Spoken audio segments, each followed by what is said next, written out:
If you wanna stay with me, if you wanna try, maybe you could be with me, but only for a night. And underneath the window, baby, leave my key outside the door. We don't need to tell nobody, but I think I'm ready to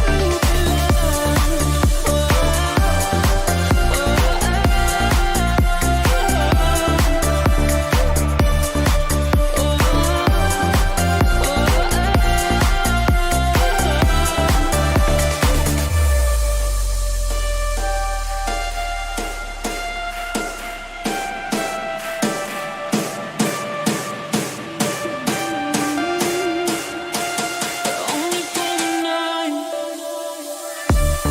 If you wanna stay with me, if you wanna try,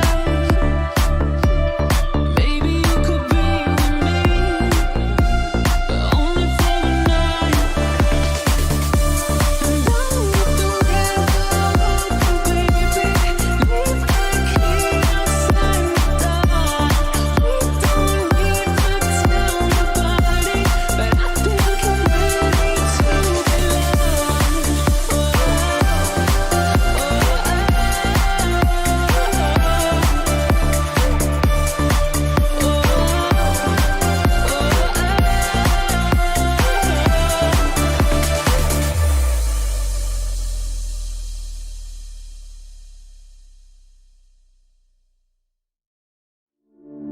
You know it, oh Lord, you know it, for Sunday.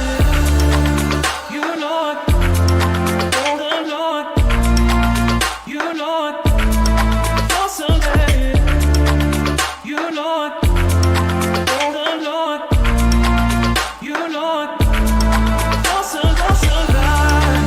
You know it, oh Lord, you know it, for Sunday.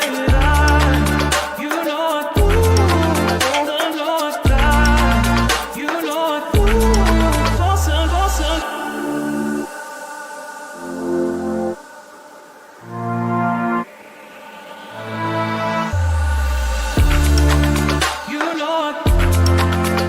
Lord, you know it, for Sunday.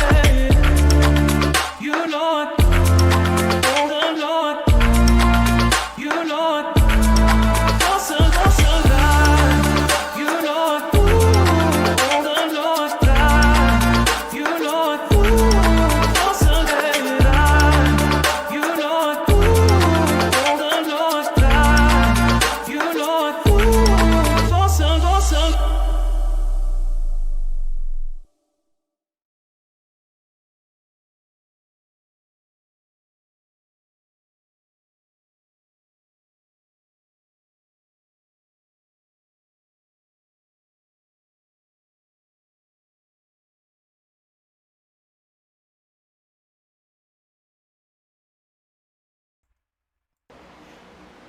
Good time zones, ladies and gentlemen, and welcome to Charlotte Motor Speedway for round number 15 of the iRacing Sim NASCAR Fever Series. And we are running the World 600. Yes, that's right, you heard it correctly. We are running the full length 600-mile race right here at Charlotte Motor Speedway. I am Mike Taylor up in the booth right here on the iCast Racing Network, powered by iRacing. And I am joined by a new friend, a little bit of a stranger, but, you know, we're going to work very well together. Pat Wilkinson, welcome up into the booth, buddy. Very nice to be up here, Mike. Great day for some racing here at Charlotte Motor Speedway. 400 lap, of course, 600-mile race. Sun's out, track's hot. We got a lot of fast cars out there. I think tonight's going to be an absolute corker of a race. Yeah, definitely. It's going to be a phenomenal race. Let's go ahead here and take a look at some track information here. So we are going to be running 400 laps for 600 miles here. Your stage breaks will be 100, 200, and 300. Your fuel capacity for today is actually 100% fuel, and they will have 12 sets of tires. Your hometown hero for today is going to be Thomas Flynn out of Charlotte, North Carolina. Your defending winner is Joe Berge, who is no longer here with us in the league. A little Larry McNugget for you. There's only 2 drivers in the field today that has won this race, and that's going to be Jeff Wimmer and Isaac Wilson. Will they be able to bring back the trophy, or will we see a new face here today in the World 600? Your average cautions with the stage breaks is just about 18. Your Cup Series record here at Charlotte is 32, and that happened just last season. Your average lead changes is 31, and your lead change record was back in season 4 when there was 41 lead changes. So let's while we got that under the books, let's go ahead and take a quick look here at our weather. The temperature outside is 66 degrees Fahrenheit. It's nice and cool. That means this track is going to have a lot of grip, and that is something that all these drivers are going to look forward to as this race goes on. Let's see what else do we got here. Man, we have a lot of stuff happening here today. Your season champion, your regular season champion will be here today. Let's go ahead and take a look at right here at our championship standings. Dylan Basin in that number 42 with 461 points. He is on top of the board. Angel Hernandez, Charles Robertson, Michael Hoffledason, and Justin Barkley will round out your top 5 there. I'll go ahead and leave this up here just for a moment. What are your thoughts today heading here into the World 600? What do you expect to see on track, and who do you have your eye on? Well, it's a real hot field out there today. A lot of really fast drivers. Of course, we still have our championship contenders out there on track. The guys to watch. Top 5 picks to win today are Mark Gonzalez, the number 2 car. That's one fast car. I've been watching on the timesheets here. He's been doing pretty well, if I'm not mistaken. It does not appear he's posted a lap yet. My mistake. Continuing on with our top 5 picks to win, Justin L. Johnson in the number 22, Jeff Wimmer in the number 60, James Bowles in the number 24, and Charles Robertson in the 20. A lot of really fast cars out there today, especially that number 24 Chevrolet. I think my pick's going to be James Bowles for the win out there today. That 24 car is just speaking to me. Oh, definitely. That 24 James Bowles has always been very, very strong, but I'm going to have to fight you on this one, and I'm going to have to keep my eye on that number 2 of Mark Gonzalez. He's been pretty quick everywhere we've gone, so I'm really excited to see what he can do in that number 2 machine here today. Along with our top picks here, let's go ahead here and take a look at some of our... let me make sure these updated correctly. There we go. We're going to go ahead and take a look at our substitutions for the race today. Starting with Dylan Smith in that number 3 machine. He is taking over for... let me go grab that information real quick.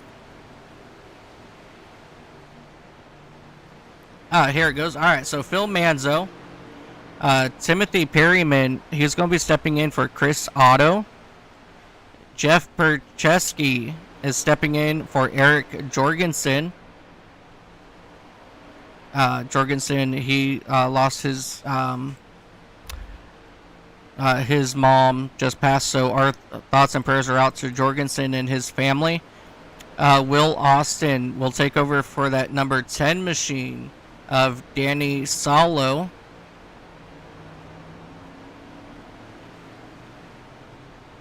Uh, David Justin is going to be in for. Oh, before I forget, Christian Delgado just lost a family member as well. So thoughts out to both the Delgado and Jorgensen families. That 23 of Dustin Johnson, or I'm sorry, David Justin is in for Josh Grasso. David Anderson is in for Shane Griffin. Dakota Orndorff is in for Angel Hernandez.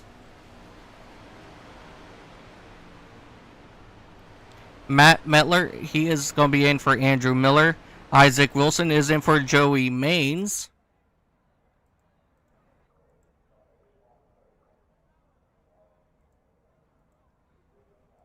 And your final three subs for today is going to be Dylan Lansdale in for Chris Bishop, Brian Treadwell in for Zach Phillips Sr., and John Dubois is going to be in for Nick Miller. So we have a lot of good drivers out here today as we're getting ready to do some qualifying. Very much so. A lot of subs out there today, so we'll see how some of them guys do. Not too sure who's potentially first times they will be in the league, but hopefully these some of these guys that are running for the sub positions get some good racing out there today. Long race. It's going to be a very tricky race with how long it is, especially. Cautions are going to happen. We all know that very well by heart. We're going to have to see just how well all these guys do out there, and hopefully maybe we'll see one of these subs on the top step today. Never know. Oh, absolutely. You never do know. Right here with ISNF is there's a lot of really good, strong drivers out here all around. So one of these subs just might be able to bring it home today, and that's going to be something very interesting to watch. Very, very true. So, who do you think is going to get the top step on the qualifying out there as they all start coming around turns 1 and 2 and getting underway for qualifying? Ooh, that's going to be a really good one. Just looking back at, man, that's definitely a really tough one. But let's go with your pick, that number 24 of Bowles. I think he might have a strong enough car to get up there and land it on the pole.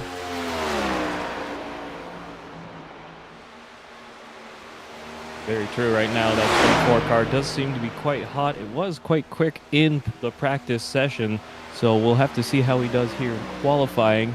To my timesheet, he is not started yet, but we'll just have to see how that goes. Hopefully, we get some good speed out of him, see what he's doing.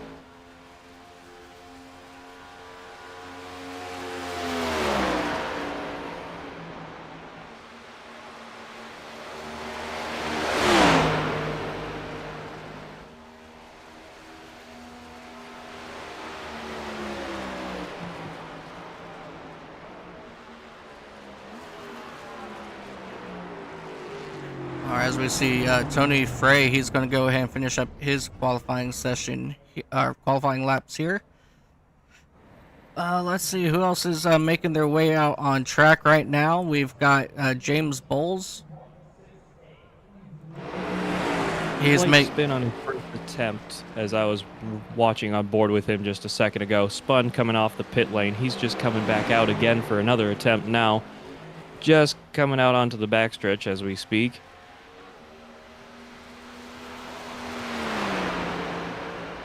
Entering turns 3 and 4 as he comes around for his first lap. Let's see what he can do here. Quad oval tracks are usually pretty tricky, especially in these newer generation cars, as I've seen anyway. You get really tight coming through the quad oval, and then the rear end gets very slick coming out of turn 2 and turn 4. So you got to watch the oversteer, watch the balance of these cars really like a hawk before you potentially spin yourself out and wreck out of the race.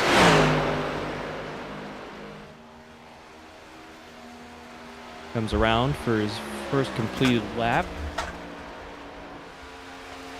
Jumping up to the 10th place position to see if he can improve on that lap time as he comes back around for another go.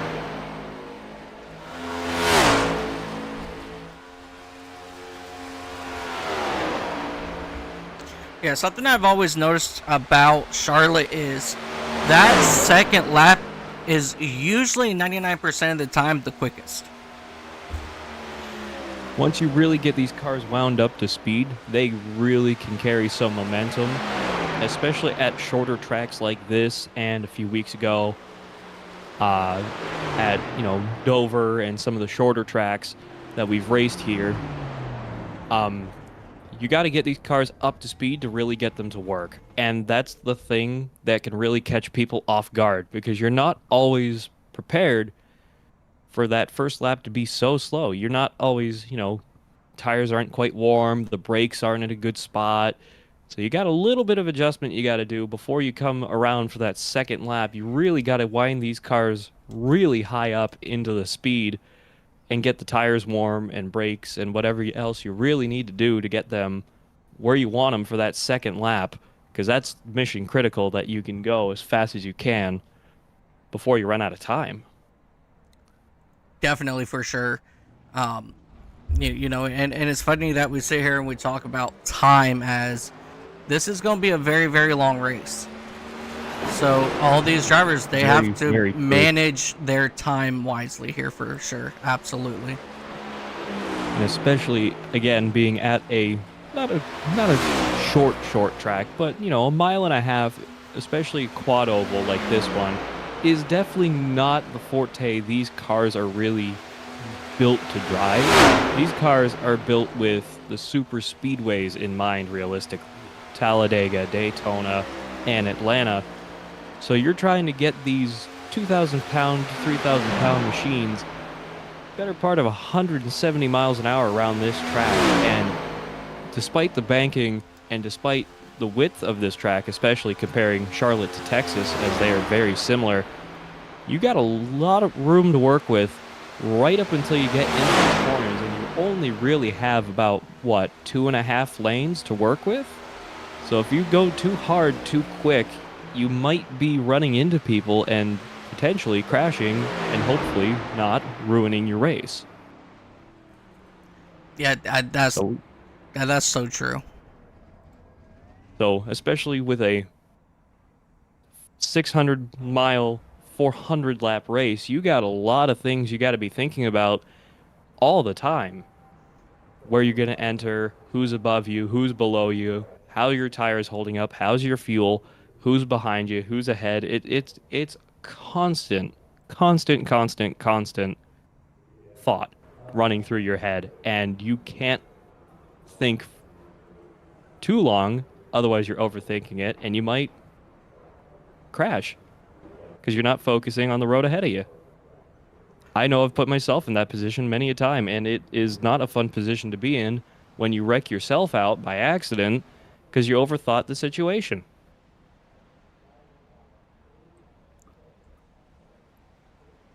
I know I say this a lot, but absolutely. I tend to say that all the time, so absolutely, though. You're so right, is that moment when you start to overthink, that's when you get in trouble. Absolutely. Absolutely agree with that 1,000%. When you first start playing iRacing from a beginner's level, you race here sometimes in the mini stocks and the street stocks. And so I can't tell you how many times, how easily you overthink where you need to be, who's around you, and you clip the inside of the turn, you get too low down to the apron, and you clip the bottom of the racetrack, and you send yourself flying up into turn 3's wall, and now you're just upset with yourself because there's no one else to be upset with, and you've ruined your own race and potentially the race of somebody else. Yeah. Of course, those races are much, much shorter, but the point still stands. So with this being a 600-mile race, how long would you wait to really put your foot into the gas, to really start making moves as we go? Well, of course, there's all kinds of different strategies. Some people enjoy the waiting game, and try and get down to those last, I'd say about 50, 30 lap sessions. Because once you start getting down there, everyone's really kind of worn out. Tires are getting low, fuel's getting low. And now you got people going into overdrive thinking, all right, we got to conserve the rest of the way. You got the early risers who want to just go straight from the get-go, super aggressive off the start, hopefully not taking themselves out, of course, but sometimes you can get that run going and you can just blow right on by everybody and just take the race straight from the beginning. It's a lot. There's a lot of different ideas and strategies that you can think about and do. The question really should be, what do you think is going to work best, especially for a super long race like this one, being 600 miles of racing? Very, very good strong points there throughout the entire statement that you just made. Everything is 1,000% right. So let's go ahead and let's start getting this show on the road here, and let's go ahead and take a look here at our starting lineup. Thomas Flynn in that number 47 machine. He had a very strong qualifying run with a 29.010. He was able to outbeat Charles Robertson in that number 20 machine. Inside row number 3, you have Chris Walker, who's in that sub position. Justin Johnson in that number 22. He'll be on the outside row 2. Row 3, Nicholas Johnson and Matt Metler. Row number 4, you got Tony Fry and Jeff Perchetsky. He's in that number 7 machine on the outside. Row 5, Ethan Farless and Eugene Thorne. Cody Meadows and John Dubois is going to be in outside row number 6. Row number 7, you got James Bowles and Dylan Lansdale. Steven Sire and Timothy Perryman, they will round out row number 8. Row 9, Will Austin and David Justin. Row 10, Jeff Weimer and John Hopley is going to be row 10. Row 11, Rhea Ferris and Scott Trusty. Row number 12, Gabe Ledger, Larry Fairman. Row number 13, we have Mark Gonzalez in that number 2 and Craig Lautenslager. Row 14, you have Isaac Wilson and Chris Van Mastrik. Row 15, Mike Iskandar and Bob Wyckoff. Row number 16, you have Brian Treadwell and Dylan Smith. And that will round out your starting grid here today at Charlotte. We've got a very, very long race to go here. I'm anticipating a lot of side-by-side racing and a lot of action, so are we getting ready to get this thing underway? Oh yeah, we're getting ready to get going down here. But as you said just now, there's going to be a lot of action out there today. And again, with how long this race is going to be, this is probably going to be a realistically 4 or 5 hour fiasco we got going on here as we all get gridded up in the pit lane. This is going to be a hugely long race once again. A lot of strategy to keep in mind. The question is, if you were out there qualifying, where would you wanted to put yourself? Would you want to put yourself towards the front, towards the middle, towards the back? From a racing point of view for myself, I'd say I'd want to start in about the 20th place, taken currently by the number 4 Ford of John Hopley. Towards the middle, back of the pack. Not all the way up in the front, but not too far from the rear either. He's got a few Ford teammates to work with him, hopefully, as we start rolling here off of pit road. Absolutely, we are going to get these cars lined up, and the way it works here at Mile and a Half, as soon as they come back around, we're going green flag racing right here on the ICAST Racing Network for the World 600. And I'm anticipating a lot of green flag racing. And I wonder if these guys can set a record for the less cautions here today. So I'm going to keep an eye on that as we have radio There's only gonna be one way to find out. As we come off of turn 2, some of the cars sliding around a little bit, trying to warm up that tires. Number 11 car in third place of Christopher Walker, especially trying to get as much heat into those tires as he can before the race gets underway. Entering turn 3 just now. A lot of really fast cars out here. 33 and the 54, both of them monster machines out there. We'll see if those two are going to work together. Coming to turn 4, getting ready towards the green flag.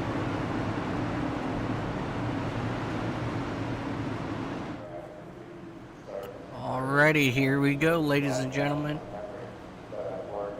It is go time here at Charlotte Motor Speedway for the World 600, and we are green flag racing right here on the ICAST Racing Network. As you see, Thomas Flynn and Charles Robertson, they're going to drag race down into turn number 1. Now it's going to be very interesting to see which line is going to be able to hold better here early on. As you see, Flynn starting to pull it ahead a little bit there on Robertson, but Robertson has that momentum on the outside.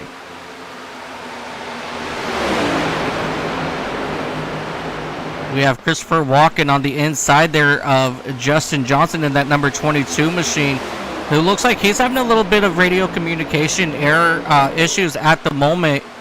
But hopefully he can get that radio stuff taken care of here as they come here out of turn number 2, and your race leaders are still drag racing down on the back straightaway.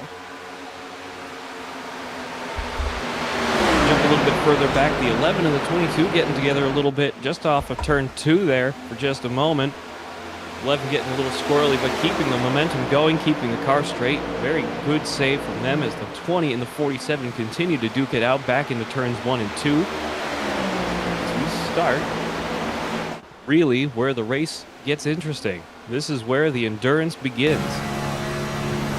Oh, definitely, as these drivers are still working it out. As we jump on board here with that driver of the number 11 of Christopher Walker.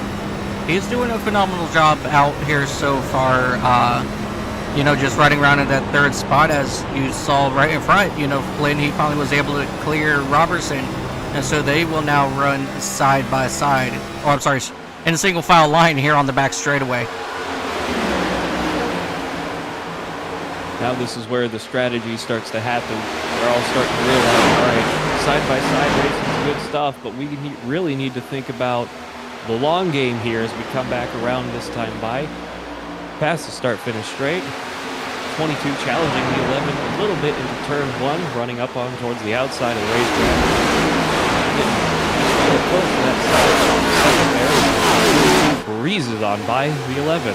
35 chasing him down into turn 3. 11 falling back a little bit more. This is probably where some of his strategy is going to start coming into play. As best he can, but run as long as he can through his fuel stage. And conserve.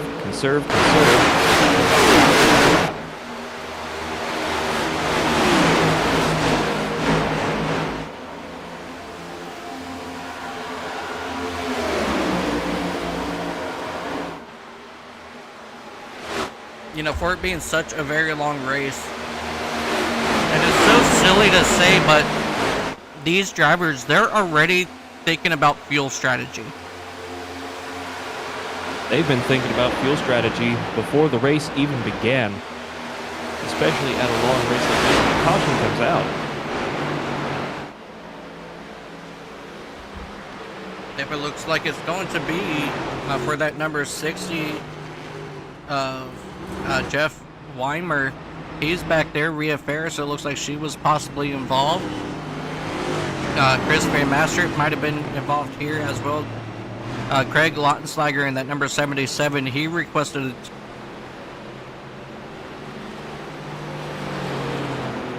lot of unfortunate situations happening here early on. Let's go back here and take a look and see what happened As it seemed, it all started out with that number 60 machine. Oh, the 19 got turned. So that actually started out in front of him. Ethan Farless, he got turned.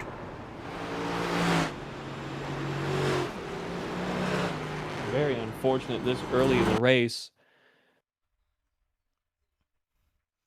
Absolutely. As we come back here, and yeah, as you see, that number 19, he just gets turned off the front end of that 77. It involved the 88, the 60 slowing down, slight contact. Let's see here. I believe Rhea was able to actually get through with that number 12 machine. Let's go back and watch from that number 12.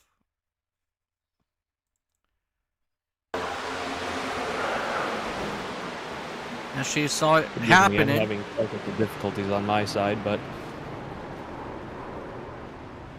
oh yeah, Really good, very smooth driving there. From there, but it happens in early stage racing. Absolutely. As we come back live, take a look at that number 12 machine of Rhea Ferris taking over for Christian Delgado as he takes care of some family matters outside. And our hearts and prayers go out to Delgado and his family. Yes, very much so. It's always a very sad day when one loses a loved one. So our thoughts and prayers go out to him, his family, and all of their friends.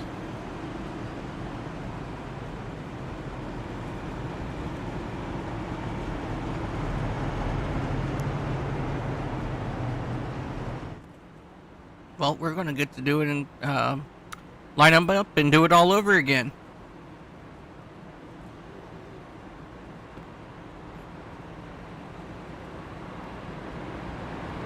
Yep, we restack the field once again behind the pace car.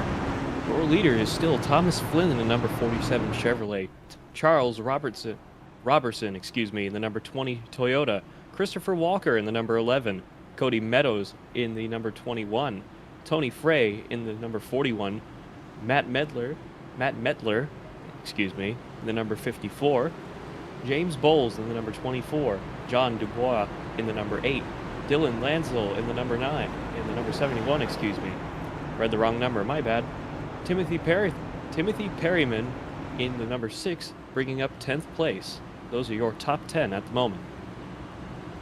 We restack the field side by side, coming into turns 1 and 2.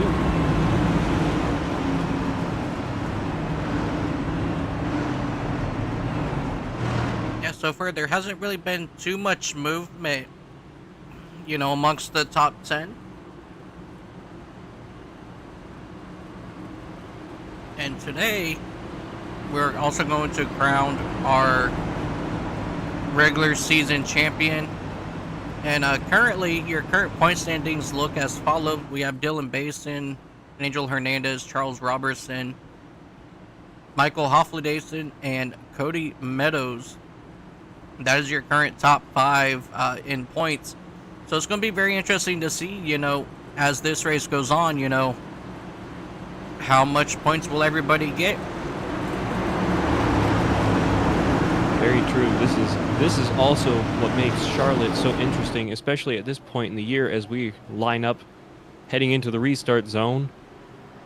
We are green flag once again here at Charlotte Motor Speedway. 47 taking a good leap off the 20. Pulling right up in front of him as he enters into turn 1, trying to get back into that single file action. And we know so well around Charlotte Motor Speedway, tucking in front of number 11 to come off at turn 2. Resume racing here at Charlotte Motor Speedway. Yeah, definitely a lot of movement happening right here amongst your top 4 at the moment. As we're taking a look at Cody Meadows, he got on the inside there of that number 11 of Christopher Walker. He's doing a phenomenal job in that number 11 as a substitute here as well. As they come here through 1 and 2, and now they will go ahead and go single file with Meadows taking over that second spot. As here comes that number 24 of James Bowles working on the inside now of Matt Metler. Metler, he's doing pretty good up here in the top 6. But don't look now, because here comes that number 24 James Bowles, who has moved up 8 spots since we have gone green flag racing. So your pick for the day, he's doing phenomenal up here in the top 5 at the moment. Well, yes, he's my pick for the day, but I don't want to spread the confidence too wide there. You never know if it's going to be too much too early, especially as we're going to be 2 laps into this race. We come back around, complete another lap here at Charlotte Motor Speedway. That 24 of James Bowles, I'm sorry. Getting huge runs in the turns, but not making a whole lot of speed now that we get settled back into more single file action. Running real high up against that wall off of turn 2. Start settling back into the rhythm of single file racing here. Yeah, we're taking a look here at that 42 of Gabe Ledger. I believe I heard he's taken over full time for your points leader of Dylan Basin, so that's going to put a hurt to the top 5 there, with Dylan not making up any points here at Charlotte. So that's going to drop him back in the points here as well. As we have a lot of action going on behind that 42 right there with Jeff Percheski and that number 7. Oh, we have one car facing backwards. That's going to be Timothy Perryman and that number 6 machine.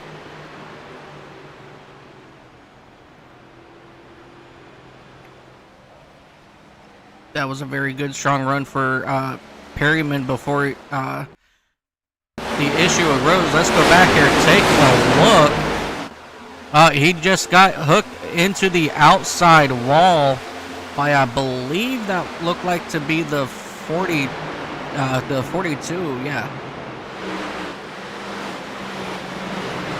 So let's... Yeah. Oh, go ahead. That's an interesting one to watch, really, because you're trying to see if that was the 6 or if that was the 42. As they come off of turn 4, you can't really get a good look at it. Oh, that actually happened up in front of the 42. So let's see if we can go back and, try to take a... 48, excuse me. Oh, that was off the front end of the 48 of Isaac Wilson.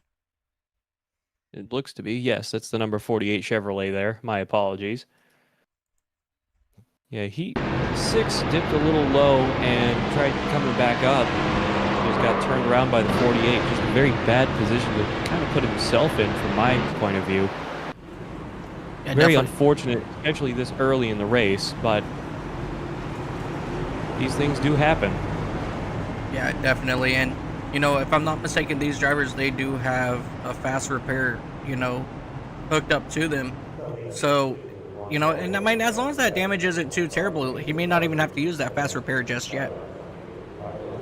That's another point this is one of the good things I like to consider with iRacing being the way that it's set up.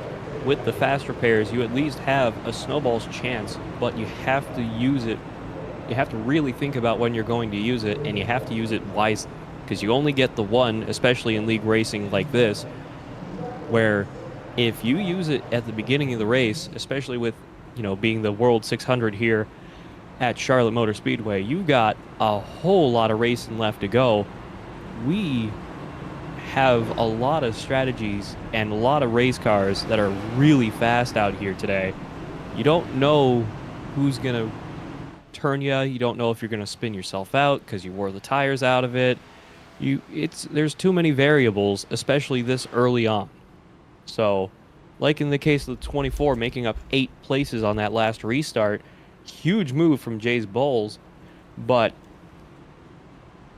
you don't know if it's going to be too much too early. You gotta be ready for anything, especially this early in the race. You don't want to be using that fast repair. So I hope that the number 6 of Timothy Perryman at least gets back out there and doesn't have to use the fast repair this early in the race.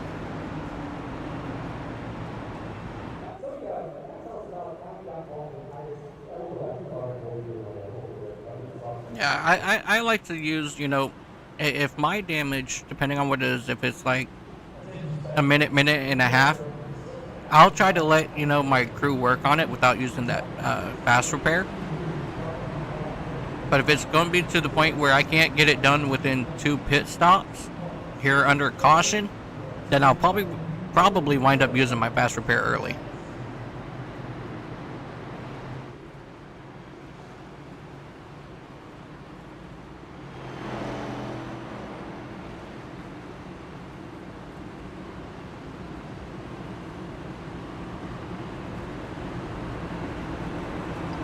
Very true.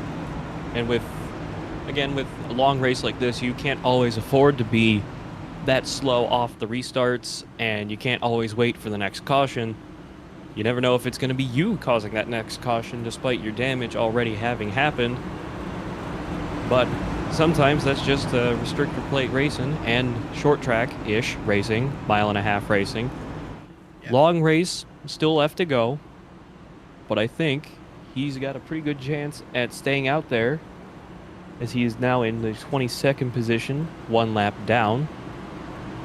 We'll hope that he can get back on out there and get some speed going. Come back around turns 3 and 4, heading into the restart zone. Yeah, just, managing it right, and, that back bumper, once it starts getting dented and your spoiler starts to move around, it could definitely change the handling of your race car. And we are going to get ready to go back green flag race, and we are green flag here. What a very good jump there by that number 47 of Thomas Flynn and 21 of Cody Meadows, as he's now racing to the inside here of Charles Roberson, and that will move him up to that 2nd spot. And here comes Meadows looking to get back to the bumper of Thomas Flynn. It doesn't surprise me whatsoever seeing, Meadows in that number 21 car up front the way he is, because he's also pretty strong and consistent everywhere we go. Yes, for the past few races that I have been around for, he's been very fast out there on track. So it's no surprise that he's definitely in the running for the regular season champion, as he tries to chase down the 47 down the backstretch, entering turn 3, diving nice and low into the turns. Come around turns 3 and 4, back into the quad oval here. Currently, your top 10 is running just about single file.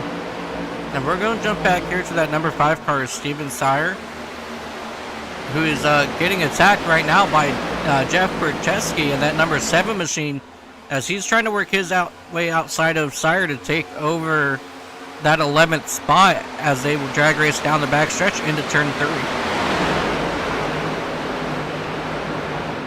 Mid-pack is getting real hot right now. A lot of 2-wide action here. That 7 car of Jeff Bercheski. Forgive me if I mispronounced that name. Running a little bit low into the quad oval. 2 wide behind him between the 48 and the 5, as he's making some moves out of turn 2. 48 brushing the wall a little bit. 7 chasing down the 10 and the 54 in front of him. Running a little high into turn 3, taking the middle line. And just breezing by the 10 on the outside with a little bit of help from the 53 Toyota Camry. That 7 car's got some momentum to it. Real speed as we enter turns 1 and 2. Yeah, that 7 machine is definitely starting to move back up. He has lost just 2 spots since we went green flag racing here. So he's starting to slowly make his way back up, up towards that 8th spot where he originally started. So I think he's going to be another one that we're going to have to watch. Very much so.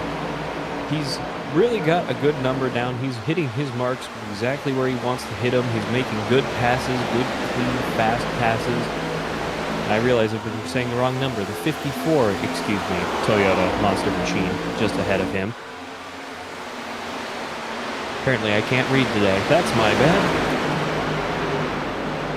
Running a little low this time as he comes back around towards the quad oval. Little squirrely out of the 54 Toyota as he pulls up alongside, taking the outside into turns 1 and 2. Trying to chase that 23 down just ahead of them as they are side by side coming out of turn 2. takes the lead over the 54, chasing down the number 23 just ahead of him. That is one fast Chevrolet Camaro out there today. Yeah, that 7 as he gets tags into the wall slightly again. out of turn 3 or 4. Excuse me. Yeah, Jeff Bercheski, you know, he's definitely starting to move his way up, but these drivers have to watch that wall hitting situations that they keep doing, because if they get enough damage to that right side of their car, it's going to spell disaster for them, you know, in speed. Very much so. You don't want to bend a wheel or bang your fenders in, as the 7 is getting some contention from the 54. 54 taking the place back from him momentarily. 7 taking the place back once again, sliding back up into 9th place as we enter turn 1. Yeah, sorry to take your distraction away from them, but we're jumping up here to David Justin and Dylan Lansdale. These two drivers are going hard at it, and coming out of turn 4 that last time, that number 24 got pinched up into the wall, but he was able to keep it nice and clean as he's still making his way back to the front of this field. He's back up to 5th spot now in that number 24. Yeah, I've been watching him on my screens as well a little bit here. A lot of really tight pack racing as the front of the pack, the top 4 seem to be kind of pulling away from everybody. Not really using the slipstream, but just getting some speed off of each other as they come back around this time by through the quad oval. 24 trying to chase down that 11 car once again as they enter turn 1. What do you think the leader's secret is as they're pulling away from everybody, seemingly without a lot of help from the draft? Thomas Flynn is almost on turn 3. And the 24, just a second ago anyway, was just coming off of turn 2. These guys are almost a half a lap ahead of 5th place. Yeah, that number 24 machine of Bulls, he's just a little bit over 2.5 seconds back from your race leader, Thomas Flynn. See, the thing with Flynn is he's just, once he gets into a rhythm, nothing can break him out of it. Like, I believe I see that, like, a little bit he kind of struggles on the restarts, but, like, after, like, the 2nd or 3rd lap, he's in such a rhythm, he's in his own zip code at that point.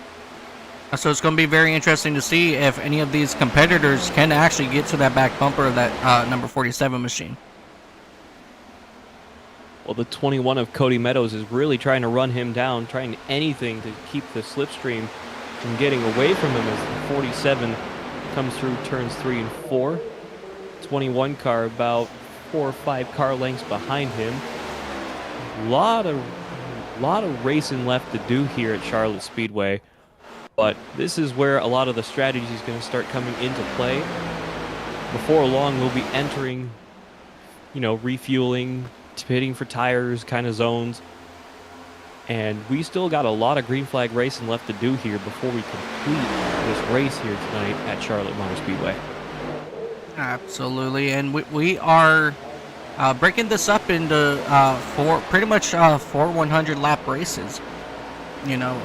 So the first one is first stage break is going to be at lap 100. Second stage will end lap 200. Stage 3 is at 300, and the final 100 laps is going to take us to the finish, and that will end right about lap 400, maybe a little bit more depending on how cautions near the end of this race will dictate if we go into NASCAR overtime or not. As we jump back here to David Justin and Will Austin fighting hard for that 8th spot.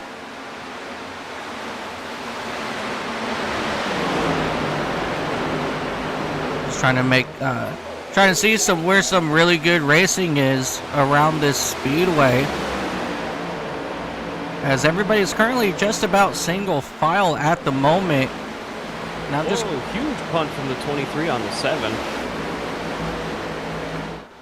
Very, very interesting there. Wonder what happened 7 continues on going, but that was a very risky move from the 23. Maybe the 7 checked up a little too hard. 23 wasn't expecting as they come back around through the quad oval. Yeah, in that whole process, he did lose a position to that number 10 of Will Austin. And now David Lanesdale, he's having issues now as he's getting ready to be passed by David Justin now on that outside lane as they go ahead and get themselves single foul here once again.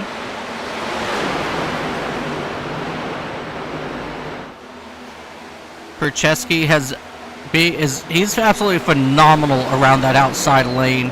I think a majority of his passes that we have seen him take today has always been right around that outside lane. As Will Austin, he's doing the same thing now. He's following Percheski around as he overtakes for that 6th spot here as well. Yeah, Jeff Percheski really having a good race out there in that number 7. Will Austin, the number 10, just behind him. He's trying to chase that 7 car down. But I can agree with you. Jeff Percheski's had a lot of luck on that outside line with overtakes out there. What do you think his strategy is? Trying to make as many places up as early as he can in the race before the pit flag pit stop needs to start happening, and then try to outlast and outrace the. Or do you think he's trying to make the places up now and then conserve towards the end of the race if he can make up enough position? I mean, with it, with us running, working lap 40 now, we only had one caution. As we're looking back to this amazing battle between these 5 drivers back here for right around that 7th spot. That number 7 machine, he very well could be, trying to make up some spots here on the early runs and then probably be a little bit more conservative, probably for the middle part of the race. But that'll give him time to really attack again later on when the laps start winding down. As we go 3 wide here on the back straightaway, the 11 car quickly goes ahead and backs out. Oh, that was close. Dylan Landstrom almost getting to the back end of that number 2 machine, but they were able to get it all sorted out. That was very close there for a second. I thought the 71 just hooked the 2. From my camera point of view, which I'm watching right now, it looked like the 71 completely hooked the 2. Thankfully, that was not the case as we are continuing on going. Oh, and the 1 car gets turned by the 22. Mike Iskandar hard into the inside wall, and that's going to bring out our caution as both drivers, Iskandar and Johnson, both come to a stop on the paint down by the entrance of turn number 3. Definitely very unfortunate situation there. And the 99 later on, he also has some issues, and he's facing the wrong way down on the apron of 3 and 4. So we're gonna have to go back and see what happened to John. But first, let's go back and see what happened to Justin Johnson and Mike Iskandar as they come out of turn 2. Just pure net code there.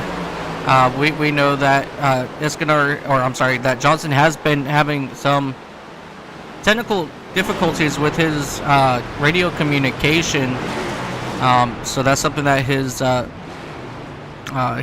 team will need to get figured out. But let's also go check back and see what happened to John DuBois in that number 99 machine.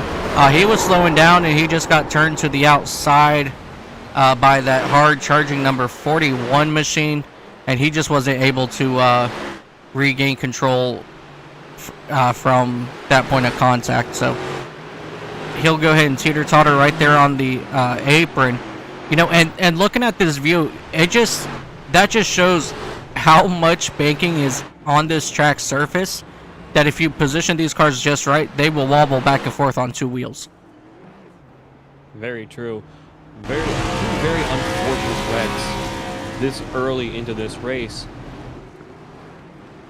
just over lap 40 here at Charlotte Motor Speedway. A lot of race left to go, but maybe it's better that they get the wrecks out of them now, so it's not a total demolition derby coming back to the line on the last lap. Hopefully these guys don't have too much damage as they are able to get back out onto the racetrack. As the whole field shuffles down through pit lane. Coming off pit lane now, I'm a little behind, so I apologize. But there is plenty of racing left here to do, and we've got all night to do it. So let's see what happens. Yep, Jeff Bercheski, he is now making his way back out onto the field. Let me see if I can find Bercheski and see what we can do about dragging him up here.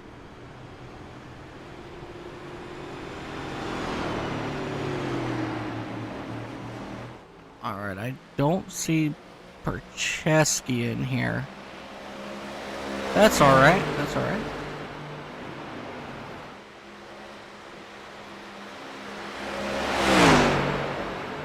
Let's see who else is in here. I'm just making note of everybody that's in here so I can go snag somebody later on.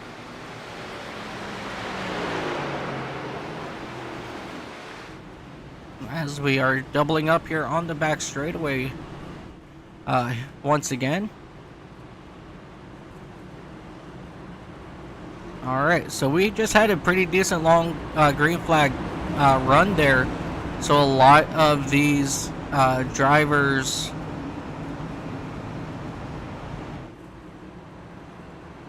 a lot of these drivers are doing just a phenomenal job all around, leaving enough space, for their competitors to run side by side. And when it boils down to all that, it's just been a phenomenal race.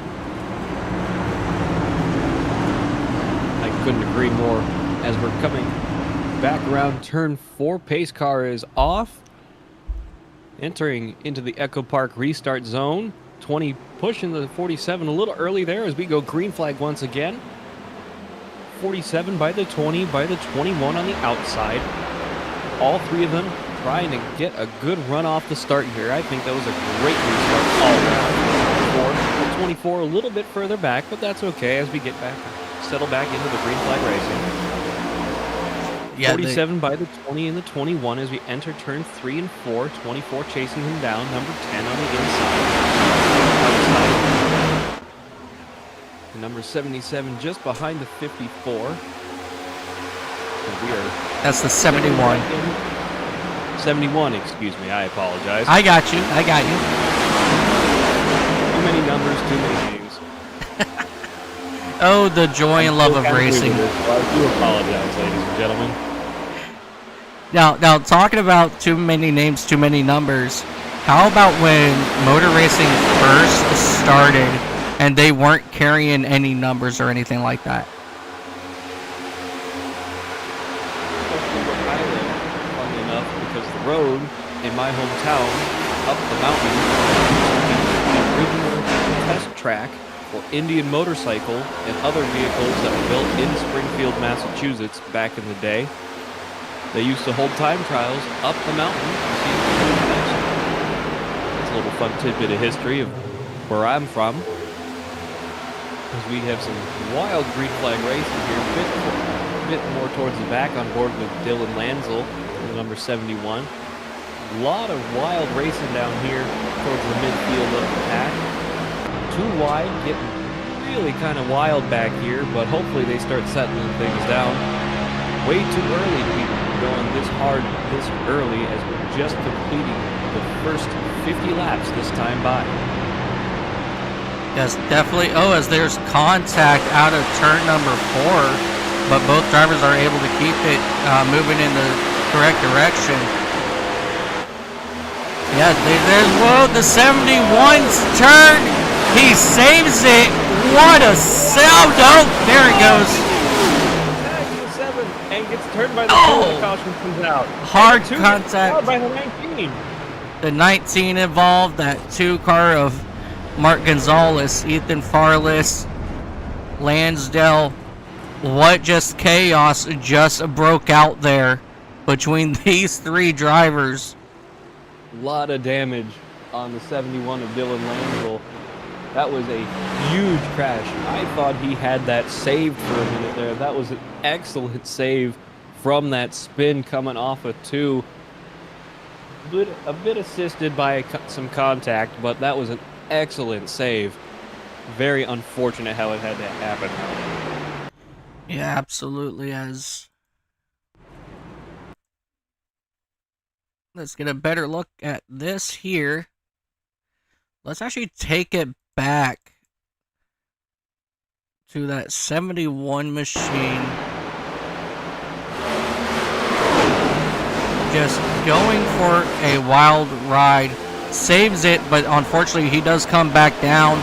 Gets turned off the nose of the 2, and then the 19 had absolutely nowhere to go. A lot of unfortunate situations there for that one. Let's come back here and take a look as we ride on board with that number 19 machine of Ethan Farless. He originally sees that smoke in front of him from where the 71 saved, and then just from there it all just went from sideways. He tried backing down, and then he actually got hit a little bit from behind, so just adding a little bit of insult to injury there. But he will come down pit road now, get some work on that number 19 machine there.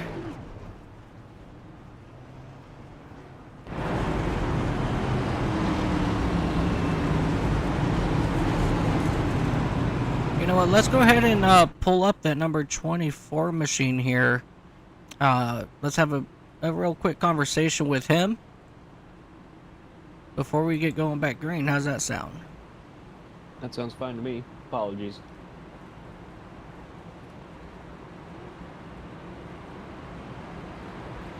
Oh, Mr. James Bowles, do you got a copy? Roger, roger. James, what an incredible run for you so far in that number 24 machine for Hendrick. You've moved yourself up 9 spots since we have gone to the since we gone green, and you know Pat has chose you for his choice to win tonight. How fast is that number 24 machine? I mean, considering I just got home from work and had 0 practice when when the session went to qualifying, I don't know. I wasn't really anticipating how well we're gonna do. I'm just seeing how the field flows right now, but so far, I mean, field seems kind of symmetric right at this point in time. Just right now, just trying to be able to flow the race and see where it leads us. But, I mean, no, I know my season's been pretty terrible. I'm usually not this far down the points when I was full-time seasons ago, but I mean, I'm hoping for a big turnaround. Well, you're definitely doing a wonderful job here. Do you have any questions, Pat, before we let him get back to it? Do you think you're going to keep this pace up for the remainder of the night? Do you think you're going to kind of wait out the rest of the field? What are your expectations out there for tonight, apart from hopefully winning this thing? It's the race. I've been struggling to do that this whole season, and that's abnormal for me. I'm usually pretty good at finishing these races, but you know, after a long hiatus away from the league until this season, when I came back full time, I'm just gonna see what happens. All right, well, best of luck to you out there. We won't distract you anymore, as I know you're coming off of turn 3 here. Yep. Best of luck out there, and have a good night. Thank you, guys.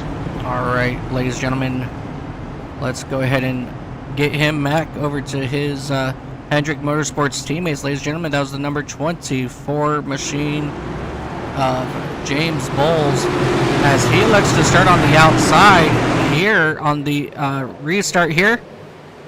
And we are green flag racing once again here. James Drop through instead. Yeah, Charles Robertson.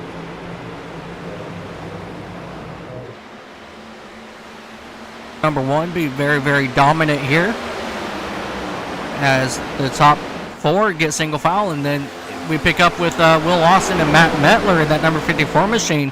They're now duking it out back here for that 5th spot. Very true. 54 machine also been very fast all night, trying to chase down the 10. The 8 and the 23 side by side, chasing him down behind him. Oh, and the 8 gets turned by the 23. Huge one. Multiple cars here involved. Oh man, too many cars. Jeez. And they're still wrecking out of turn number 2. Let's take a look. I have 1, 2, 3, 4, 5, 6, 7 cars involved in this one, and it all started off with Scott Trusty and that number 8 machine as he got himself stuck to the outside wall there. Let's go back. One by the 23, came up, took out the 5, the 41, just from the spin out on his own. Got punted by somebody else a little bit further back. Number 9 Napa car. We just went green flag again, too. Gave the 41 another little love tap. 71 got turned by someone coming on the apron. I can't really make out who that is at this moment in time. But just very unfortunate series of events. Yeah, definitely a lot of unfortunate events here going on. I think that was Lautenslager up in the wall as well. You know, the 8 had nowhere to go. The 7.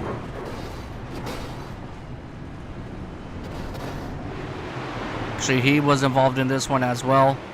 A lot of good names here taken out in this big one.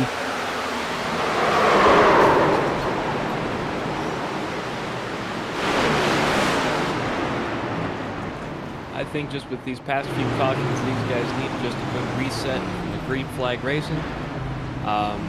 Sometimes that's all it needs. Once you start getting into the mentality of, oh boy, a lot of these fast guys are starting to get taken out, you got something to worry about because you don't know if you're going to be the one that gets taken out next. Yeah, absolutely. And we're going to ride on board here with Timothy Perryman in that number 6 machine. He was rolling it down, just got down onto the apron. And that transition is what got him sideways, and he was just along for the ride from there. So a lot of good drivers taken out in this one. And unfortunately, I hate to say it, but I think a lot of fast repairs possibly might be used here on this under this latest caution. I think so as well, unfortunately. With that amount of damage this early in the race, you don't want to lose too many laps, too many places. So realistically, a fast repair in this situation is really your only option if you want to get back out there. But now you're going to be risking a wreck later on and having the same issue, but with no fast repair. So this is where the mind games start to come to play from the racing point of view.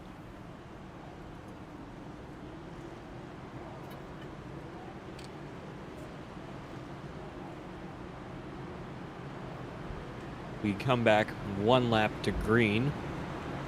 Number 20 of Charles Robertson on the inside line is your leading car at this point in time. Cody Meadows on the outside in number 21 Ford. James Bowles in 3rd. Will Austin in 4th. Jeffrey Weimer, in 5th. David Justin in 6th. Jeff Percheski in 7th. Gabe Ledger in 8th. Eugene Thorne in 9th. John Hopley in 10th. Larry Fairman. What's going on? A lot of movement on my timesheet because they're all under caution. My apologies. It's moving faster than I can keep up with, and I'm trying to keep things rolling here. Oops. We're doing it live.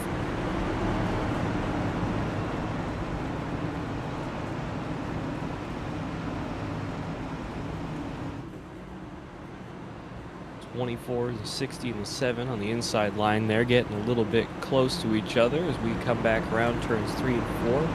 10 pushing the 21 a little bit, 23 closing in, 42 warming up his tires up on the top side there. come back around off of turn 4. Pace car is off. Entering the Echo Park restart zone. We are green flag here once again at Charlotte Motor Speedway. 20 with a great start. 21 just behind him. 24 also getting a huge restart. Following just in line behind the 21 car. We enter turns 1 and 2. 20 by the 21 by the 24. Back stretch.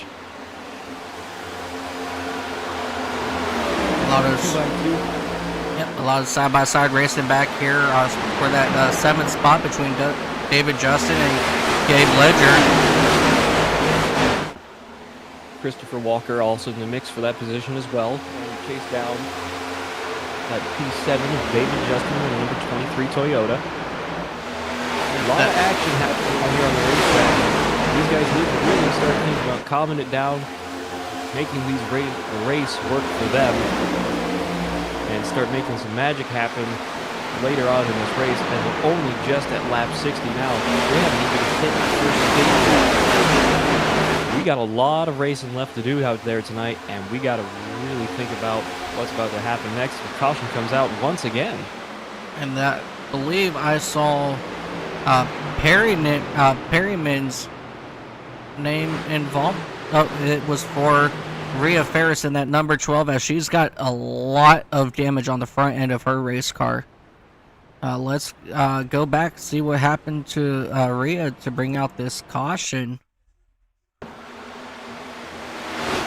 She was just working that middle lane and slid up the track, and she looks like she got into a 3-wide situation, got turned off the nose of that 35 machine.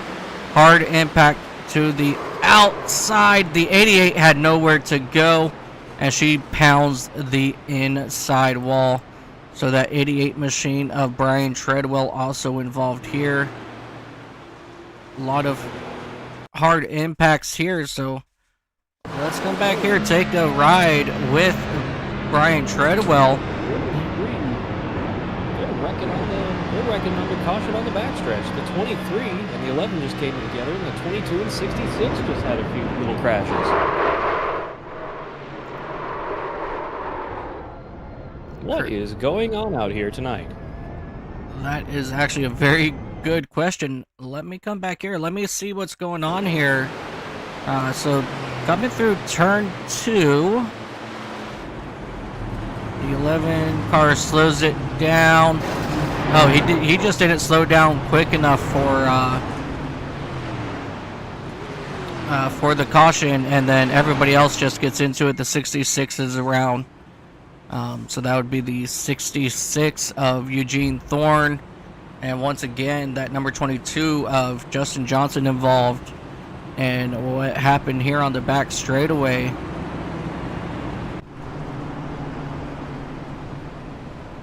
So hopefully not too much harm done for these top drivers here. Very true. In my opinion, though, by of which is no means professional, you shouldn't be wrecking under caution, though. You know the yellow flag's out. You know the pace car is going to be somewhere on the track. Be ready to be slowing down well before you find it. That, in my opinion, is just unacceptable, and it's just stupid racing. You know the pace car will be on track if the caution is out. There's no excuse to not be slowing down and getting ready for it. Forgive me, but that just makes me a little unhappy, because I can't begin to tell you how many times I've been the victim of that. And it never gets any less frustrating when you're all of a sudden facing backwards on the backstretch with your tire, completely ripped off the car because the guy behind you came up doing Mach 5 for no reason, and now you're racing it. That is very, very true. It's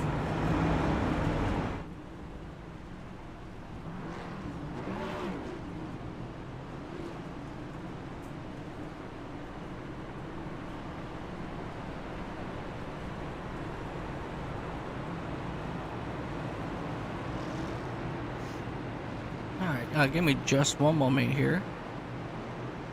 okay. 1 lap under the pace car left. Getting stacked up once again, side by side. Your leader is still Charles Robertson, followed by Cody Meadows on the outside in the number 21, James Bowles in the number 24, Will Austin in the number 10 in 4th, Jeffrey Weimer in the number 60 in 5th, David Justin in the number 23 Toyota in 6th, Jeff Percheski in the number 7 in 7th place, John Hopley in 8th, Gabe Ledger in the number 42 in 9th, Michael Kandar in the number 1 in 10th. As we come back around towards turn 3, will be green flag momentarily.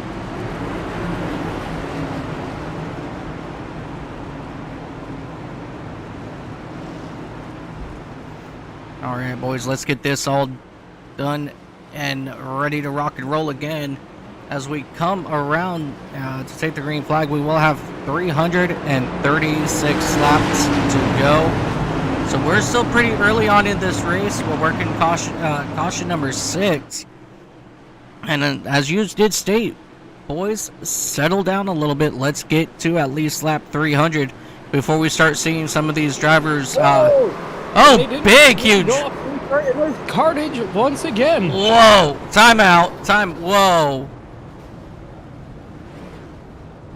What is going on out here, ladies and gentlemen? This is getting ridiculous.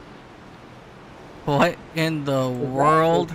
The entire field, except for our leaders, not knowing what a restart is.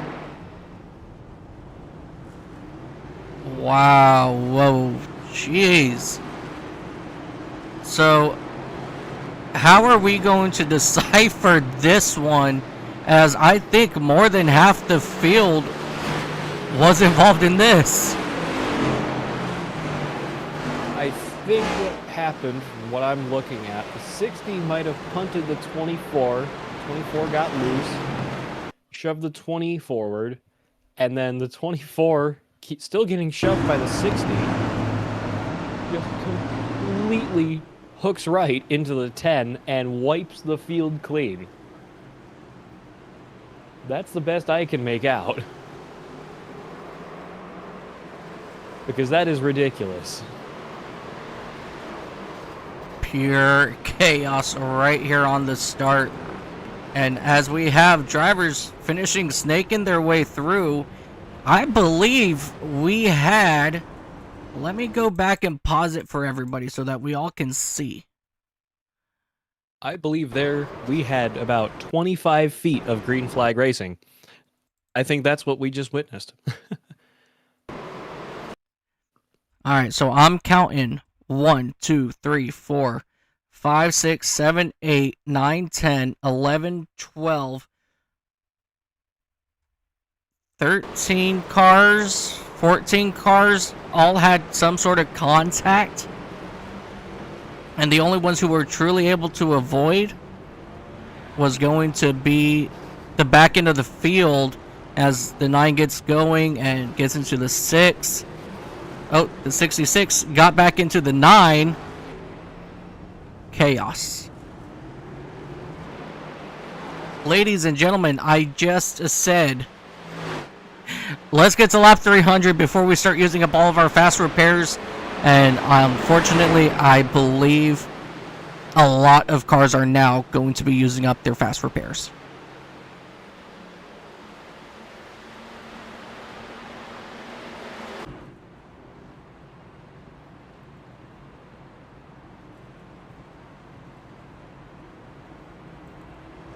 Apologies, ladies and gentlemen. I had to go take care of something really quick. We are still under caution here at Charlotte Motor Speedway. Coming back around.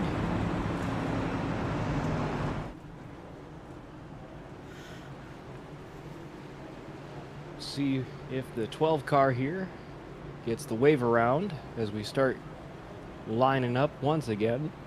Ooh, excuse me. 12 car gets the wave around. 21 car of Cody Meadows is now your leader. Followed by the 20 on the outside of Charles Robertson. John Hopley in the number 4. Gabe Ledger in the number 42. Craig Lautenschlager in the number 77 in 5th place. Nicholas Johnson in 6th, the number 35 Toyota. Timothy Perryman making up some good places here. He's made up 9 places since the initial start of this race. The number 6 Ford in 7th place. Dylan Lansell, the number 71 in 8th. Mark Gonzalez in 9th. Larry Fairman in 10th. Those are your top 10 drivers out there as we speak.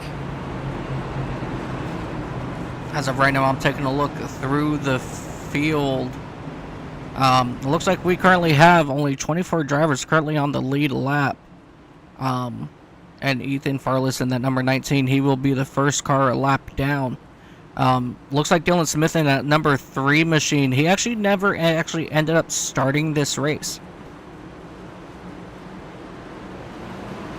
I heard through the grapevine he had engine troubles before we hit the green flag.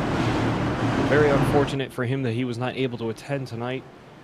Another fearless teammate that I usually race with in other leagues as we go green flag once again here at Charlotte Speedway.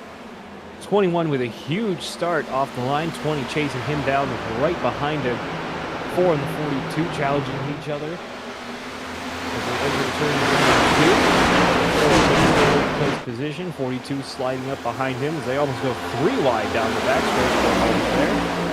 So start settling things down as we continue on through turns 3 and 4, heading back towards the start finish line. Lap 69. We are almost done with the first stage. As soon as this stage comes to an end, I'm going to start jotting down numbers, getting a calculator out, and we're going to figure out our point standings here. Currently for our top 5, and if need be, I will crunch numbers for 6 in standings as well. But let's try to get through this first stage here so I can verify who's got what. But now we've got some good racing going on once again back here, right around for that 6th spot. And here comes Mark Gonzalez in that number 2 machine. He's starting to make his way up towards the top 5 here once again, as he has his eyes set on that number 6 of Timothy Perryman. And we have a yellow out once again. Looks like it's going to be for the 5 machine of Steven Sire and the 35 of Nicholas Johnson. Let's go back here and take a look, see what happened on the exit of turn 2.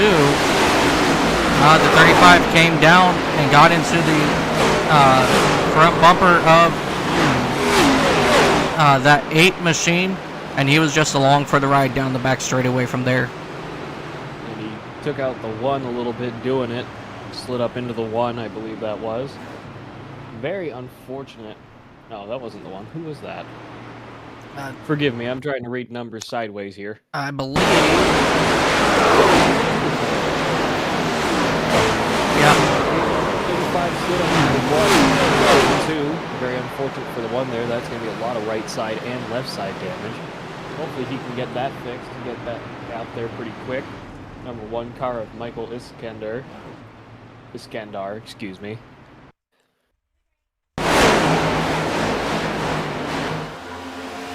Very unfortunate there for him, as you know, Iskandar just was an innocent bystander in the situation. Definitely a very unfortunate situation there.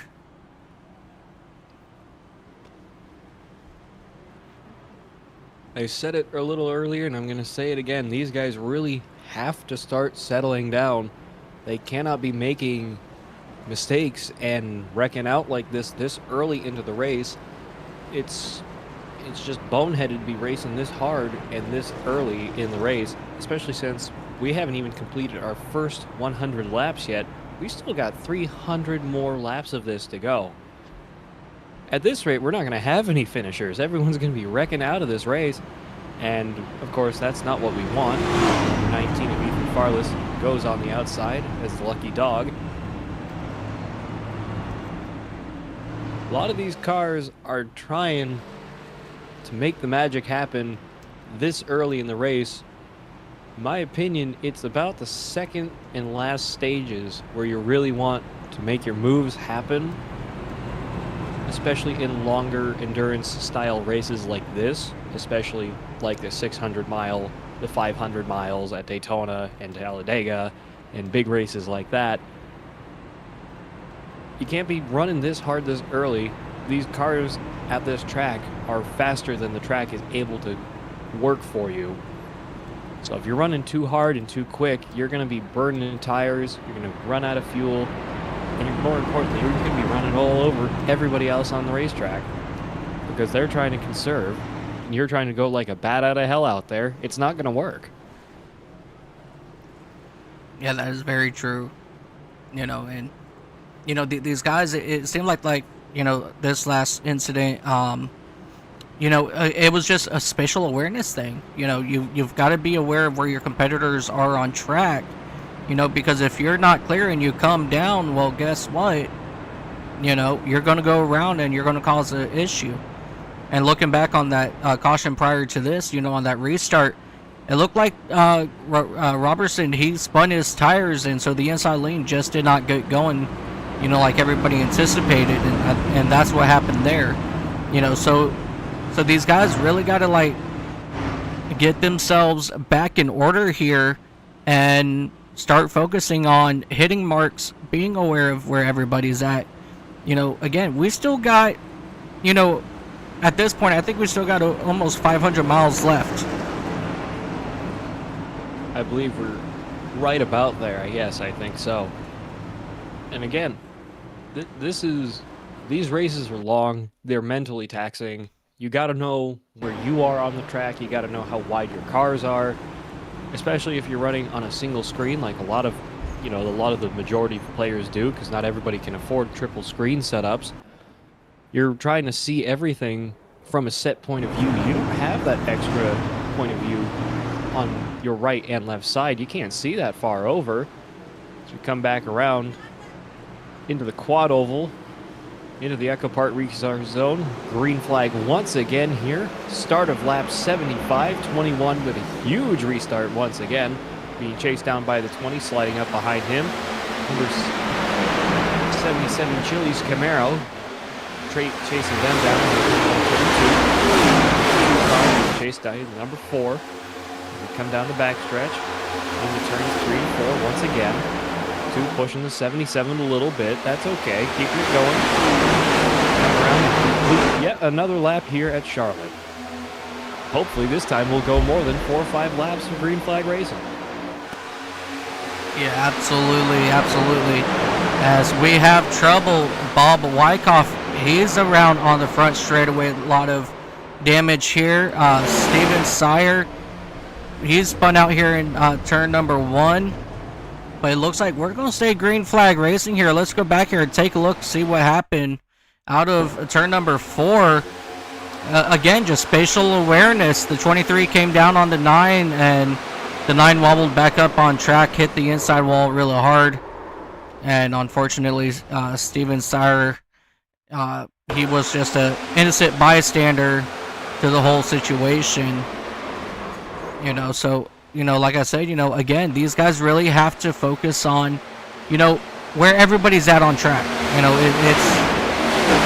that's just something that I feel like these drivers are having issues with tonight or today is, so far, they're just not really minding their P's and Q's, and not being very well aware of where other people are on track, and, they got to face forward. That's very true.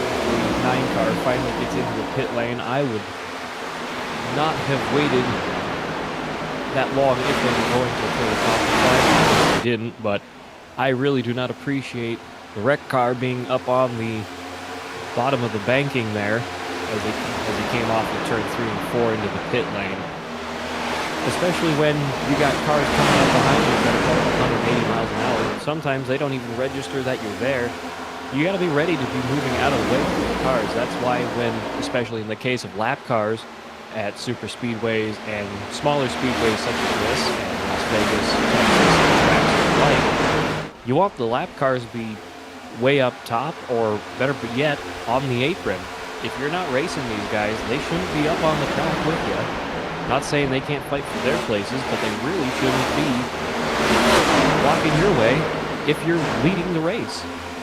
Yeah, absolutely. And taking a look here at Scott Trusty. Oh, in trouble! Scott Trusty is around on the back straightaway. That one will bring out a caution. I was about to say,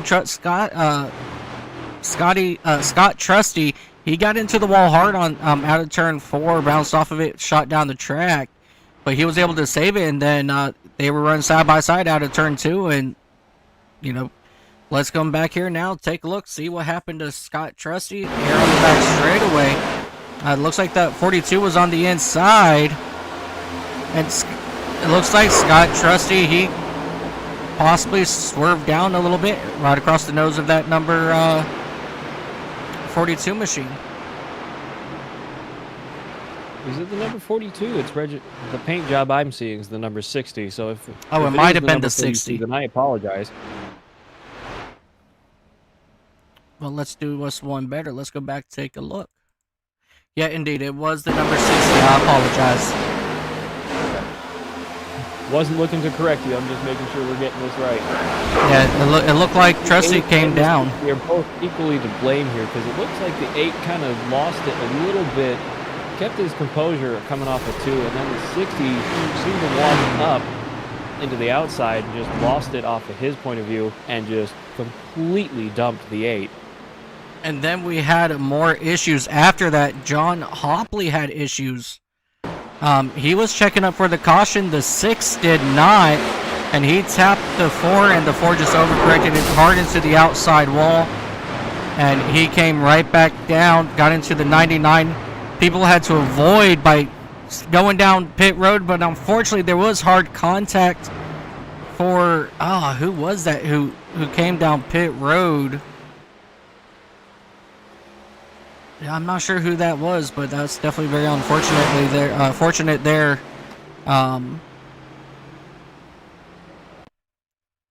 Let me see here. That's Weimer.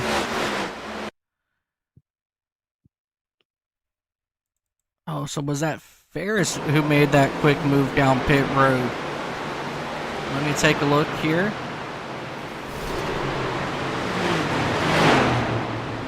To avoid, that was Rhea Ferris in that number 12 machine.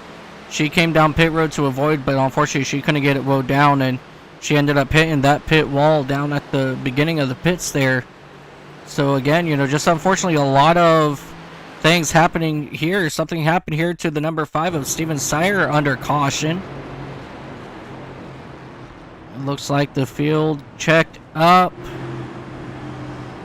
Oh no, he's good. They just came to a complete stop.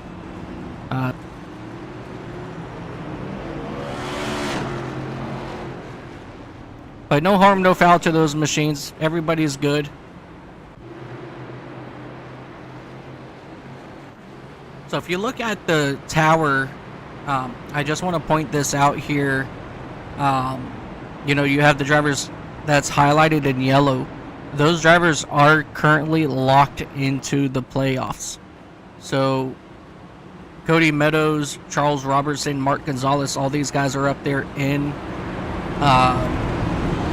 the playoffs at this point. And 2 of those 3 drivers, they're currently in the top 5 in points. And so we're going to have to watch and see, what happens here. And, between Cody Meadows, Charles Robertson, Mark Gonzalez, let's go see, what kind of stuff that they've got going on.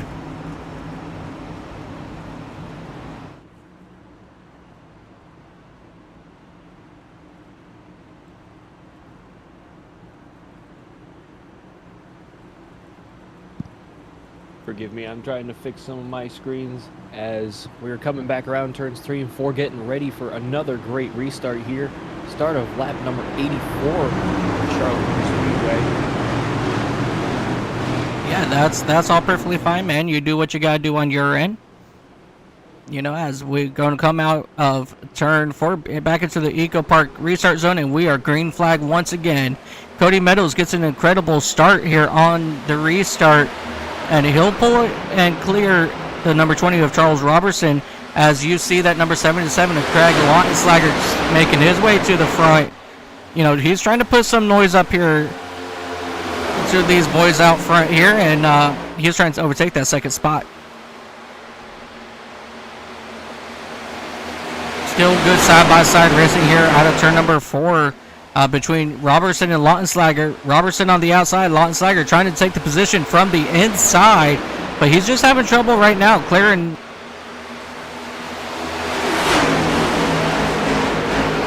Number 2 now, and they continue to run heavy down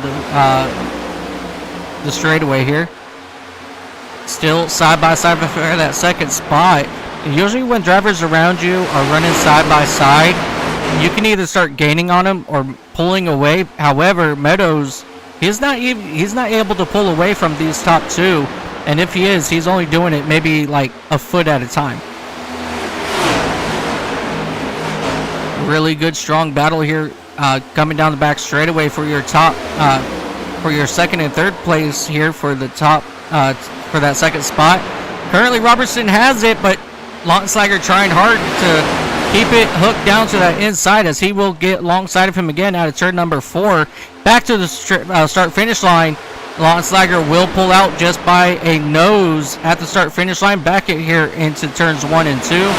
As they exit turn 2, they're still going to continue to drag race down the back straightaway. Both of these drivers are not giving it any way, but here comes that number 11 machine of Walker. He's trying to make some noise as he gets into the back bumper of that 77, lets up, and that will open up the door for that number 2 of Mark Gonzalez to make a move for that 4th spot, and he will clear him here on the exit of the quad oval and down into turn number 1.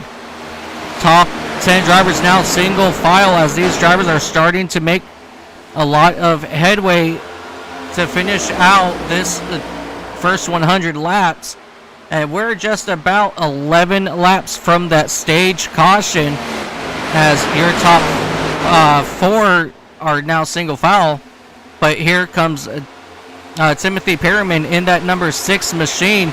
He's trying to take over that 5th spot from Walker on the outside as they go through turns 1 and 2. And of course, when I say that, here comes Mark Gonzalez trying to make a run on the outside of Lautenslager, but Lautenslager, he will close it off on the exit as he does a crossover down into turn 3. He will overtake that 3rd spot. Meadows, Robertson, Gonzalez all in the playoffs take over the top 3 spots now as they come down into the quad oval.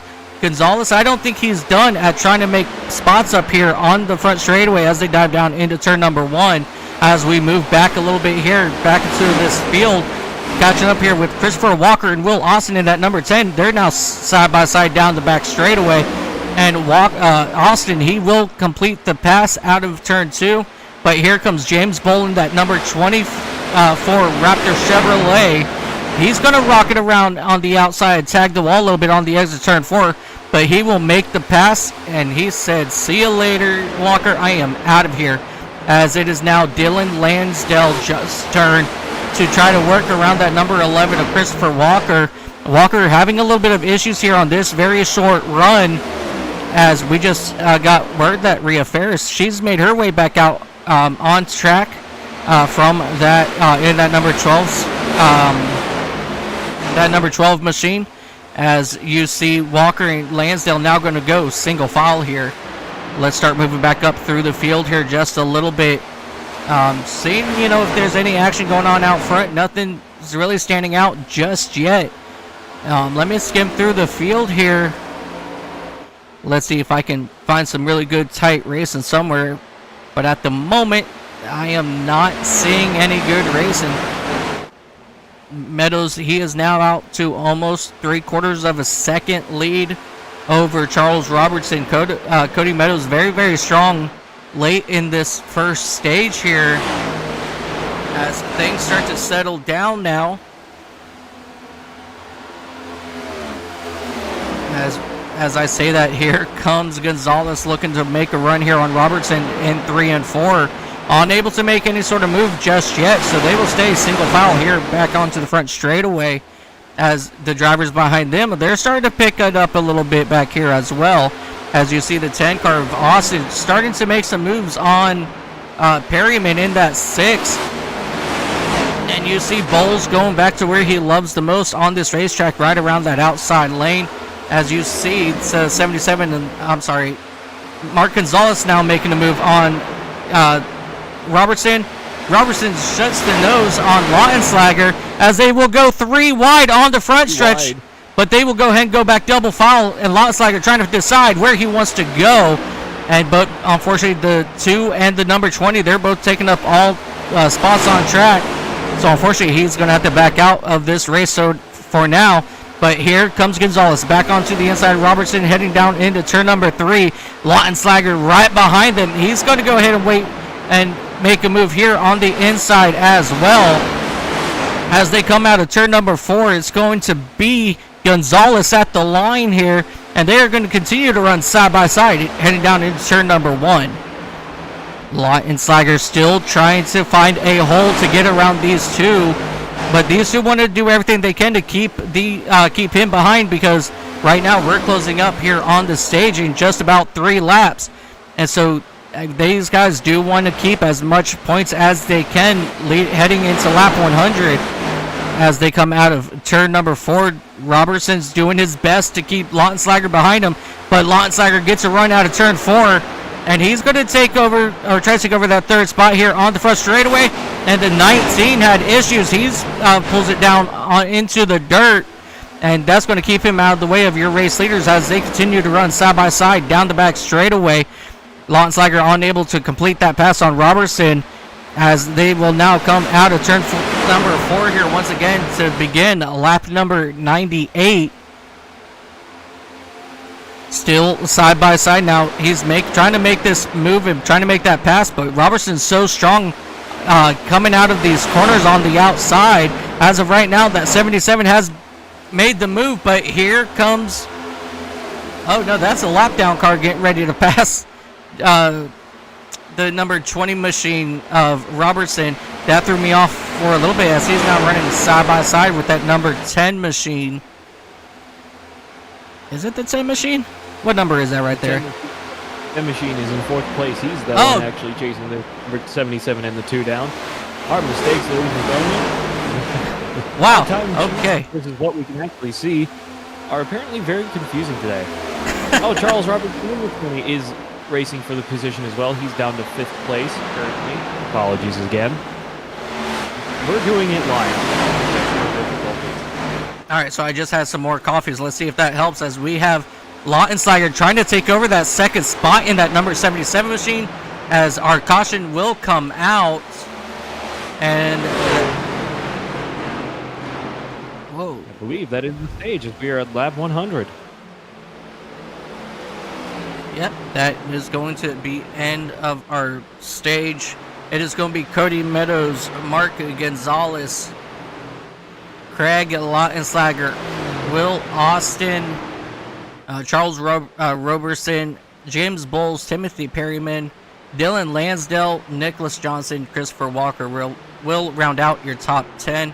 So let me go ahead, take a moment. I'll let you take over from here on comms while I go ahead and try to pinch together some points here real quick. Thank you, Mike. Well, that was a very crazy first stage here of racing here at Charlotte Motor Speedway, as we start getting piled up behind the pace car once again under caution for the end of the stage. Lap 101 as we're rolling on down behind the pace car. Cody Meadows, Mark Gonzalez, and Craig Lautenslager are your top 3, number 21, 2, and the 77. A lot of really fast green flag racing tonight when we have had it. But there's still plenty of racing out there left to go. Let's take a look and see if we can find who has the fastest lap overall tonight. So far, anyway. As they all come down pit road, we'll take a second as I look through. Currently, it appears to me your fastest lap is of Cody Meadows as well, as with a 29.04 second lap. That is an incredibly fast lap. Charles Robertson with an even better one, a 28.94 second lap. That is incredible speed out of a lot of these cars tonight. We still have plenty of racing left here to go. As the race off pit road gets underway, everybody getting off the jacks at the same time. A lot of speed coming off.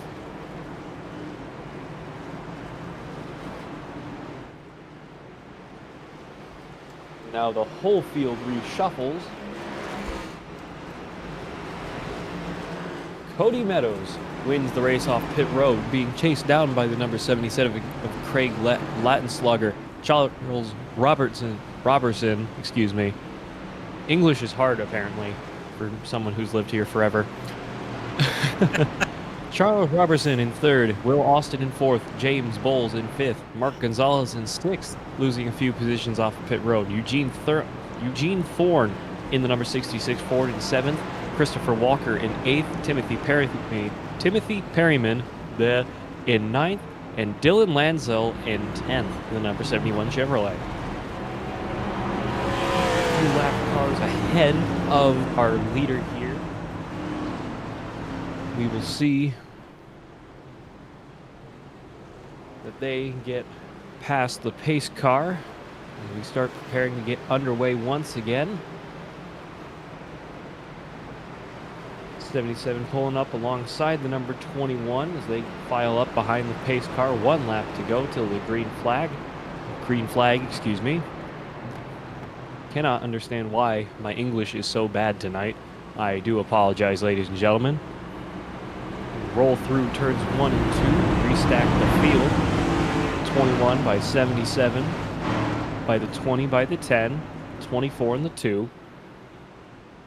All of the really fast cars out there tonight are right back up at the front. The number 11 sneaking his way back up towards the front. Number 11 of Christopher Walker, after a few minor incidents earlier in this race and a little bit of bad luck, he's managed to wrestle that thing back up to the front of the field. Let's see if that will work out for him towards the beginning of stage number 2.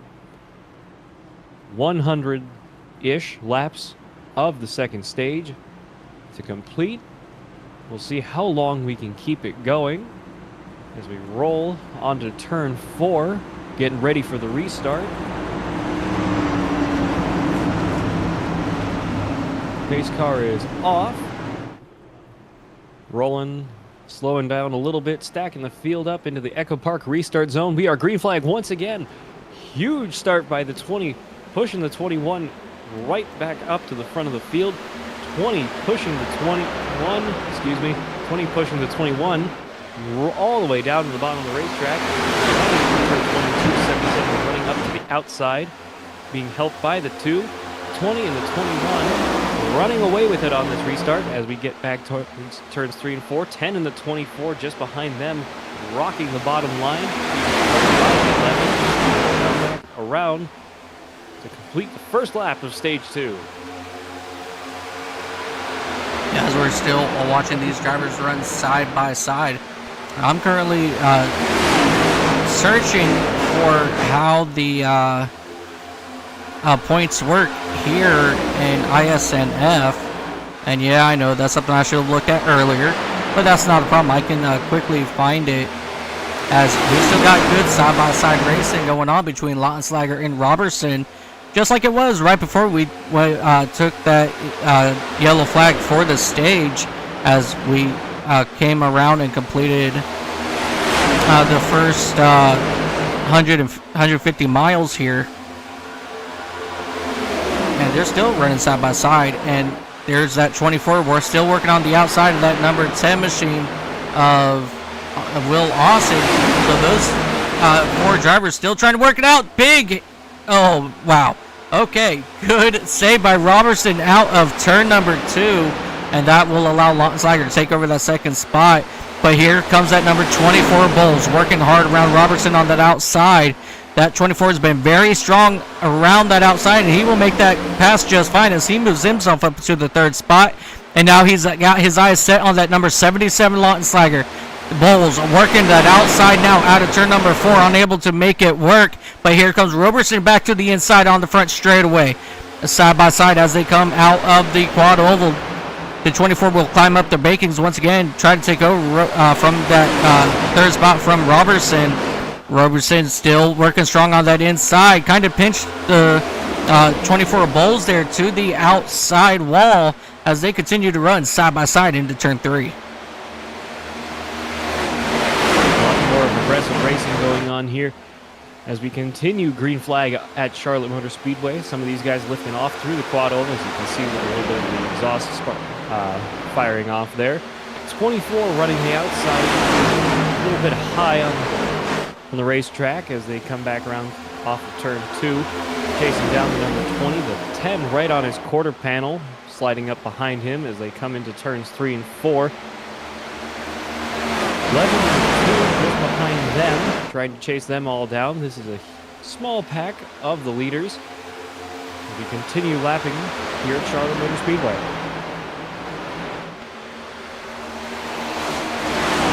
Sun's setting a little bit, as you can see on your screens. Track's starting to cool down a little bit. That's where these cars really start to come alive. Lowered temps of the track improves tire temperature and wear as the 11 comes really close to the 10 there for a quick run. Worried for a second there that the 11 was going to turn the 10, but keeps it going. That's all right. 2 and the 11 a little bit further back as well, duking it out a little bit side by side into turns 1 and 2.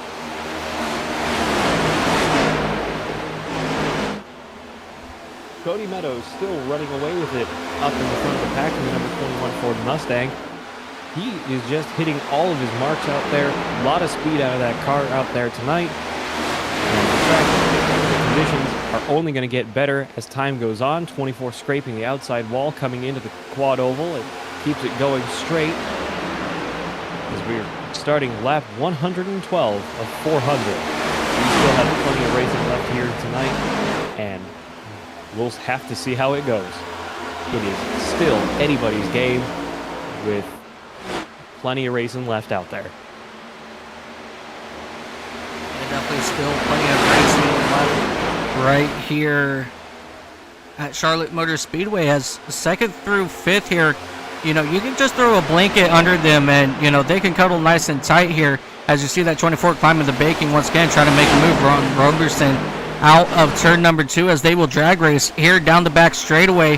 That 24 machine, he will take over that 3rd spot from Robertson as he will now work his way back down to that inside lane, and he's going to start to reel in that number 77 now of Lautenslager, but Robertson says not yet as he makes a good run here on the exit of turn number 4 through the quad oval back up into turn number 1, and here comes that number 10 machine of Will Austin. He's looking to make some noise here in the top 5 as well. Still unable to complete that pass on the inside, but he's still making his way as you see the 19 of Ethan Farless still down there on the inside lane. He's just right now pacing himself around this track, and still Austin not able to make any move on James Bowles in that number 24 machine just yet. Very unlucky night for Ethan Farless. Hopefully he catches a break, gets that lap back, and gets to continue racing. Usually he's a very fast driver. I've witnessed it myself. I've raced with him and against him a few times. He is a very competitive driver out there. Let's see if he can make some magic happen, get back at least onto the lead lap of this race. As the leaders come off of turn 4 through the quad oval, start lap 116.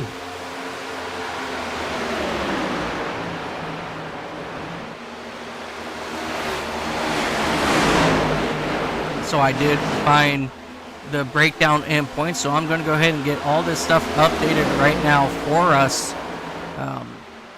So $3.99.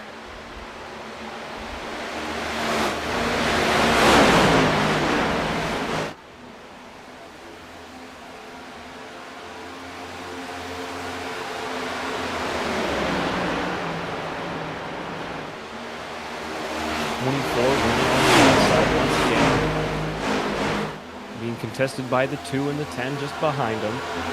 Trying to chase down the 20, 77, and the 21 as we come back through turns 3 and 4. James Bowles, 24 Chevrolet, coming off of the quad oval. Ethan Farless in the number 19 lap car. Another lap down, unfortunately, this time by 24 is getting real close.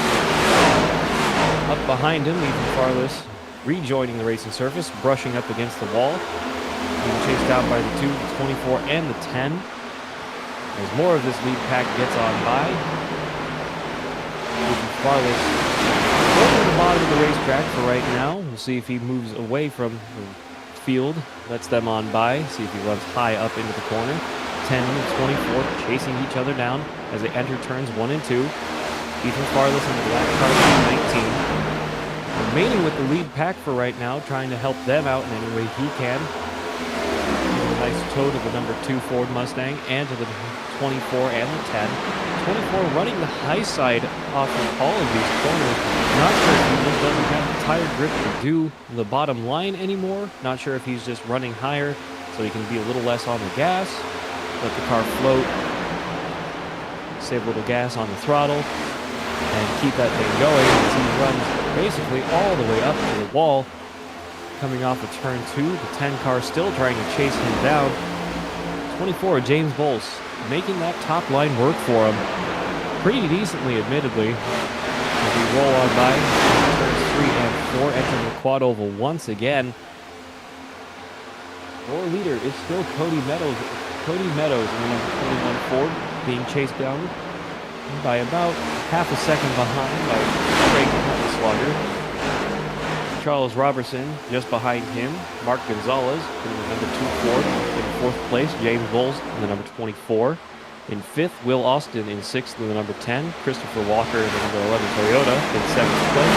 Eugene Thorne in the number 66 in 8th. Dylan Lansell in the number 71 in 9th. Timothy Perriman in 10th place in the number 6 Ford Mustang. Still plenty of green flag racing here as we are on lap 122 here at Charlotte Motor Speedway. This is the World 600 at Charlotte Motor Speedway, brought to you by the iRacing, the ISNF.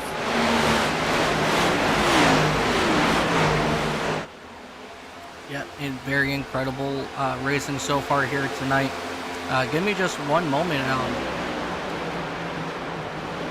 We're going to change something up here real quick.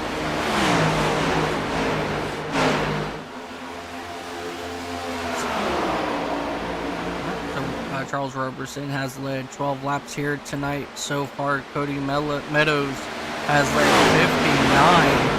59. So both of those drivers will gain 2 extra bonus points so far for leading a lap. They'll get their bonus points so far for their stages. And looking at it as it is right now, ladies and gentlemen, this is still your current point standings. Even if it is based off how they were to finish right now as it's said and done.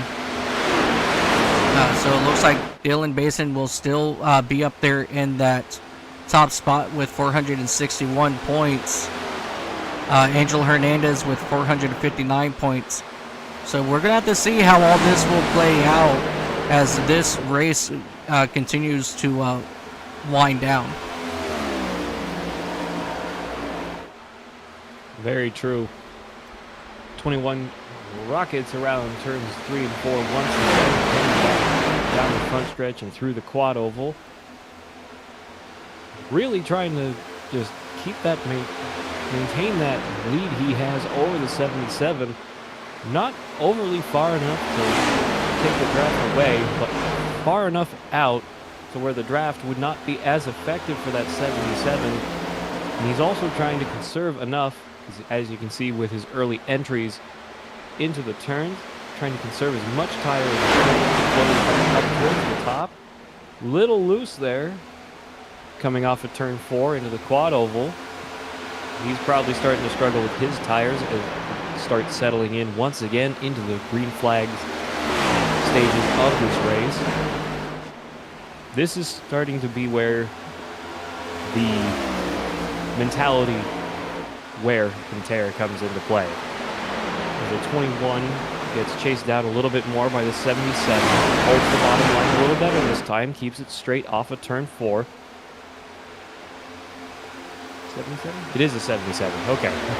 I thought I mistook it for the 71 again. My apologies. It is the 77 Chili Chevrolet. Through turn 1 and 2, down towards the backstretch. A little bit of lift off the 77, as you can see with his exhaust pipes. They're both trying to conserve tire and fuel, because the first one into the pits under the green flag will definitely keep the car a lap down. Of course, once all the cars cycle through their green flag stages, it'll all work out to everyone, for the most part, being on the lead lap for your leaders. Come back around once again through turn 2, back down the backstretch. Number 19 of Ethan Farther still maintaining his position here with the lead pack, despite being a lap down, trying to fight back and get some of that position back. The 21 and the 77 just pulling away from the number 20 car of Charles Robertson. Just not getting any help on trying to chase down the top 2 cars on track.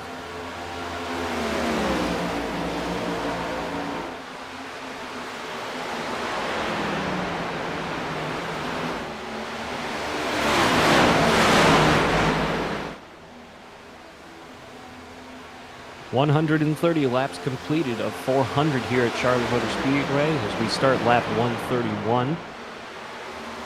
Still a lot of racing left. We're not at halfway. Still have 70 more laps to go before the next stage stop. And now we are practically running single file here around this speedway. I'm looking through the field. The closest battle right now on track is going to be between Mark Gonzalez and Charles Roberson now for that 3rd spot, as it looks like we're starting to get the mix into some lap down cars here. And so how much will these lap down cars truly make a issue for these leaders as they get ready to pass these lap down vehicles?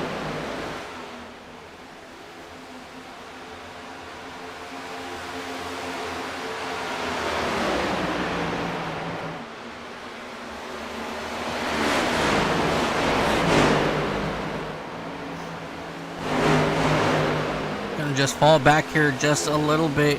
James Bowles in that number 24 machine, after being up front, near that top 5, he has struggled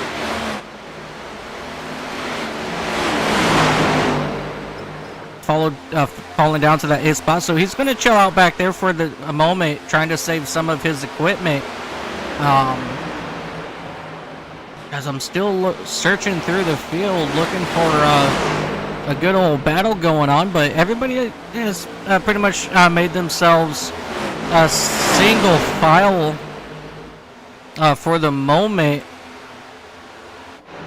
as that number 1 car, Mike Iskandar, he's working around that lead lap car. Yes, he is. Ladies and gentlemen, driver of that number 12 Ford Mustang, Rhea Ferris, filling in for Christian Delgado. Christian Delgado, thank you. I've been pulling blanks up all day up here in the booth for some odd reason. But welcome in, Rhea. Tell us about how that number 12 Mustang was feeling today. It was feeling pretty good until I got wrecked out. 35 and I made contact in the tri-oval, bounced me into the outside retaining wall, back across the nose of the 88 into the pit road, and I had a tow of over 4 minutes, put me several laps down, used my fast repair, came back out, got caught up in another incident where I was dodging wrecks under yellow and trying to slow down in time, trying not to hit my teammates who were already checked up, and went back down on the pit road and hit inside retaining wall there. So it's a typical, usual Coca-Cola 600. For me, that's why I try to take this week off and go on vacation.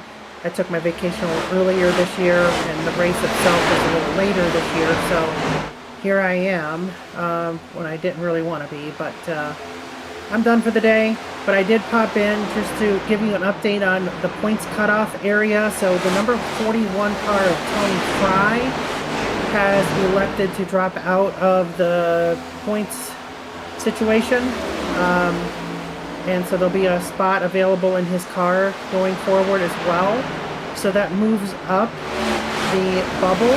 So now James Bowles, I believe, has a shot at this. However, he did not load the realistic paint scheme that I sent him at 11:07 yesterday morning. So he misses out on the 5 bonus points that he desperately needs to try to pass guys like John, Larry, and Chris to try to make it in. So just to let you know, everyone is getting a 5-point bonus for realism, for racing the exact same scheme that they ran in the real life NASCAR Coke 600 earlier this season. And if they did not race, if they did not load that paint scheme for this race, they do not get the 5 bonus points. So James Bowles was that driver. Gotcha. All right, and I'm sorry. Who did you say has dropped out of the playoffs? Tony Fry in the 41. Very unfortunate. Yeah. And it's just you know, pouting and, you know, for one reason or the other. It's, you know, one race getting somebody upset, you know, he's going to discard his entire season over, you know, one bad race. You know, if I were to do that, I would never have the league in the first place, and I would never, you know, try to race ever again. But anyway, I don't understand people like that. But anyway. Sorry to interrupt, but we got a side-by-side battle now here between Gonzalez and Roberson as they are trying to work around that lap down car number 4 of John Hopley, as they will now drag race down into turn 3. Hopley will go ahead and elect to stay high, but Roberson, he will drop back down in front of Gonzalez, and that's going to reset up Gonzalez to possibly have to try to make another run as they exit turn 4. 4 car on the outside as well, getting real close to that 2 coming through the quad oval. Almost dooring that number 2 car. 2 car going up towards the outside line once again. 20 car on the bottom. 2 falling back a little bit, trying to get behind the number 20. They race down the backstretch into turns 3 and 4.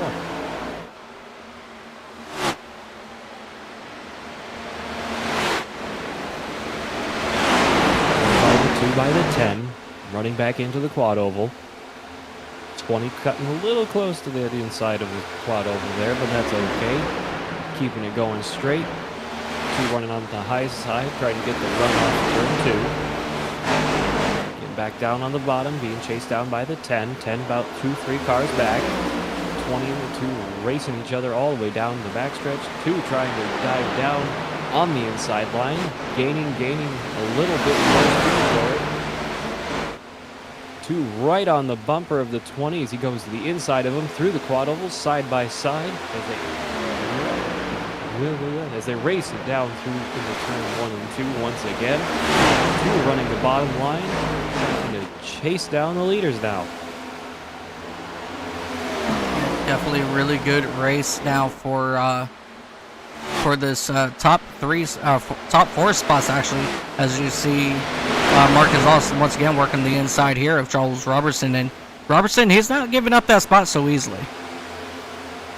No, he's not. He's running really hard on that outside line, the number 20 car, trying to keep that speed and momentum going. This is part of what gets to be really fun about these long endurance style races, especially here at Charlotte. They're not quite wide enough, realistically, for 3-ride racing, but you can have a lot of fun with side-by-side action, and we're getting a whole lot of that tonight, especially in these small spurts, as the 2 and the 20. The 2 clears the 20 car, and we are back to having the top 3 being Craig Slaughter, Cody Meadows, and Mark Gonzalez. 2 getting a 1-2 car lead. Coming down the backstretch, 10 helping the 20 as they enter turn 3 and 4. 20 chasing down the 2 once again, running a little bit high. come back off of turn 3 and 4 through the quad oval. Lap 148 this time by.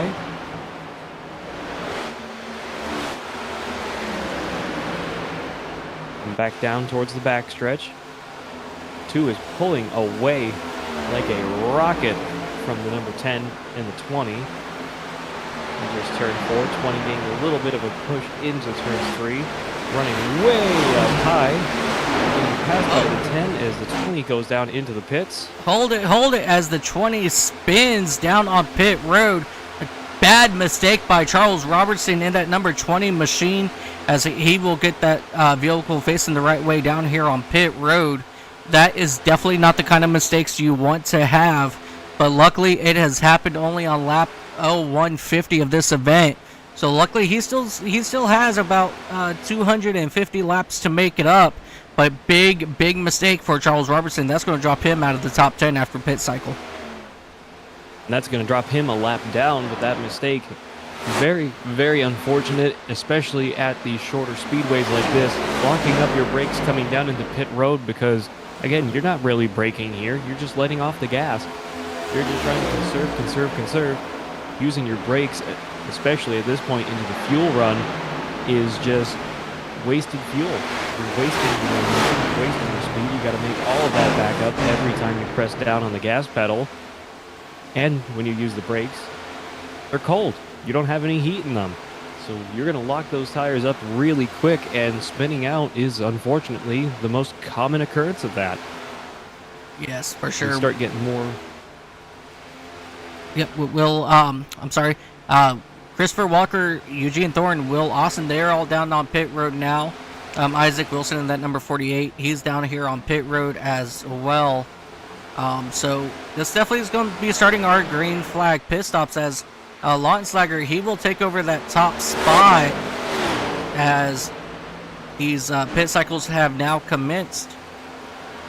Lautenschlager's been running the top spot for a little bit now, but Mark Gonzalez in the number 2 gets his shot at second place. James Bull in the number 4 back up to third. Dylan Lanzel, in the number 71 up in 5th. I believe he's just pulling down pit road now. He's dropped a few positions. Jeffrey Weimer, David Justin, Timothy Perryman, and Larry Fairman are all gaining some positions here as green flag pit stops start getting underway. Number 77 or Craig Landslaughter starts getting tied up in some of the cars coming back out of the pits. We complete 153 laps of 400. Start of lap 154. Your leader is Craig Lautenschlager in the number 77 Chili Chevrolet.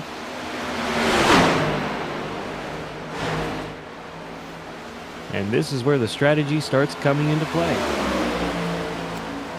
Yeah, definitely now that we have our pit cycle now, commencing, we still have just about 8 more drivers that need to make their way down here onto pit road.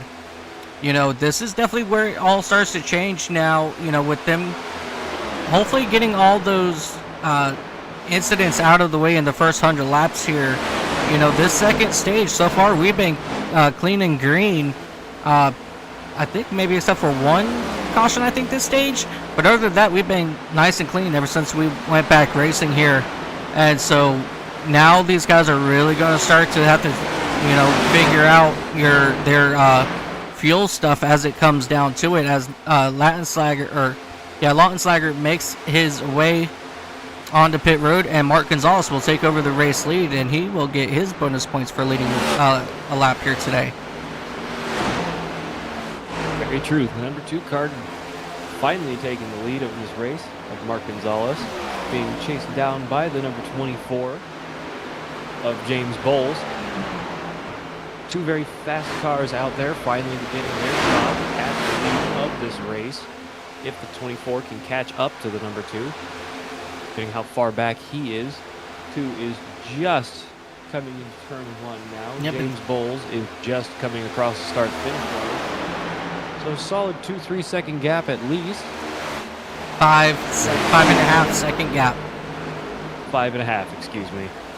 Again, I do not understand what my technical issues are tonight, so I'm trying to do the best I can to keep my timesheet going as Mark Gonzalez comes down into pit road, getting really loose, keeping it straight. That's the good thing as he comes down into pit road for his green flag pit stop. James Bowles, the number 24, taking the lead of this race, being chased down by Timothy Perryman. Lap 158 of 400 here at Charlotte Motor Speedway in the World 600.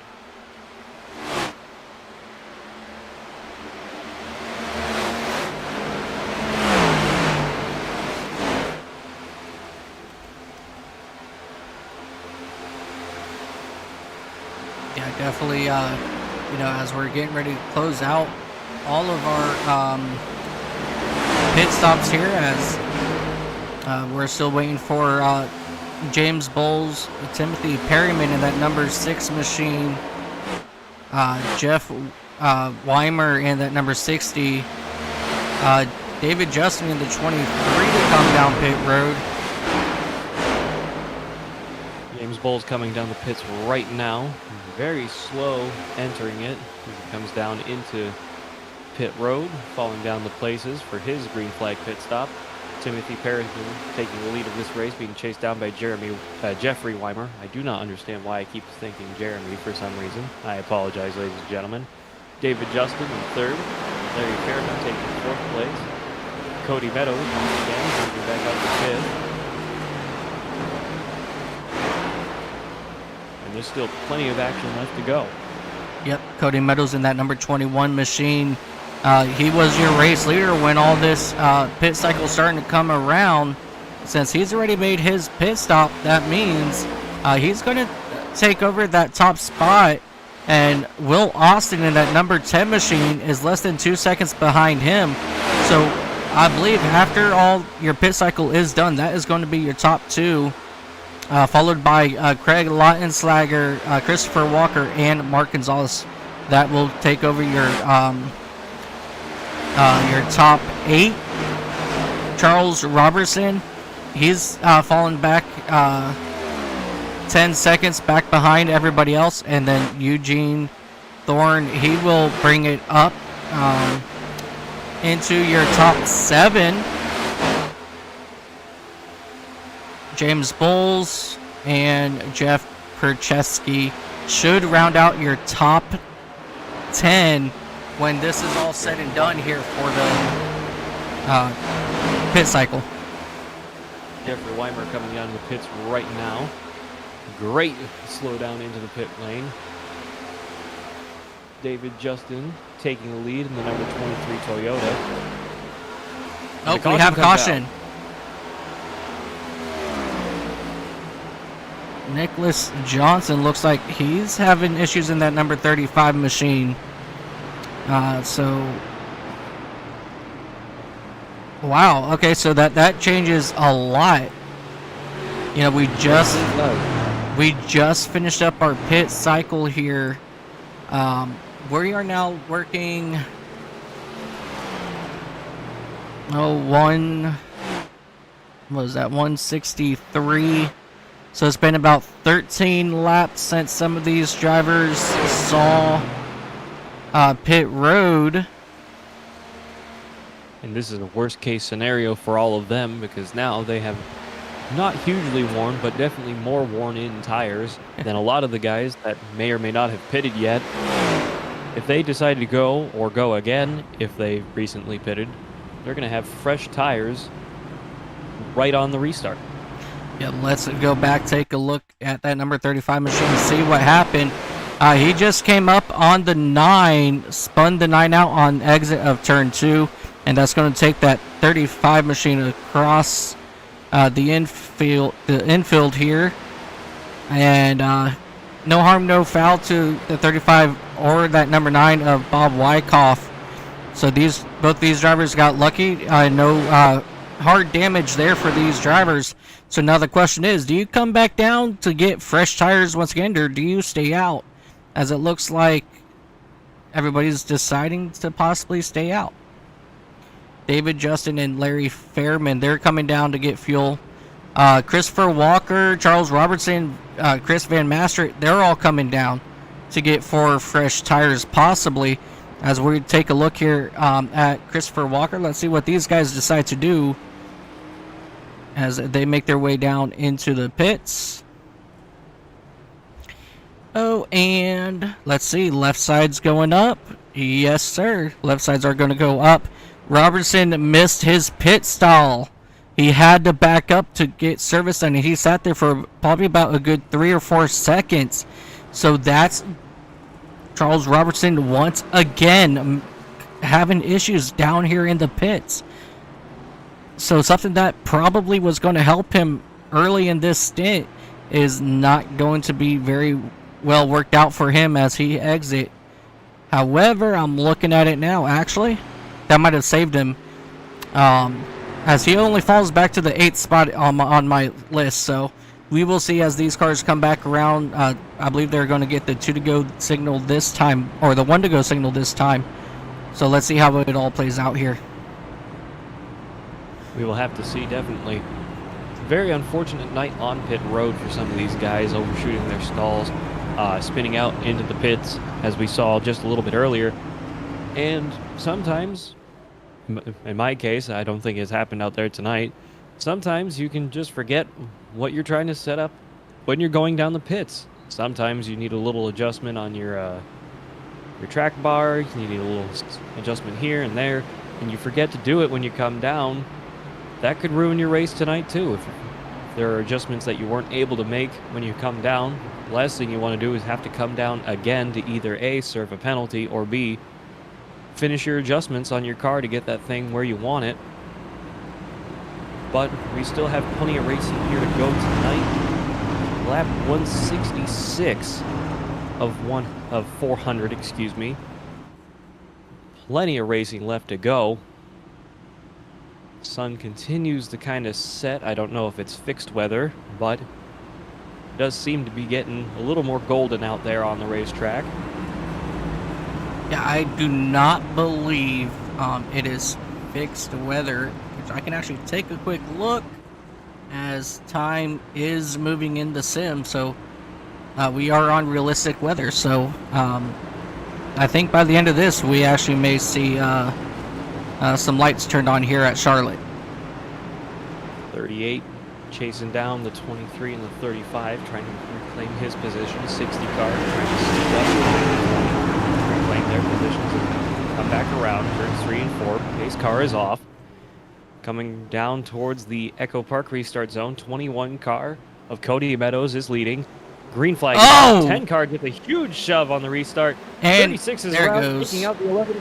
And we are all over the place on this restart. And the 11 comes straight back on the track and takes out the 77, and the entire outside line has been completely annihilated, and the caution comes out once again here at Charlotte Motor Speedway. James Bowles in that number 24 Raptor machine. He is also involved here as he's going to go ahead and back it up onto the racetrack. Still backing, and he's going to get that thing stopped to get it whipped around to go back in the correct direction. Very unfortunate there for James Bowles getting it caught up in this, but luckily we still got a long way to go in this. So let's go ahead and come back here, take a look, see what happened. And it all started off with the 10 not getting a good jump there. No, that was a very poor restart from really kind of everybody involved there. 21 got away just fine, but that 10, I don't know if he spun his tires up or if he just forgot that they were going green, because definitely that's happened before as well. Because that 2 car really goes for it. I don't know if the 2 pushed him.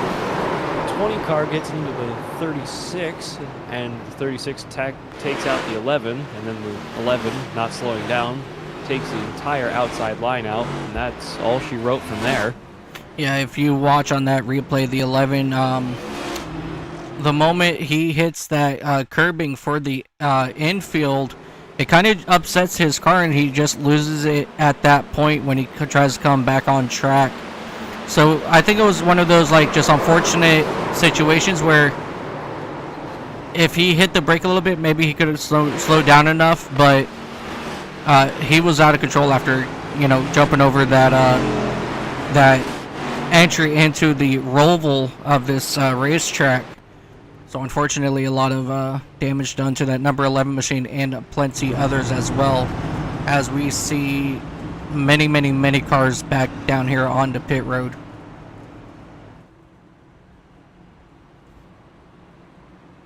Very unfortunate series of events there. I don't have a lot to say about that, in my opinion. Of course, that does tend to happen. You get spun out, you get taken out, some things just happen. Way it goes sometimes, especially here at Charlotte with the roval course just on the inside. They don't always take the curbing out. Some of that's embedded into the ground itself, or paved into the ground itself in this case, and there's just nothing you can do about it. If you hit it, you're just going to get airborne, and brakes don't work too well in the air. So Yeah, unfortunately, that is definitely the case there.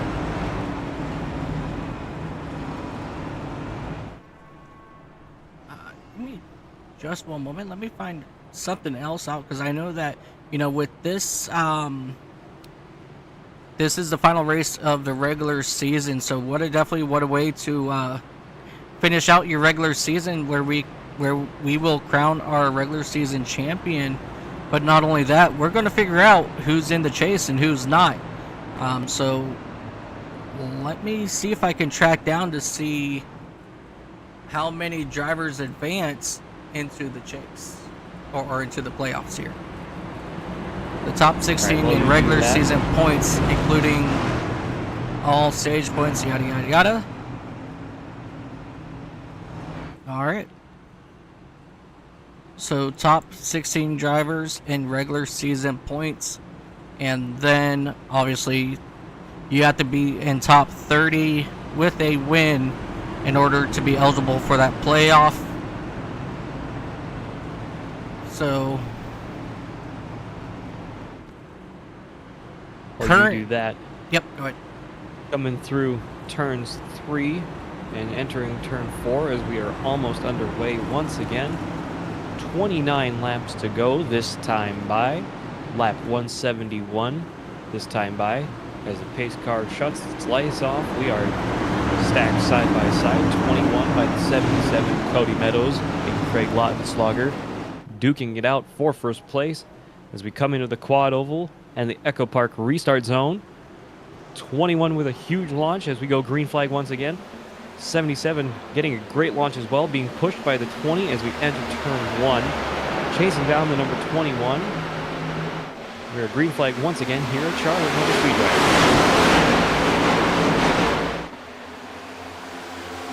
Apologies about that, Mike. You can continue. Oh, it's all right. I'm now jotting down your current points situation here for your top 16 in points.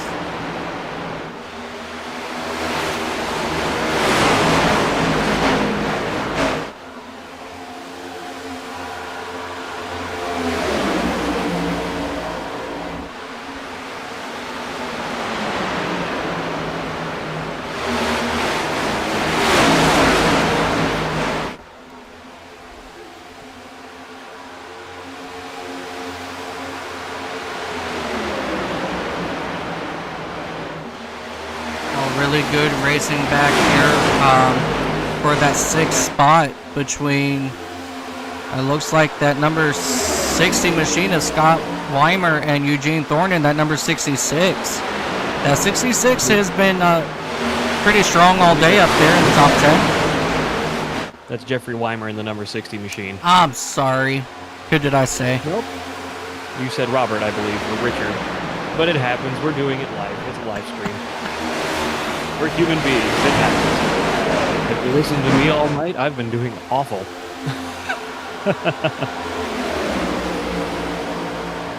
Come around turn 3 and 4, Jeffrey Weimer in the number 60 machine, leading the small 6th place.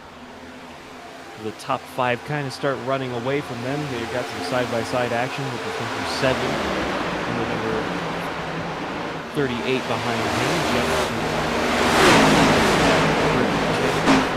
God, that's name's gonna screw me up all night.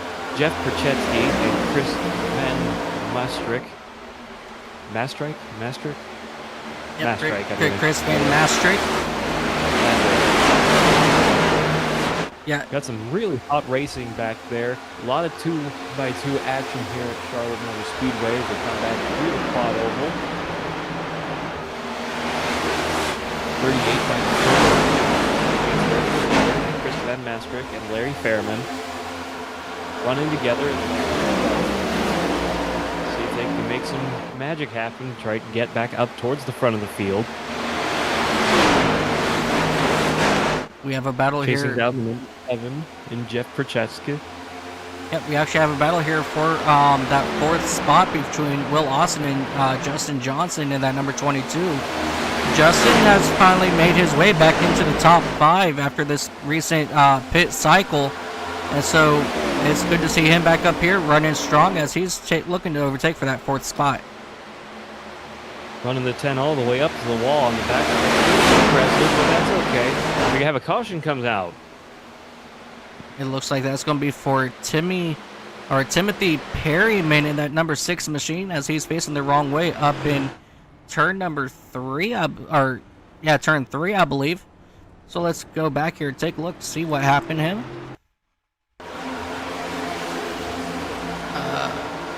Looked like we lost radio communication and he tried to come down on the apron. Oh, hard contact between the 47, the 9, right into the 6 as the 6 came right back across. A couple hard hits there for Bob Wyckoff and Thomas Flynn. Thomas Flynn started up on the pole here, so he's going to take his machine back down to pits, having a rough day. Bob Wyckoff once again getting caught up in somebody else's mess. My heart breaks for that number 9 machine as, you know, he really wants a good, strong finish here. But unfortunately, he's just having a lot of issues getting it done. Yeah, he's been on the short end of the stick. I think for the better part of the night, Bob Wyckoff and that number 9 Napa Chevrolet just having a really hard time keeping it out on the racetrack. Not really because he's been the problem, but more just problems have been collecting him and being a part of his race more than being he having the issues. Just a lot of unfortunate racing for that number 9 car out there tonight. We'll see if his luck improves as the night goes on. We are lap 180 this time by. Cody Meadows in the number 21 leading the way once again. Charles Robertson climbing back up in the number 20 Toyota back to second place. Will Austin in third in the number 10. Justin Johnson in the number 22. Jeffrey Weimer in the number 60. David Justin in the number 23. Steven Sear in the number 5. Eugene Thorne in the number 66. Larry Fairman in the number 34. Craig Lautenschlager in the number 77. Chris Van Maastricht in the number 38. Those are your top 10.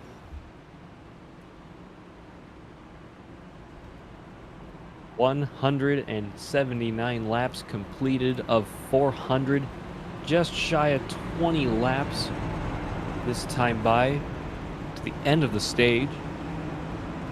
This is where a lot of the fatigue, mental fatigue, is really starting to set in a little bit more.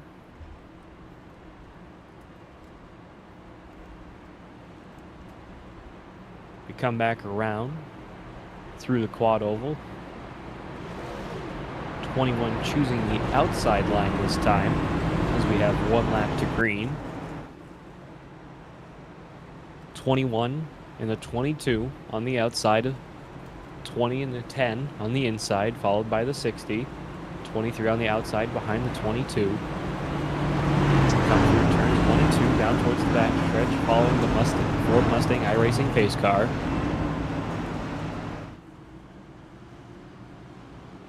Field starts stacking up again.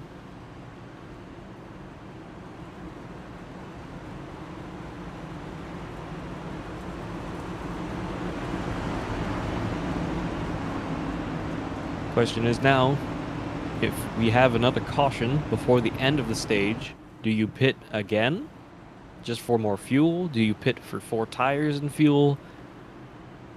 The questions only become more complicated as the race goes on because you don't know whether your chances are going to improve or if they're going to go away.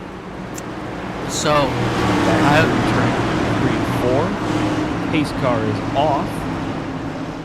Heading back into the Echo Park restart zone.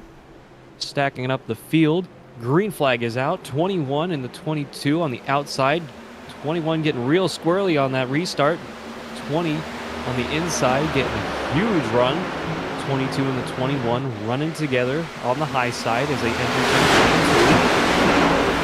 turn 20 pulling away and getting the lead away from the 21. Your new leader, Charles Robertson. As the 21 and dumps him into turn 3. Huge punt for the... once again, what an incredible save from Charles Robertson. In that number 20 machine, he will fall back in to that 8th spot. So now he's got to get his head back straight, so that he can start making his way back up front. Get those bonus points at the end of this stage, as we are working just about 17 laps before the stage break. And to answer your question, to come down pit or not, it all depends. If you're Craig Lautenslager, Mark Gonzalez, those drivers that are outside of your current top 10, if people in the top 10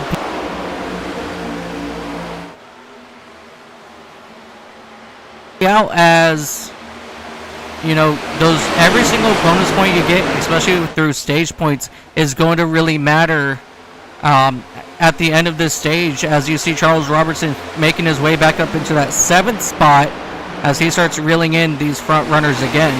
So those stage points at the end are really going to matter the most. Oh, and the 24 gets turned, and he gets backed in hard into the inside wall. We're still green flag. And we are still green. Oh, he backs it down.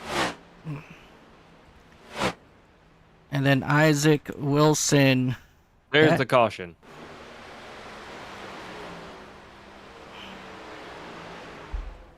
All right, let's go back here and take a look, see what happens to James Bowles coming out of turn number 2.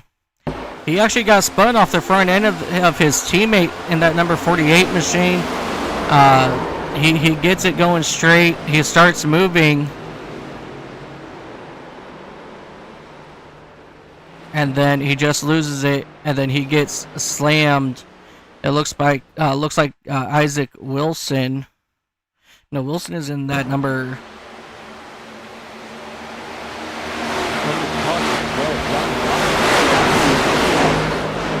Buried his car into the inside wall on the backstretch and recovers to the pits. Number 4 car. Oh God! More mayhem up here on the front or back. I'm sorry. More mayhem heading down into turn number 1. John Hopley, unfortunately, he was involved in this one. I'm very curious about something. Let me go back. And I want to ride on board with that number 24 machine. No, and as I thought that is what brought out the original caution, but I believe I was wrong on that one.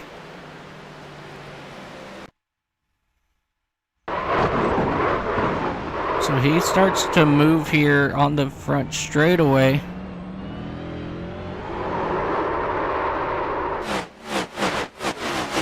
And very unfortunate situation there.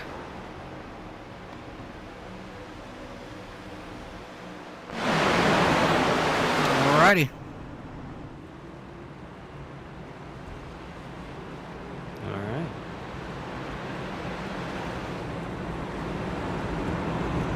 still under caution here at Charlotte Motor Speedway. 187 of 400 laps this time by will have been completed. When we go green flag, most likely it'll be 11 laps to go, maybe 12. I believe 12. If my math is correct. Probably not, but that's what we're going to go with.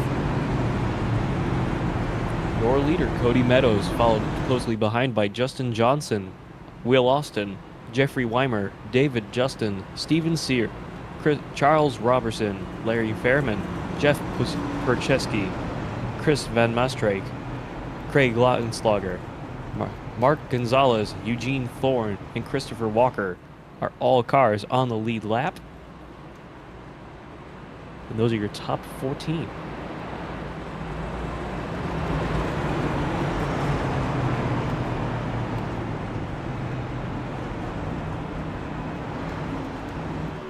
We start to stack them up once again. 21 choosing the inside this time. 22 getting a little bit close. Yep, so the ones that came down pit road, it looks like are not the ones that are really into,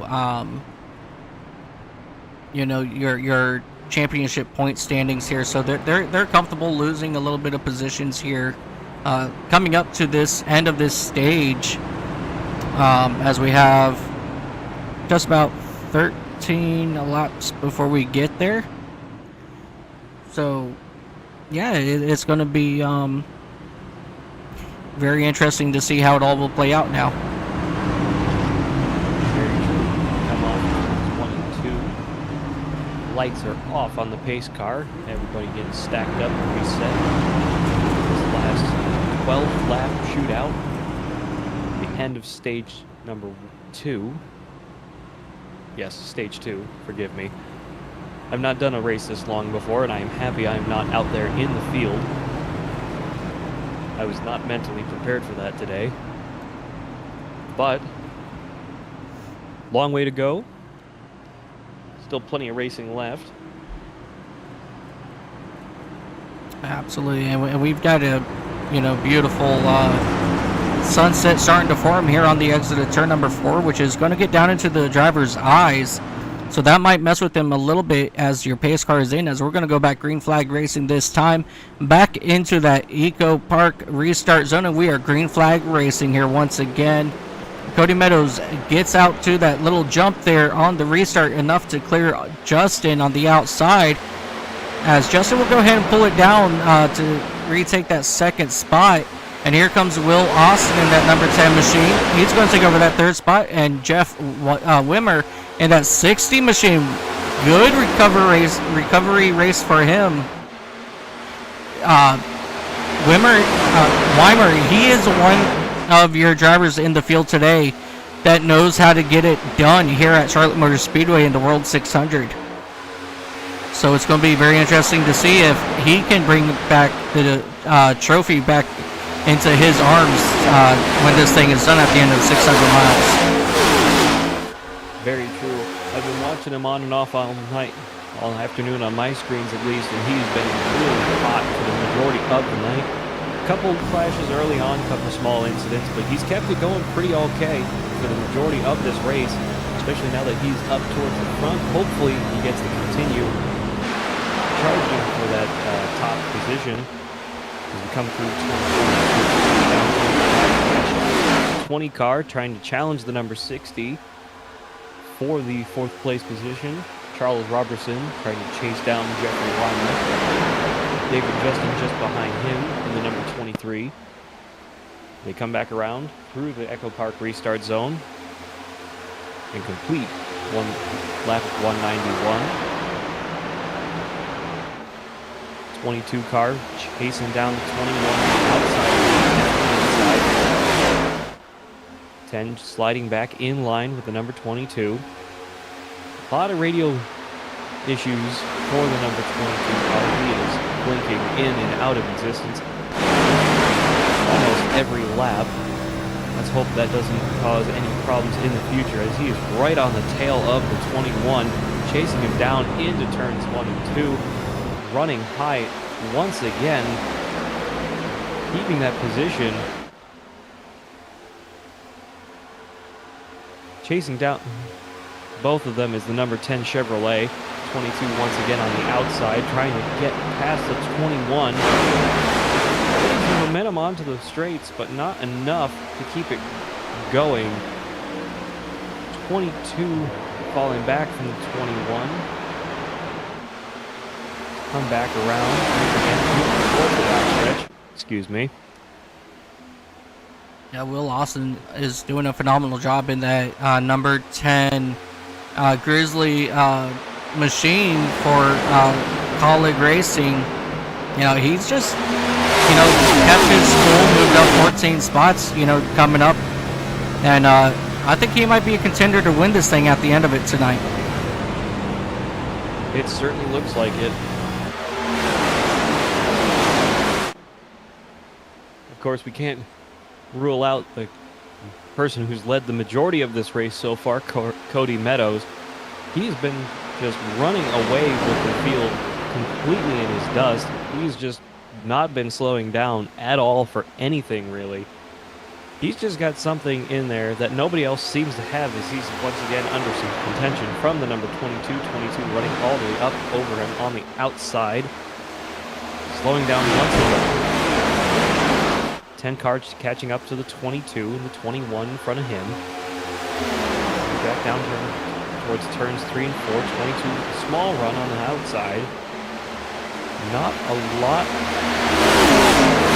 to really do. 22 alongside the 21 momentarily as they come through the quad oval. 22 with another run on the outside, side by side with the 21. Maybe there might be a move here from the 22 trying to get by him.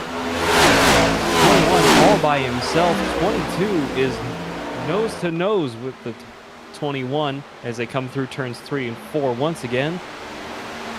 22 trying to make that outside line him alive as he scrapes the wall a little bit through the Echo Park restart zone, across the start-finish straight. Lap 198, 2 laps to go. And here comes that number 10 of Will Austin to the inside of Johnson. With Johnson getting into the wall there on the exit of turn 4 this last time by, that allowed Will Austin to pull up beside him for a hot minute. I thought they were going to go 3 wide for the race lead, as these two drivers will continue to drag race out of turn number 4. We should be coming around, not this time by, but next time by. See that yellow flag to call out your stage, and this would be, once again, another good stage points for Meadows and Johnson, Robertson and Weimer. You know, your top 5 here. You know, Austin, he is a substitute driver, so he's not running that machine full time. So it's a good day overall for him, but it's going to be a better points day for everybody else as they exit turn 4. A little bit there for just a moment. Coming back through the quad oval. Caution comes out for the end of the stage. Cody Meadows continues to lead the way, followed by Will Austin just at the line, just passing Justin Johnson in the number 22. That was an incredible bit of racing there for the lead. Going back to what you were saying, though, about 3 wide for the lead, I believe even at this point they all know trying to run 3 wide would be a almost suicide move.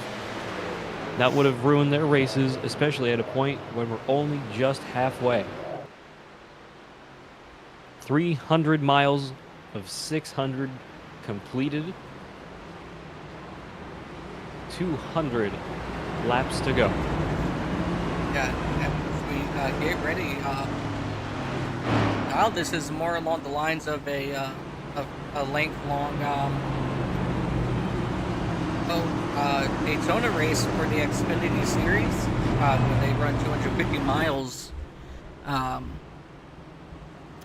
250 miles over at Daytona. You know, you just tack on, you know, an X amount of extra laps, and we're getting down to the nitty-gritty now. And like you said, we still got 300 miles left to racing. If you thought they were tired before, they're starting to get really tired now. Their hands, their arms, the mentality's starting to go down. Everything's going to be twice as hard from here on out to just even think about trying to survive the remainder of this race. The leaders, and basically everybody's coming down pit road. 21 a little slow into the pit lane. Keeps it rolling. Something these drivers definitely want to make sure, not to speed on pit road. Robertson, he knows a little too much about that currently, as his last 2 pit stops, there were issues, so hopefully he can have a better in and out this time. And, we sit here and we say, we still got, 200 laps, and, they've already ran 300 miles. And, believe it or not, for those who are at home who don't do sim racing, yeah, we don't get the G-forces that the real-life drivers get. However, a lot of our wheels, they have some pretty good, force feedback. And a lot of these drivers, me included, we like to feel, that pullback when you hit the corner. We want to feel that wheel start yanking a little bit to that right, so that you have to manhandle it into the corner just like you would in real life. So, for a 600-mile race, you do get tired. Your arms do start hurting. After this, I'm actually going to be jumping over into the 24 Hours of Le Mans in the Krevitec series. I'm going to get ready to do about 3 hours of racing there once we're done here up in the booth. So I'm going to jump on a quick rocket ship and fly over to France and get ready to do some road racing over there. But yeah, you will get tired real quick driving these race cars, and it may be all virtual, but man, it is something. I can agree to that. Me and a couple other guys from the Fearless team were going to be doing the 10 Hours of Atlanta a few weeks ago. Unfortunately, that plan just came together a little too late for us to get any real practice in. We were going to be running the McLaren GT3 car from there in the official iRacing sessions. Unfortunately, once again, we didn't have enough time to really put that all together and make it happen, but it was still an immensely fun time learning the track, feeling it out, understanding how these cars really drive, and especially going on with what you were saying about the force feedback. Personally, I run a Fanatec wheel and rig, very simple rig, keep in mind, but for a 8 Nm setup, which is pretty moderate considering the budget that I have, especially these days, 8 Nm is plenty enough. And once you start running around in these, especially in these NASCARs, around these oval circuits with all the banking, especially like at Daytona and Talladega, you really feel how hard these cars are to drive. They are tight and they are fast cars. As we come down through the quad oval once again into the Echo restart zone for the start of stage number 2, and the 20 gets spun around on the restart. Charles Robertson's day just went from bad to worse as he got spun down on this restart. Let's go back, take a look what happened to him. And there is no caution on the race for that. I find that amazing. Well, let's find a good spot here. All right. So you got that 20 machine on the outside, and the drivers go green, and he just spun his tires shifting. So I think instead of going up in the gearbox, he went down, because that car just immediately shot to the left, and luckily nobody else was involved. Mark Gonzalez in that 2 machine did an incredible job at missing that spinning car. So that's going to separate Meadows and Gonzalez from the rest of the field for the moment. But as you can see, Lautenschlager and David Justin, they're still working hard at reeling those 2 back in.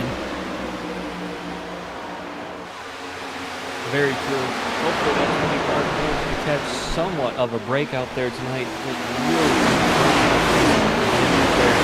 The last car on the lead lap in 14th place. 12 positions down from when we initially went green flag earlier this afternoon. Mark Gonzalez, Trey Lautenschlager, David Justin, Will Austin, Larry Fairman are your top 6 currently as they come back through the quad oval. a complete 207 laps. This time live.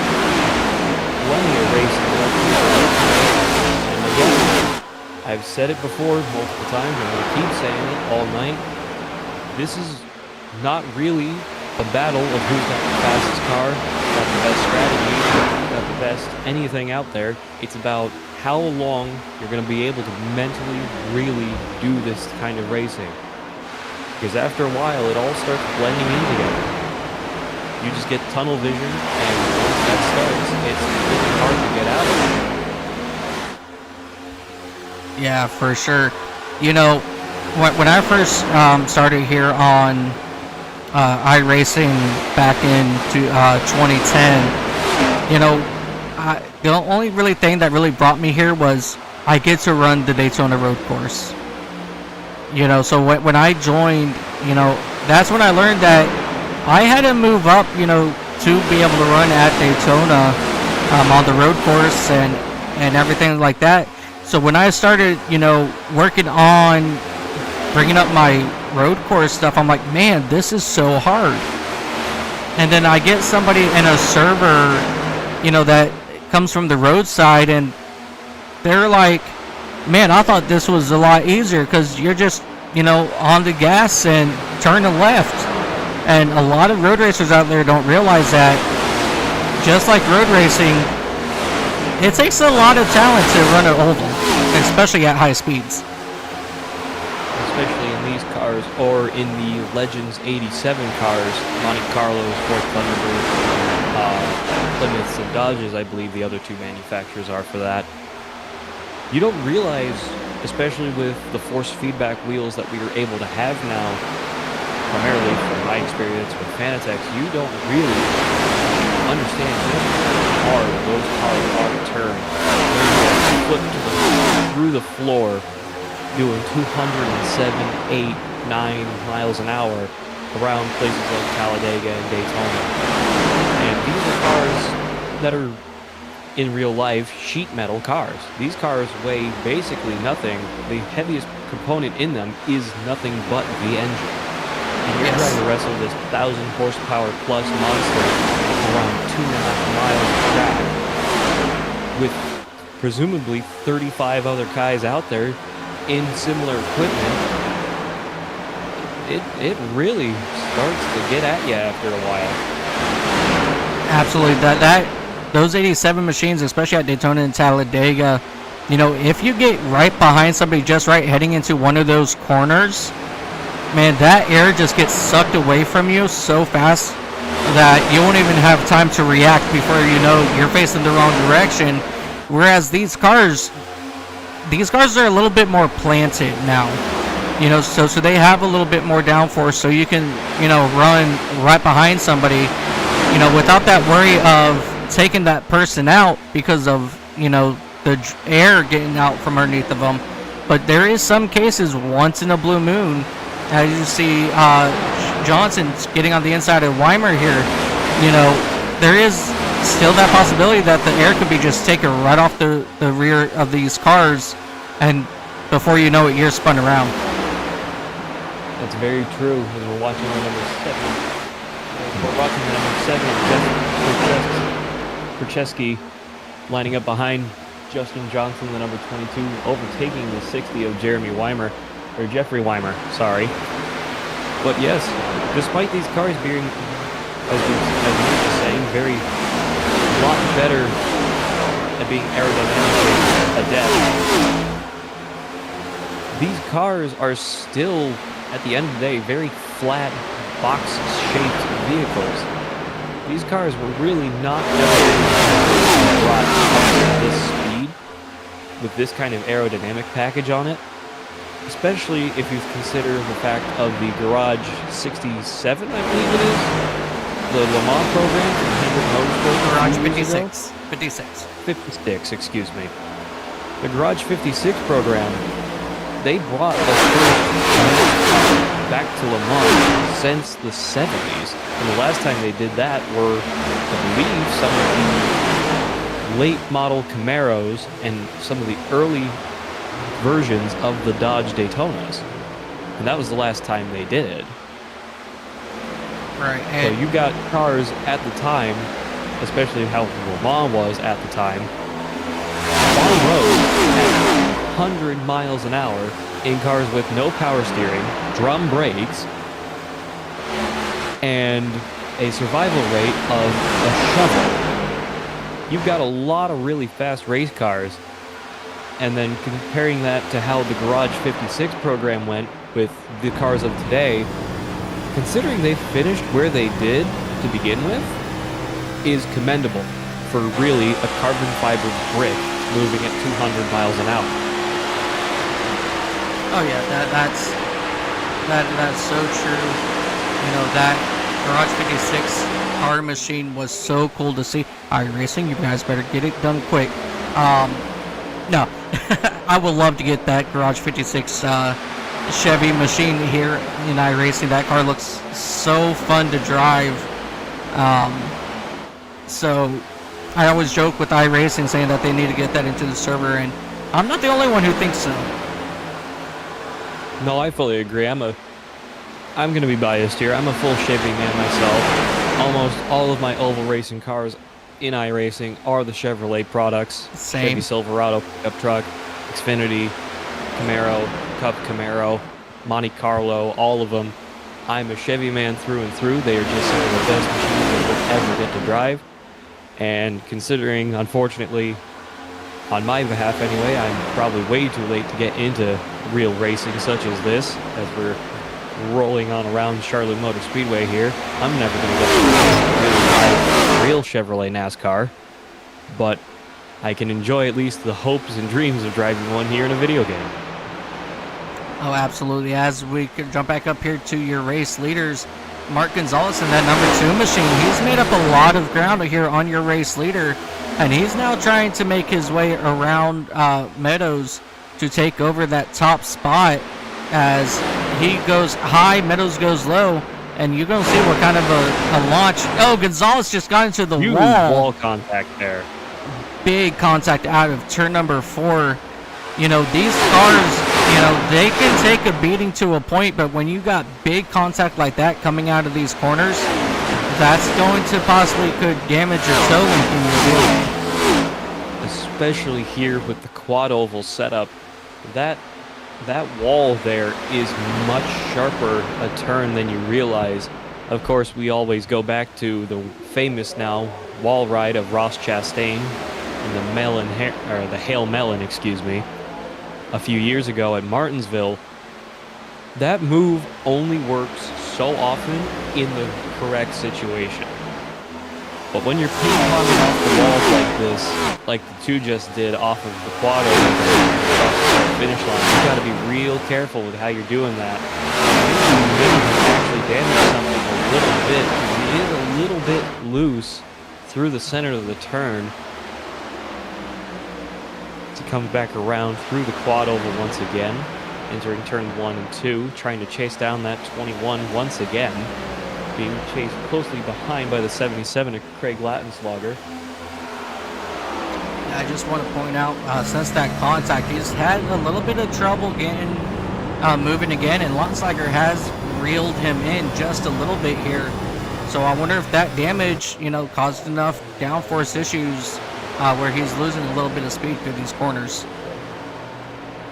Yeah, it definitely looks like it. If you watch his middle of the turns and his exits, you can definitely kind of see it's twitching a little bit more as he's coming through the corners, really getting back onto the gas.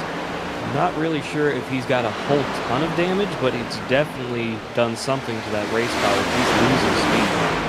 He's keeping up, but he's definitely not gaining, really.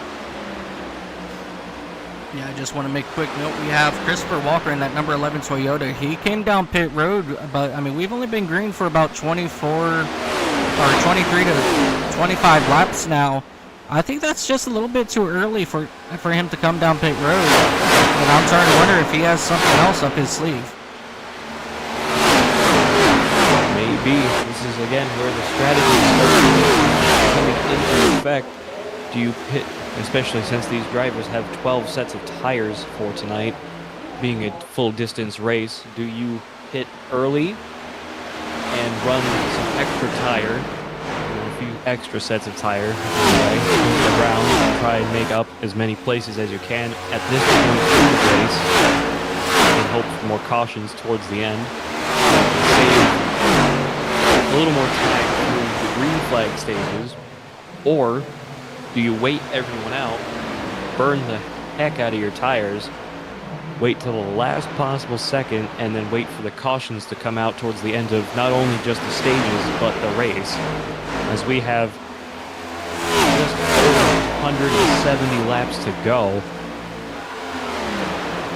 This is really where the technical side of racing starts taking into effect, on top of track condition, on top of everybody's mentalities at this point in the race. As the 2 is falling back even further, the 77 of Craig Lautenschlager is catching him up. Not sure if the 2 did get damaged, but it definitely does not seem like he is getting a whole lot of speed out of the turn. The 77 takes towards the inside, pulling back up in line behind the 2. At this point, caught over. yeah, at this point, it's only a matter of time before Lautenschlager is going to get around that 2 car. As you see him making that move on the inside now as they head down into 1 and 2. And, you know, there's a shadow building over in 1 now, I just want to point out. As they drag race now down the back straightaway. You know, that car of Mark Gonzalez, after that wall contact, he's definitely slowed up a lot. You know, and I think he has some damage to that race car, so if he hasn't used the fast repair yet and this thing stays green, he might want to think about using that fast repair. As you see here, it's not an incredible difference, but it's the difference enough where he's going to lose second spot. 77 pulls right on by him, almost taking his nose off. 2 is challenging him back with a bit of a run off the high side, taking the inside once again onto turn 3. Just cannot seem to really hold that place, but he is contending the 77 for second place as he pulls back behind, settling down into third. Hopefully for that 2 car, it's only just damaged wheel, but we'll have to see as we keep going. Yeah, I just want to make note that number 11 of Christopher Walker and that Toyota team for Joe Gibbs Racing, they're still down on pit road for the last 4.5 minutes. So they're saying they're working hard on that race car to see if they can get it back out, but I think his day might be done. Unfortunately, it appears that way, but we'll have to see if they can get that race car fixed and back out on the track. Only time will tell at this point.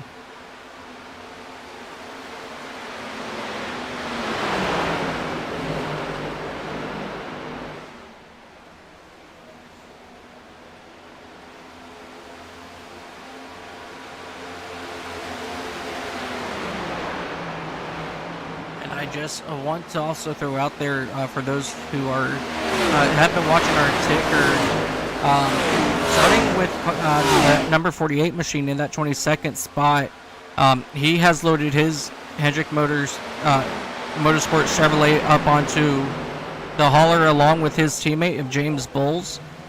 Timothy Perryman in that number 6 for Roush Fenway Kozlowski, he's loaded it up. That number 9 also for Hendrick has loaded it into the trailer. Penske replacement driver Rhea Ferris, she's loaded up for the day. John Gaboy in that number 99 for Trackhouse, he's done for the day. Scott Trusty in that number 8 machine for RCR, he's done. Tony Fry in that number 41 machine, he is done for the day. Brian Treadwell, Matt Metler, both done for the day. And then down in that 32nd spot, Dylan Smith, having some electrical issues with his machine, was unable to start this race. So definitely heartbreaking for Dylan Smith in that number 3 machine. So we have quite a few drivers now out of this race, at least 10 on the board. And that means right now we have 21 drivers still out here on track. But with Christopher Walker's situation, he may be out of the race as well, which I believe I just saw that number 11 start to load it up on to their truck as well. So I believe the number 11 machine is done for the day. Very unfortunate for that number 11 machine. Just really could not catch a break out there tonight, much like the number 20 car as well. A lot of just unfortunate racing just all around for the both of them. From my point of view, the number 11 is actually back out on the track. The 11 is back out on the track? Yes, sir. Oh, there he is. With it down in the pits. Oh, yeah, he's coming out. Yeah, okay. Apologies, ladies and gentlemen. The 11 is actually still out on the track. And we would like to welcome Dakota LaRue back up here in the booth with us. Dakota, how has your view of the race so far been from watching it on TV? And you finally decided to walk across the track and up here into the broadcast booth with us. How are you enjoying the race so far? Before I say anything, how much honesty are we putting into this? 'Cause I've seen some weird things today, but overall, I mean, it's pretty amazing for the people up here in the front. A couple of old news, but it looks like Cody Meadows has just been a classic here tonight. I can agree with that. Cody Meadows has just been running away with the entire field tonight. He's just been on fire. No one can really seem to get by him or at least catch up to him. As you see the 77, 2, 3, 4 cars back now at least. They come on to turn 3 and 4. Yeah, it seemed like the 22 was giving them the best run there towards the end of that last stage, but he's falling back towards, what is it, 6th place as I've just hopped in here and I'm getting my grounds and figuring out where everybody's at. That's okay. We've been having small issues all night, so little extra chaos never hurts anybody, am I right?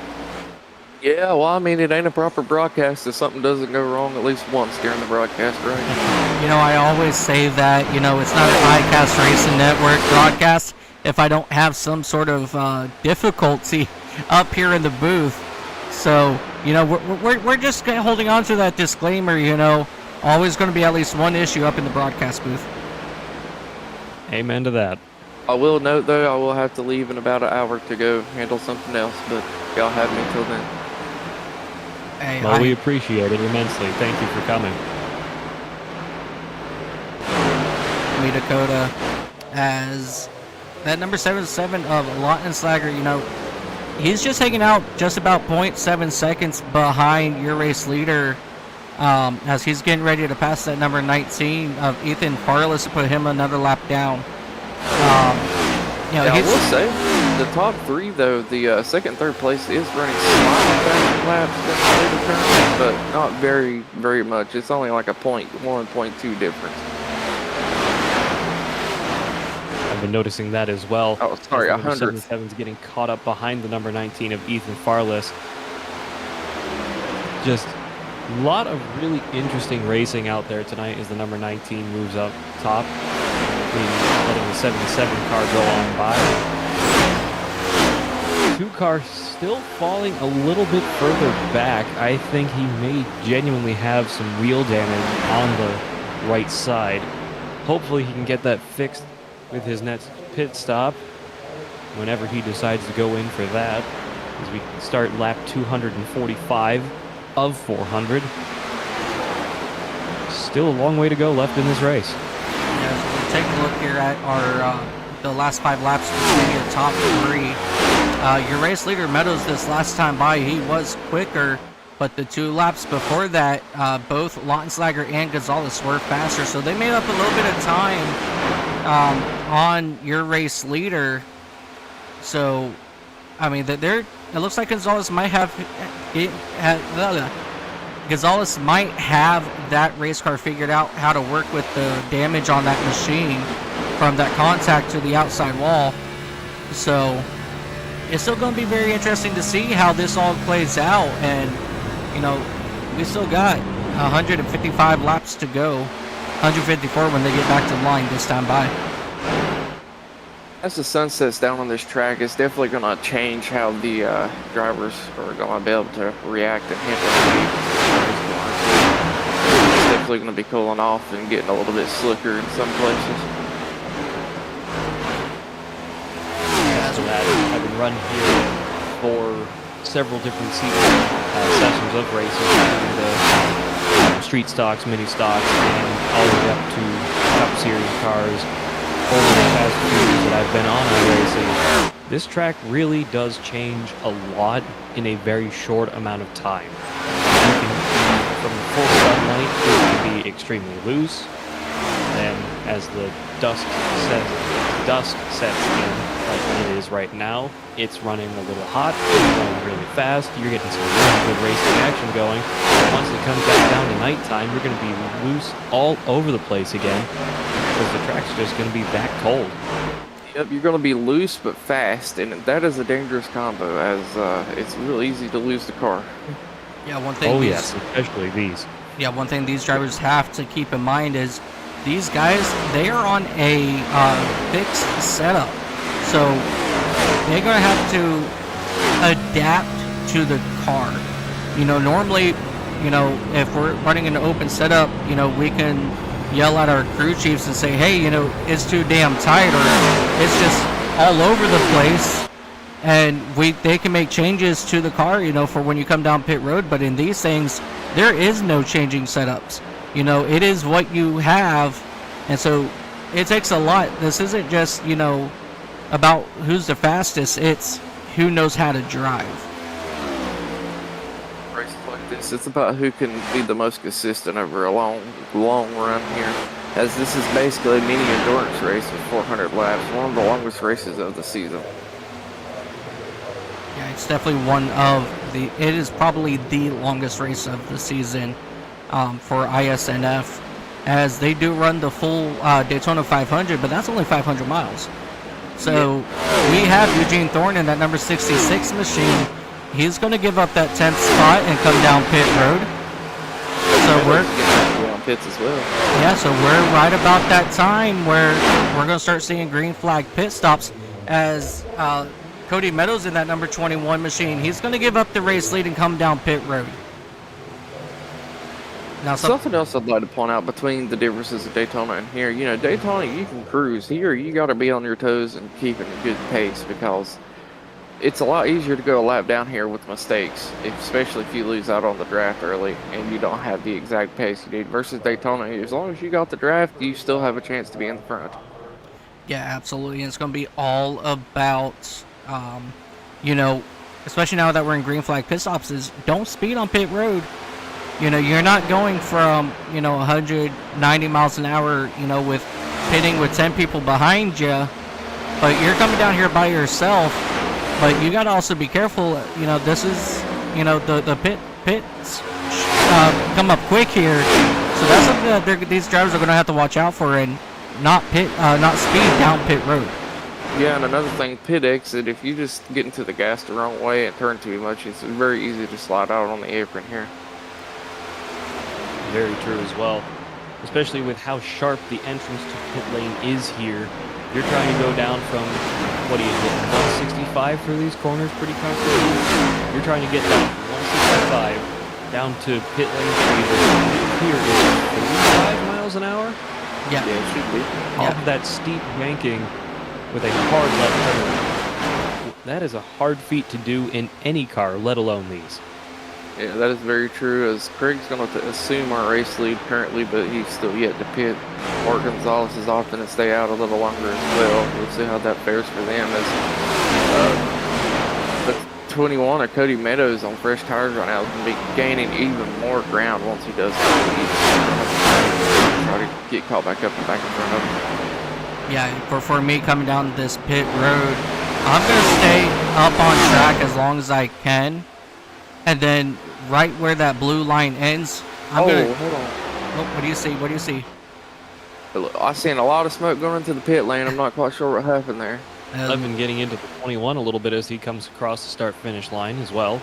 Door-to-door action, punting, banging fenders a little bit, keeping it straight though. It looks like somebody just locked the tires up. I Whoa, thought we had the a wreck. 21 just bumps the 11. Bounced off the wall and hit the 11. And that will bring out our caution. Oh, that is very unfortunate situation right there. Christopher Walker in that number 11 machine, comes back out from being multiple laps down. Let's go back, take a look here, and see what happened. If I can quit jumping to the cockpit view.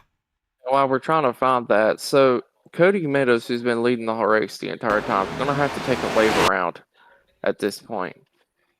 And that's if everyone else in front of him pits. So that's going to put him in the back of the field, and he's going to have to work his way back towards the front if he wants to win this race. Yep, taking a look at this, it looks like the 11 machine of Christopher Walker pinched Cody Meadows up against the wall. Meadows didn't really have much to do there. Not much he could, just do all around, but he's able to keep that car straight. That's a very unfortunate situation there for that number 21 machine. Yeah, I'm also going to call a slight bit of netcode there, as it looks like they're actually touching, like, in the corner, but they're really not. It kind of looks like the 11's pushing the 21 up the corner, but they're not even making contact. Yeah, for sure. Just definitely a very tight situation. While we are under this caution, ladies and gentlemen, I'm going to step away for just a moment. Go get some refill on my drink. And when we come back, we're going to go green flag racing. And it looks like Chris Van Master, he's in that number 38 machine. He's going to take over as your race leader, possibly, depending on how they all come out here, as he's working his way down the backstretch. Let me see here. Nope, Craig Lotsliger, he will continue to lead this field. And David Justin's going to come out right behind him. So I'm going to leave it to you guys here for just a few moments, and I'll be right back. Yeah, cool. So who's your pick to win the race today, bud? Well, my original pick out there for today's race was the 24 of James Bowles. Unfortunately, he is currently out of the race. Obviously, I could be a little bit boring. I could pick the 21 of Cody Meadows. He's been leading the majority of this race out there tonight. I'm going to, however, say the 77 of Craig Lattenslogger. I'd say he's been pretty fast out there all night tonight. I think he's got a pretty good chance to win it, especially now that the 21 is only going to get a wave around towards the back of the field after that incident with the 11. Look at the 22 with Justin Johnson. He's looked really strong whenever he was up towards the front, but I think it's going to come down to a late race caution, and that's going to decide our winner. Couldn't agree more there. A lot of cautions out here tonight. We were saying earlier that we might not have all that many. We might break the record for how few cautions we were going to have over the course of this 600-mile race. Currently, we're being proven wrong. Yeah, once you get running this many laps, a lot of drivers will get, a little more aggressive and stuff as the race goes on and irritated. It does happen sometimes. Couldn't agree more. It's just we had a lot of cautions early on, a lot of spins on the restarts, just the way it goes, I guess. But at least we're stacking up now once again. 77 leading them around this time on the inside line, 22 on the outside. We come back down the backstretch, entering turn 3. Craig Lattenslogger, followed by Justin Johnson, Charles Robertson, David Justin, Jeffrey Weimer, Larry Fairman, Chris Van Mestrik, Mark Gonzalez, Cody Meadows, Will Austin, Jeff Percheski, Eugene Thorne, and Steven Sear are your top 13 on the lead lap. Come back around turns 3 and 4. Pace car pulling off this time by 77, leading them back into the Echo Park restart zone, stacking up the field a little bit here. We are green flag once again here at Charlotte Motor Speedway. 77 with a huge jump. 22 with a very bad start on the restart. Flipping out a little bit in and out of existence there. That's okay. 77 roaring off through turns 1 and 2. As we get back underway here at Charlotte.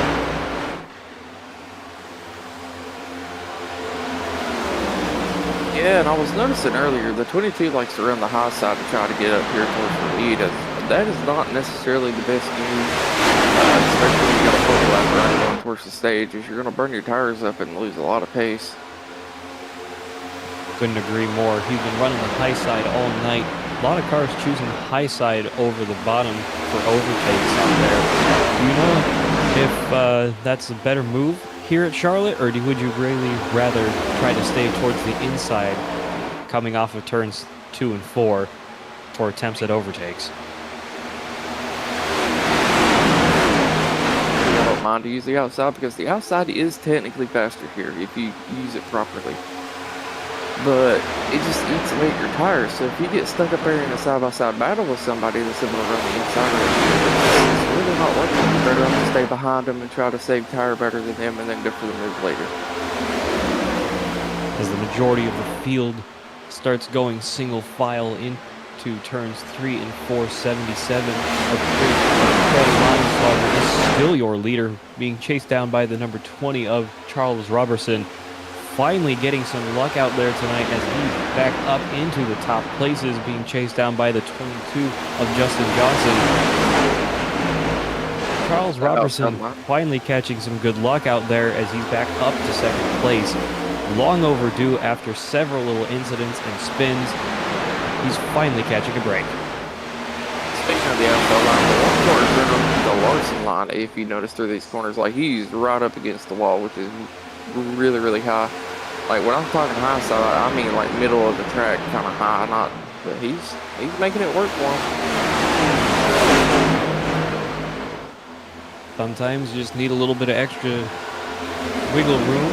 Sometimes you just prefer to run the high side. Nothing wrong with it, but as you said just a little bit ago, yeah, the high side works, but you're going to be ready through the marble and through the lack of the rubbered in portion of the track as you're trying to make your own path through turns 3 and 4, coming back through the quad oval. I'm watching the number 1 car. Working a little bit down towards the middle. The lights are on as it is starting to get a little dark out. Yep. Sun is definitely setting off of the racetrack if it hasn't completely already. So we complete lap 265, excuse me. Just over 40 laps to go. No. Shouldn't right quick. We've still got about 135 laps left, I believe. My apologies. 35-ish laps to go during the stage. Thank you. Yep. I can't do math out there tonight. Yeah, So we are doing 3 laps. stages tonight, right? As it is a 400 lap race, like they typically do for Charlotte, 3 stages. Yep, 3 stages. So at lap 300, we will be doing our final stage. And a lot of drivers are out of this race that really needed those bonus points. So it's going to be very interesting to see and calculate, who's going to make the chase here or the playoff and who's not. And currently we only have, let me see here. I think I read about 5 drivers currently locked in. That's going to be Charles Robertson, Cody Meadows, Angel Hernandez, Mark Gonzalez, Michael Hoffladason, Chris Otto, and Christian Delgado. And everybody else is trying to race their way in. And as Rhea said earlier, that number... who was it? Tony Fry. He dropped out of the playoffs, and that's going to throw somebody else that was out of the top 16 into it. And so right now it's Hopefully who's looking, to race his way into the playoffs here by the end of this race. Shout out to Hopefully. 27 laps down, got his damage fixed, and still out there trying to get points. That's one thing I like about Hopefully and that number. Oh, where are you at? Number 4. There he is. Number 4, running in that 20th spot. He may be virtually out of the winning contention, But that's one thing I like about him is you hardly ever see in your standings where it says out. Yeah, backing out of the races is arguably the worst thing you can do, especially from a points point of view, especially with a big race like tonight with the World 600 here in Charlotte. You're trying to get as many points as you can, and despite being in 20th place, the last car on the track, last place car on the track, excuse me, is John Hokley in the number 4 Ford, he still has a chance, at least, to get back on the lead lap. We still have plenty of racing laps to go here out on the track tonight, and it's only going to get faster as the night goes on. Of course, as we were just discussing earlier as well, it's going to be loser. There may be more cautions, there may be more wrecks, more opportunities for him to make up those places. Not Bill competing the race here. As I would like to get an update on Cody Meadows. He's worked his way back up to the 6th spot, and after having to do a wave around and starting in the back of the field here. Yeah, unfortunately, that very unfortunate timing of that that caution, it stuck quite a few drivers a lap down. They had to get that wave by to get back on the lap after getting on getting their pit stops done. It didn't really affect him too terribly bad. You know, just the whole cycle didn't, you know, cycle back around as it should have, where he would have picked up that the race lead once again. So he's not in a terrible spot. He's just got to keep his head down, his mind focused, you know, and just start slowly reeling in these guys. And sure enough, that's exactly what he's doing in that number 21 machine. Over tires and everyone else as he wasn't able to pit, taking the wave around. But I mean, he's definitely making it work at the moment. As we're having some more radio connectivity.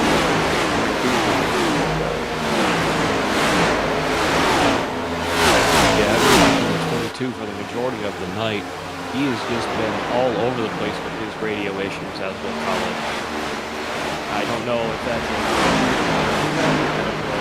something on iRacing's end. I just can't really tell. I've tried restarting some of my things on my side to try and make it work, and I think he's just got an issue on his side. Hopefully he gets that fixed next time, because I'd love to see more of the action from him. Yeah, it's definitely not common here with Justin Johnson to have these kind of issues. You know, I play it off as, you know, radio communication, but in all reality, he's having latency issues connecting with the iRacing server. You know, so I like to try to keep it realistic as I can. So I call it like radio communication errors. But all in all, I feel what he's feeling, because last night I was racing in a MX5 race over on Racers Elite Network. You know, I qualified on pole and didn't blink all race, and then the last 2 restarts with like 20 laps to go, I started blinking, and I was right on the back bumper of the race leader, but I didn't want to get too close to him because I didn't want to have a netcode situation. And so I just brought it home second and pray to God that he had an issue, which he didn't. So I feel like Justin is going through, you know, he's probably being screamed at. He's blinking this, that, the other, you know, but on our screens, you know, on our hand, you know, nobody's blinking on our screen. So we know exactly where everybody's at all times. And just unfortunately, it is frustrating with driving next to drivers that are blinking. You know, but at the same time, those drivers that are blinking, they still see everybody, so they don't even really know how bad the blinking is. Yeah, but you also got to take into account, iRacing did add that new feature where you are blinking out of that little parking. So it has been implemented into the oval tracks. It's not as bad as like the road course racing. Not as easy to get sent to the pits, but it does happen. I've seen it a few times. So he's obviously not blinking bad enough for iRacing to think it's bad. Exactly. You know, and last week over at Talladega and NIS Series, they were complaining I was blinking all race long, and I was like, huh? You know, and I'm like, and Admittedly, they were complaining about me as well. Unfortunately, I had to bail out of that race due to not feeling the very best. Unfortunately, I'm once again kind of there this week. Oh, But hey, we're doing it live. We're doing all right. And whoa, we got crashes on track. yeah, I just got a. oh yeah, Dalen Lansdale in that number 71. He had some sort of issues. Let's go back, take a look, and see what happened to him on the exit here of turn number 4. That was funky. We got a battle for P4 between Mark and David here. They were battling pretty rough for a minute, giving each other a couple of nudges and bumps and letting one another know they're there. But it looks like they got this thing thought out now. I'm sorry, where is this one? It's for like 4th place. Fourth place, Mark Gonzalez, David, Justin, yeah. As they continue to run side by side. Gonzalez on the inside, Justin on the outside. You know, Justin's been holding his own up in that number 23 machine, so I'm very proud of Justin filling in there in that number 23 machine for 2311 Racing. So he's doing a phenomenal job in that 23 machine. Mark Gonzalez making his way back up into that 4th spot. And as we said, you know, as long as he minds his P's and Q's, he's going to start reeling in those race leaders. And I just want to point out, Charles Robertson in that number 20 machine got around the 22 of Justin Johnson. And he's now slowly reeling in Lautensteiger now. Yeah, the 22 seems to have some decent speed here, but it seems like he's not able to save the tire that he needs on the long run. Yeah, for sure. One thing that I believe Johnson has always struggled with was, you know, saving the tires. You know, he's a fast driver all around in that number 22 for Penske. So him being up front is no surprise. But I feel like, personally, you know, for all the races that I have seen, is he's just having issues maintaining, you know, those tires and being able to work on those tires as his teammate of Mark Gonzalez is quickly reeling him in. And so it's not going to be very long before Gonzalez is going to be back up in that 3rd spot. Couldn't agree with you more there. Mark Gonzalez, since the start of the green flag, has made 21 positions up to 4th place. An incredible run from him out there tonight. We'll have to see how it continues to go for him. Number 20 car as well, the number 20 Toyota of Charles Robertson. Another great car out there tonight, making up a lot of places after several early mistakes and mishaps that have just plagued his night. As darkness continues to fall here at Charlotte Motor Speedway, he's started to pick up the pace once again. He's back up to his starting position of 2nd place. I'd like to also point out John Hopley is going to gain another position, putting him at 19th, as Dylan has decided to pack it up and put it on the trailer, it looks like. Just in a few short laps here, he'll be taking over the 19th spot, giving him even more points going into the end of the race here. Flying high above, up in our iRacing blimp, you could just see how dark it's getting in that infield and watching these lights glow down on the track itself. So it's a very interesting, you know, thing to watch this race go from nighttime to dark time. So it's now, the track is going to continue to change. There's going to be more grip, and you know what that means, guys? More speed. Yeah, we're about 3 hours and 20 minutes into this race, not including, you know, the drivers practicing for 30 minutes and the 10 minutes of qualifying. So these drivers have been on track for close to 4 hours now, and you know it's got to be taking a toll on them, especially with the change into nighttime. Yeah, 3 hours 12 minutes into, or yeah, 3 hours 13 minutes now into this race. Definitely taking a toll. You know, this is something that that we touched on earlier today. You know, this may be virtual race cars, but man, you know, trying to run a race like this for 600 miles It's a lot easier said than done at like Daytona or Talladega, as you know, you turn, straight. Here you go, turn, straight, turn. And these turns are a lot sharper, a lot faster, and you're actually going to probably have a little bit more, you know, feedback in your racing wheels, and you don't have much time to breathe here on the straightaways. So these drivers are feeling it.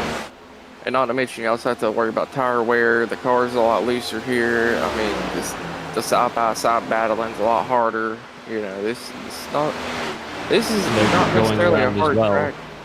Yeah. And as you're going around as well, you're using your fuel, so the car's becoming even lighter, even more loose, and you're increasing your speed even more due to the reduced weight. So we're about to see some.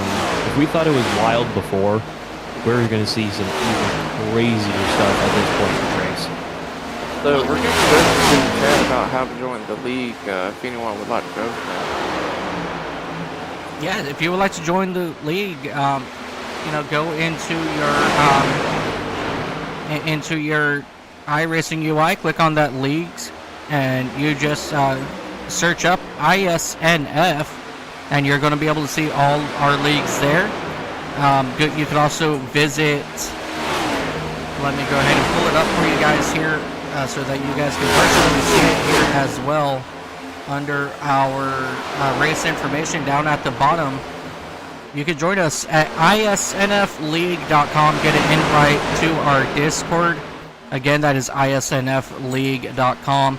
If you would like to come in, we are actually, believe it or not, we are looking for sub drivers. So if you are interested in coming and join us, we'll look for sub drivers. So come on in, have fun. Really fun group, really great group of drivers to run with. You know, and if you like what you see, come on out and join us. The 22, just so you're all aware, 22 has just been sent to the pits due to his connection problems. His radio problems have finally caught up with him. He has been sent to the pits. Justin Johnson down to 13th place. Very unfortunate there, but we kind of expected it at this point during the race.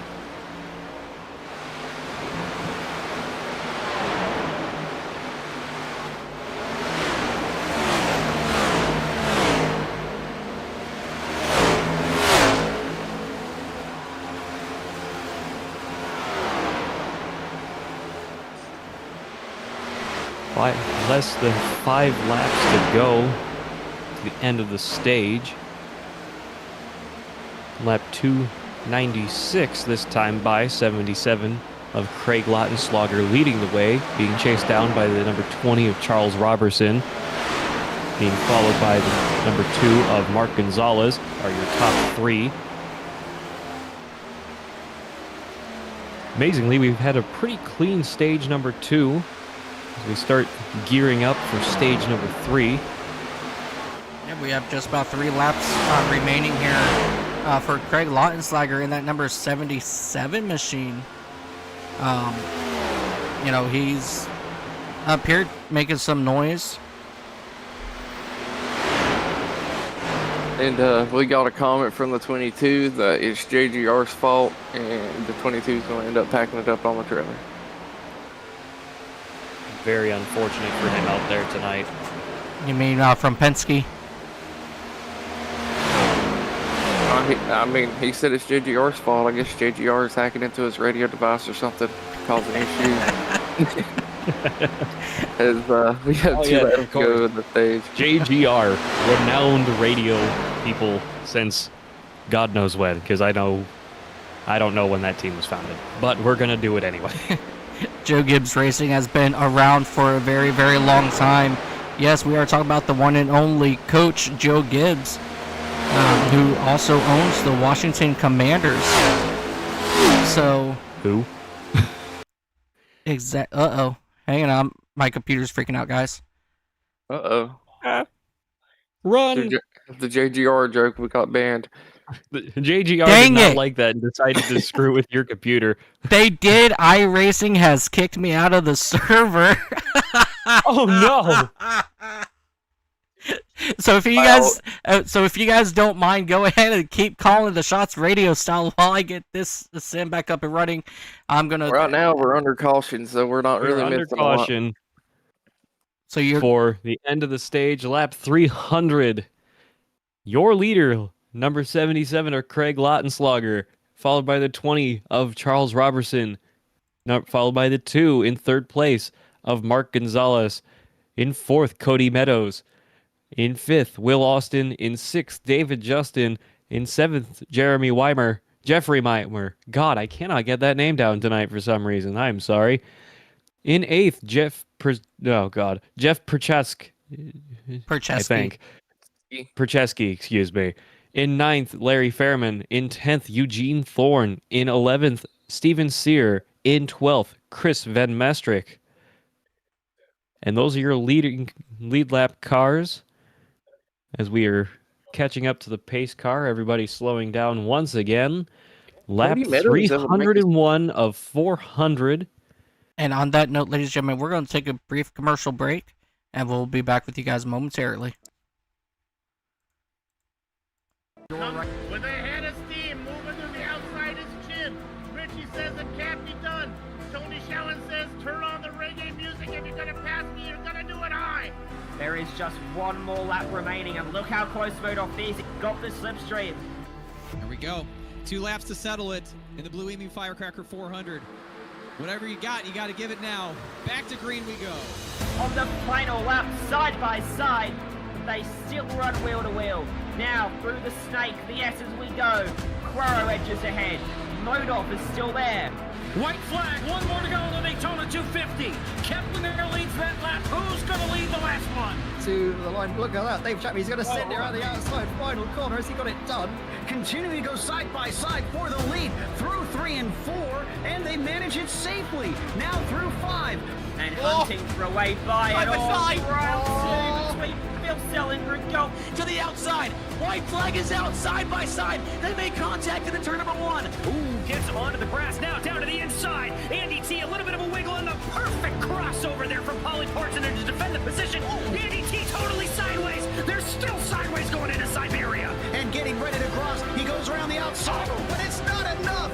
Eden's up the racetrack. Carbo down the track. A photo finish. James Eden wins it. It's still 4 abreast into the braking zone. This is sensational racing. And here comes Bowden. It's going to be a drag race to the end. Then side by side, who gets it?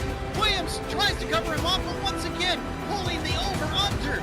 Daniel Morad is going to win with a last corner pass. Newsom's coming up right there. By the corner, it's going to be pinned. There's nothing. Hollander's going to come back at him. It's going to be a race to the line. Does he have enough? Down to it. And they're wrecking in 3. Here comes Michael Cozy Jr. Michael Cozy Jr.'s got the lead. He looks to the inside, side by side for the race lead.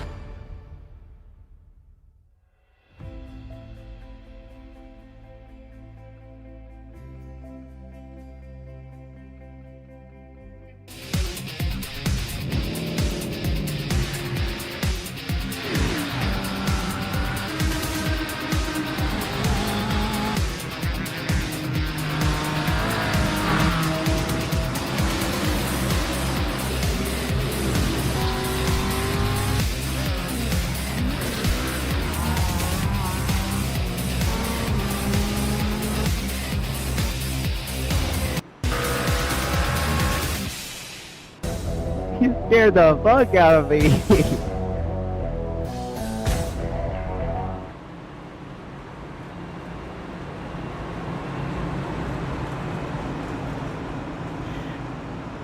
Alrighty, ladies and gentlemen, we are back here. I do deeply apologize about that. Joe Gibbs apparently did not like my cracking of a joke, and they kicked me from the server as well. Everyone go. And in the whole process, my audio, my team chat got turned back on, so let me go ahead and turn that back off. And let me go. Oops. Yeah, let me go back, check that, apply and close to that. Ladies and gentlemen, pace car is off, and we're going to go back green flag racing here at Charlotte to finish up caution number 17. And we are green flag here once again. Craig Lautenslager, he is out in front as he gets a good restart there with Charles Robertson right behind him, Mark Gonzalez and Cody Meadows. And Will Austin in that number 10 machine will round out your top 5 here as we will come down, flying down this back straightaway. And we have a good battle now for that 4th spot between Meadows and Austin. I just want to point out, Charles Robertson got a really great start there, so he's able to drop down to the inside. Oh, big break. Big Huge contact. one on the front stretch. You guys hit the brakes. Well, I got a feeling enough. Cody Meadows is not going to be winning this race after that one. Oh, man. Definitely hard, fortunate situation there. Cody Meadows involved, Larry Fairman, Ethan Farless, Jeff Percheski, Gabe Ledger, Chris Van Mastert, all these cars involved. And unfortunately, going back A lot and of them looking at it, had nowhere to go. it kind of looks like Cody just gets into the wall and loses the car trying to keep it off of the guy on his inside there and just overcorrected a tad bit. Yeah, let's go back here and take a look and see what happened. Looks like we're looking at Ethan. Come back here. Yeah, Meadows got... Ouch. He got into the wall, came down into the 10. The 34's involved, the 19. You know, a lot of these drivers, they... Oh, can we get an onboard for the number 4, Mr. John? As he made it through that entire crash. And he's probably sitting there thinking to himself, yes, maybe a couple more drivers will be out of the race and I can get some more spots. Absolutely. Let's go ahead and go to his view here in that number 4 machine. He's riding here through turns 3 and 4. And now everything is starting to happen in front of him. Meadows up into the wall. He sees the smoke. He backs it down through the grass. Misses the misses the 7. Car making him a perfect hole right through there. Oh man, I almost cursed right here on my own broadcast. Wow, that was close for that number 4 of Hopley. Let's go back and watch that from the outside view now. Hopley, Yeah, that was a crazy. yeah, Hopley in that Rush number 4 truck. As Mayhem goes in front of him, you just see him. Let's see. Whoa! Man, that was close, guys. He is probably calling out to his crew saying he needs a change of underwear, guys. After that, They're I'd really say wear the probably pins around a little here. bit more than that. Always. That was insanely close. And this driver is why you always make sure you got your extra set of pins on. 2 pairs of pants and Hollywood-style quick change if you need them. Yeah, absolutely. As I'm going to come back here and take a look at chat. Let's see. Somebody said that his race was going great until he got called into work, so it looks like somebody had to leave early. Not sure who that was. I think that was actually, might have been Matt Metler in that number 54 machine. I just want to go ahead and give a shout out to our secondary sponsor, the pins. If you're ever getting a 5-hour race and you're having to pinch it off mid-race and you get involved in a wreck, the pins is definitely a great one to have, as it'll catch all your problems and you can change it after. Always. Yeah, it depends. Sponsored, not sponsored. Please. We could do with some of the money. Depends. We don't have any. Depends. If you would like to sponsor ICAST Racing Network, let me tell you what, I will always depend on you to have cautions. Just like these drivers do. Absolutely. You can tell this has been a long race when we're making jokes about depends. Always. Hey, I always make jokes about the pins. I mean, you never know when you might need a set. I'm just saying. As we still have a good, 93 laps to go as we cross the line this time. The lights are off on the pace car.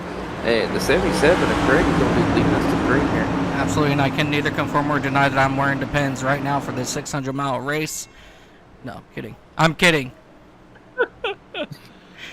Rhea's going to kill us after. Ree's gonna kill us after she watches this broadcast. Craig getting a really good jump. The Absolutely Will worth it. behind him, or the two behind him, actually getting a pretty good jump as well, not allowing the 20 to drop down here. And 20's going to be falling back to third, getting down to the inside as we're coming up four this time. And 77, not really got a really good restart, but the two car behind him is sure making short work trying to get right up to his buffers here. Last pit stop under the Oh, we got a stage car on the wall. caution. Huge slide up from the number 5. Amazing save with that one. I'll give him credit for that. I think the two finally got the chance to fix the damage he had from earlier when he tagged that wall in the quad oval. Hopefully he got that thing straightened back out again. He's out there chasing down the 77 with a little more gusto this time. Could be the track livening up once again. Could be repair. Could be a mix of both. We'll have to see how it goes for the remaining 90 laps of this race. On Mr. Meadows, he's currently 2 laps down, but it looks like he's got a lot of damage fixed on his car here. So if he gets a couple quick cautions here, he'll be back to the It's still anybody's game at this point. Cody Meadows has been white hot all night long, so anything's really possible. I'd say he has a good chance at getting back up there if he can maintain the speed, and if we at least have another 2 or 3 cautions. He should be getting back up towards the lead lap if he can make himself into the lucky dog positions.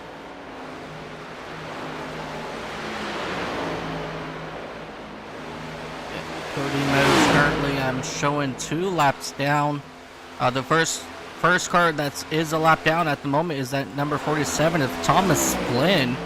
You know, we saw some hard contacts for Thomas Flynn early on, our pole sitter, and he's worked his way back to be just a 1 lap down. So he's going to need about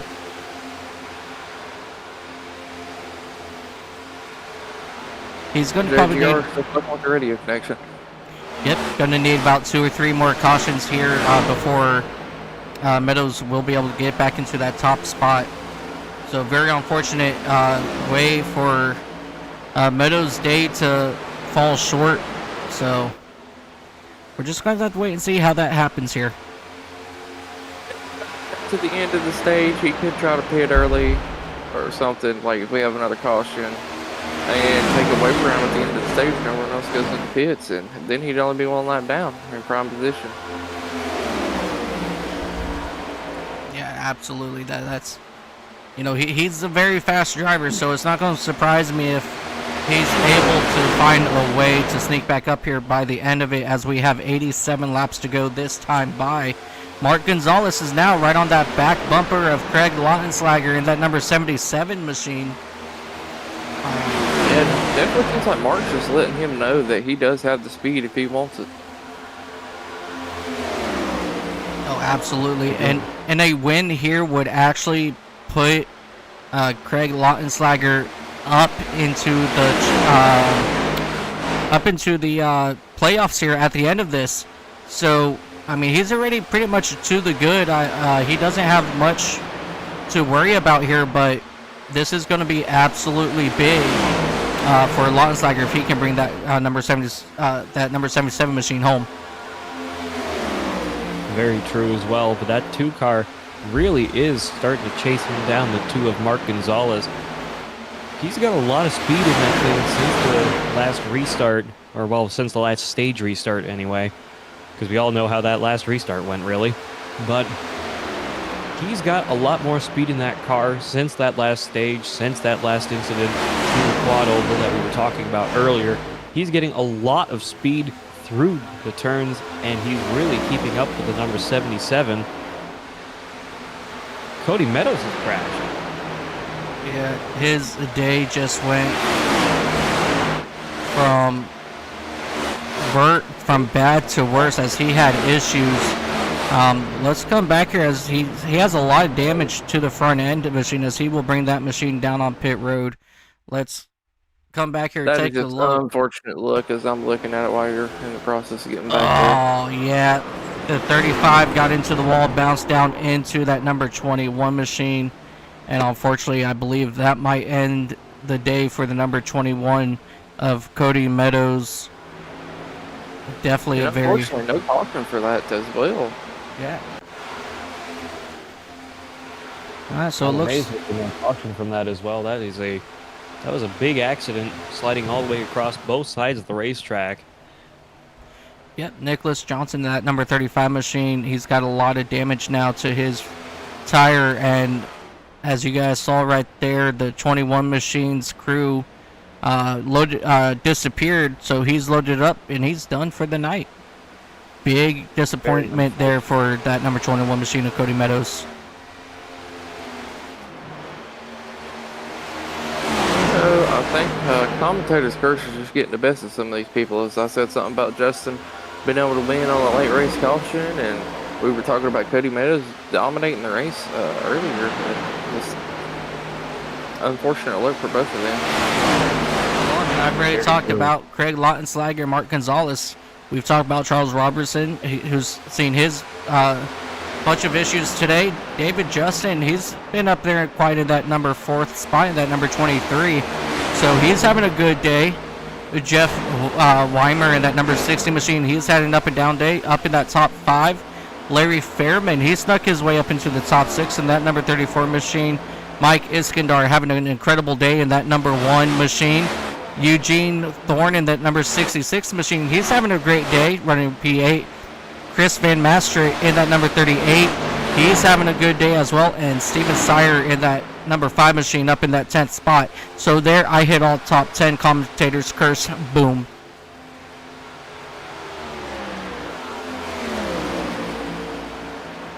I don't know, I just felt like recapping top 10. Whenever we don't have no drivers left on the track, we know who to blame. Anyways, 77 doing a really good job starting to pull back away from the 2, as the 2 was kind of using a little bit of the high line, kind of wondering if he burned his right sides up just a hair, not too bad. Maybe he's trying to let him cool off. As you see him going towards that middle and back down to the bottom.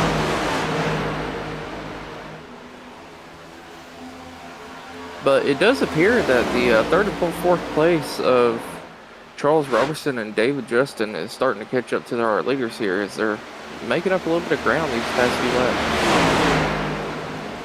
Yeah, absolutely. We're also a better part of 22-23 laps into the stage this time by. If a lot of these guys running up towards the front did not hit last time, I can't honestly remember for the stage caution, and that's partially on me, as the 2 gets into the wall a little bit there, brushes it off, think he's okay.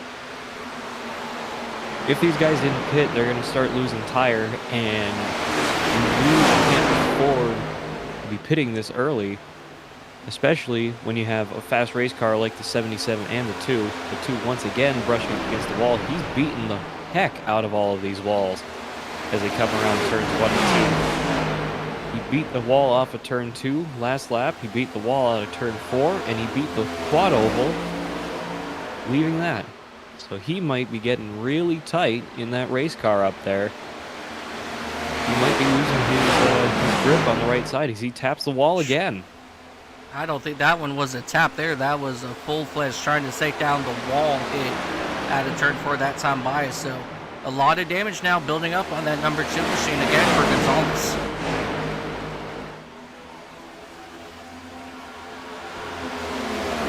$75 laps to go this time by when the leaders get back to the start-finish line.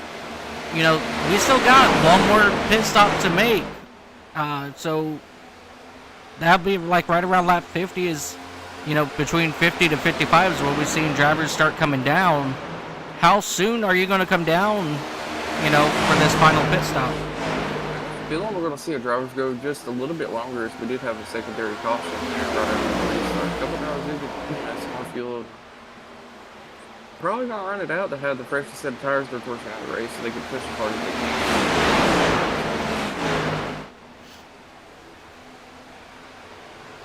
can. Yep. As laps keep ticking down here, we got 10 cars currently on the lead lap. That would be your top 10. First car a lap down is going to be Thomas Flynn, still in that number 47 machine. So for the most part, everybody is pretty spread out except your top 3 right here that you see on screen. Craig Longslager, your race leader, Mark Gonzalez in that number 2 machine, and Charles Robertson in that 20. You know, it's Chevy versus Ford versus Toyota, and so we're gonna find out what manufacturer is going to be the strongest here tonight. I do want to bring this up again. John, in that number 4 car, currently sitting P18, is going to be P16 by the end of this race, as 2 more drivers have packed up on that. So that's even more points he's going to be gaining here. I don't know how close he is to the bubble or whatever, but that's going to be very helpful for him. Yeah, John Hopley, at the start of this thing, he only had 271 points. So realistically, you know, a lot of drivers didn't make the race today. Alyssa Sharp, Danny Solo, Joey Maines is here. You know, so with just those 2 drivers, he's definitely going to jump over Alyssa Sharp in points. And he may be right back up on that back bumper of Danny Solo. But I think with him staying out the way he's staying out, I think he's going to make it into the playoffs by the end of this race.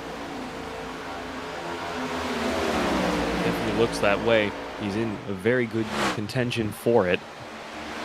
Yeah, as it appears we have someone else that disconnected as well, so he's actually going to be up in the 15th by the end of this race. I mean, that's a, you know, 3 or 4 extra spots there that he's made up in the past stage. And the race isn't even over yet. Definitely more room for more people to get meatballed or any other such thing. But anyways, fellas, I gotta hop out of here, and I hope y'all enjoy the rest of the broadcast. You know, I appreciate y'all letting me hop in here for a little bit. Absolutely, Dakota. Ladies and gentlemen, Dakota LaRue, my good buddy, old pal, joining us up here in the booth for the World 600. You have yourself a great day, Dakota, and we will hope to see you next week when we go to Phoenix. Y'all as well. Yeah, have a good one, Dakota. Always a joy to have up here in the booth. Yeah, so it looks like that number 35 of Nicholas Johnson, he is out of the race, so that means by the end of this, he's Hopley in that number 4 machine. He's definitely going to make his way back up here into the at least 15th by the end of this. Couldn't agree with you more there. A lot of these drivers towards the back and several laps down, such as Will Austin, Ethan Farless, and John Hopley. A lot of these guys, yeah, they've not had the best nights out there, but they're keeping on going. They're fighting for these places. They're trying to get as many laps back as they can, make up whatever positions they can from the drivers that have unfortunately packed up and left. But we still got better part of 55 laps to go. We got plenty of time for some good racing here if these guys can keep their pace up, keep their noses out of trouble here, as darkness really has come to fall here at Charlotte Motor Speedway, with the number 77, the 2, and the 20 challenging each other for the win of this race. Yeah, definitely. As you see, the number 20 of Robertson, he's made up a lot of ground on the back end of Mark Gonzalez in that number 2 machine. So he's going to try to see what he can do about marching his way back to the race lead. You know, he's led quite a few laps, and he's egging on now for a very strong finish here. Running up against the wall a little bit there. As long as he kept that clean, he should be all right. I think the 2 may have damaged himself again on those past few times by when he was rubbing up against the wall. He may have caused himself some more damage once again. Not too much. Hopefully just a little bit of wheels knocked out on alignment, which is a quick, easy fix with under their green flag pit stops whenever that comes to fruition.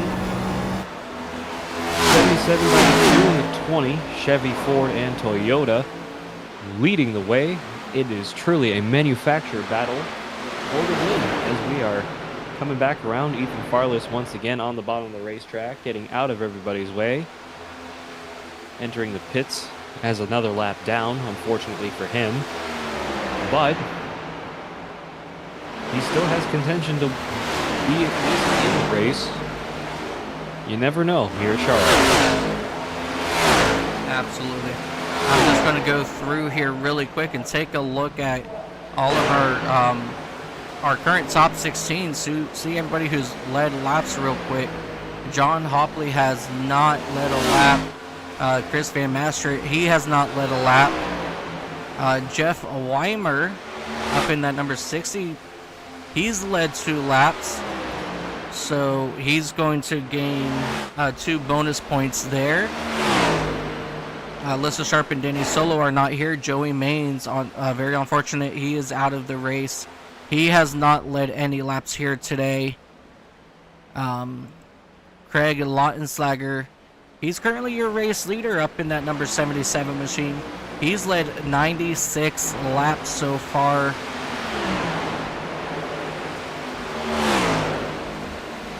So he's having a very good run up there. Justin Johnson in that number 22 machine, he is out of the race. He led a lap, so he'll get 2 bonus laps there as well. And this is just for me to do some very heavy, quick calculating at the end of this. Christian Delgado, he's not in. Chris Otto, he's not in. Hofladason. Let's see, there's Mike Iskandar. He's coming down pit road now with that number 1 machine. That's right, I don't think Hofladason was in today. Mark Gonzalez, he's led 2 laps, so he's get bonus points. Angel Hernandez, he's not in today. A lot of drivers out today. Yeah, a lot of drivers had. Cody Meadows led 165 laps. So he will. Unfortunate for him that he got wrecked out at this point during the race after 160 laps leading it, then a couple of mistakes that brought him to the tail end of the field, and then eventually his own wreck with, don't remember off the top of my head, but very unfortunate, very unlucky racing for him out there tonight. Yeah, definitely very unfortunate there. Charles Robertson, he's in that 3rd spot. He's led 12 laps today. So if everything plays out how it is right now, I believe Cody Meadows, he will get those bonus points for leading the most laps and everything. But the ones I'm very curious on is, where does Justin Johnson fall? Where does Craig Lautenslager fall? You know, if he wins today, he's automatically clinched himself into the playoff. So let me take a look here. Chris Van Master, he is currently up there in that 8th spot. Let me go ahead and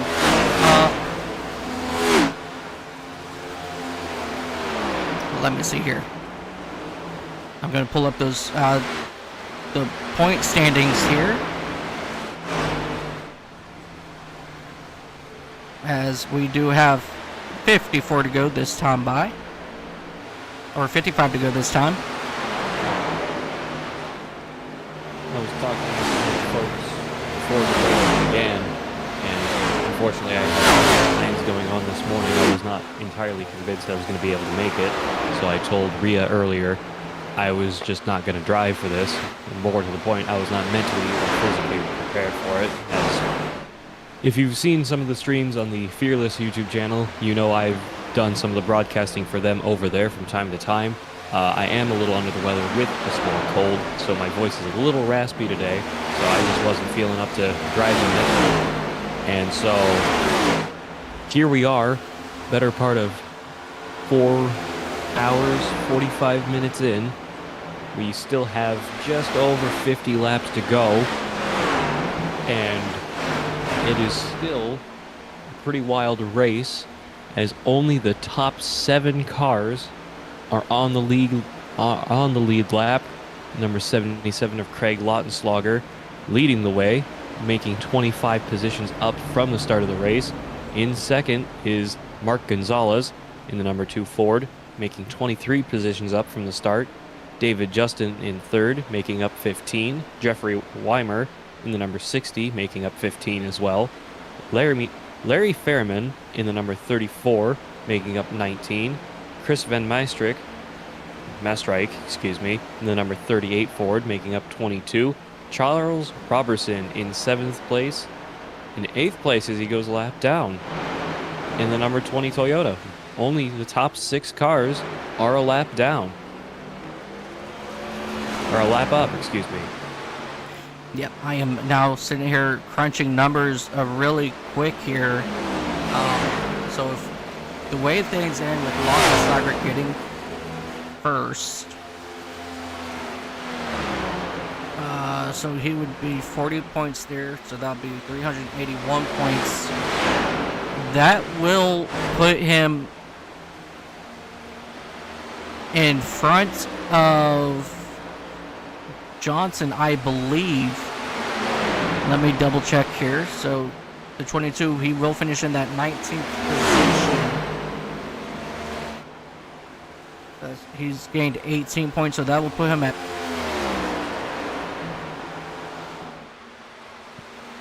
50 points. So that will throw Lautenschlager in front of him.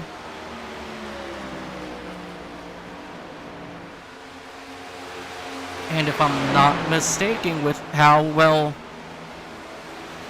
John Hopley is working his way up to that 15th spot, and if he were to end right here, it's going to be very close, but he may have just got himself into the championship, or for the playoffs. If my numbers are correct. Well, according to the he's made up those places. He is currently in 15th position, the number 4 of John Hopley, behind in the number 19 Ethan Farless in 14th place. Don't know how far ahead he is of John, but we'll have to see. John Hopley making the most of a very just poor night out there on the racetrack for some of these guys, doing the best he can just to stay out there and stay in the race. That sometimes is what is most important, because again, sometimes you get the bonus points for just about anything, really. Having the correct paint jobs loaded for the Charlotte 600 that would happened earlier this year. Now that a little bit of time's passed, the folks on Trading Paints have been able to build the paints and correctly make them for every car. A lot of fan favorite cars and paint jobs out there are being run tonight from this past year's race. And we still have just about 45 laps to go. As we coming to the dying stages of this race, it once again becomes a strategy battle. How long are you willing to go towards the end of the race before you want to pit? Because everybody is going to start needing gas and tires soon, as now only the top 5 cars are on the lead lap. Yep, your top 5, they still need to come down to get their final pit stop done and over with. Your race leader, Craig Lautenschlager, he is coming down pit road, and David Justin, he will take over the race lead, and he will lead a point for 23-11 in that number 23 Toyota. Very wonderful run for David Justin in just his 3rd start here with ISNF. He is once again, he is subbing for these drivers today.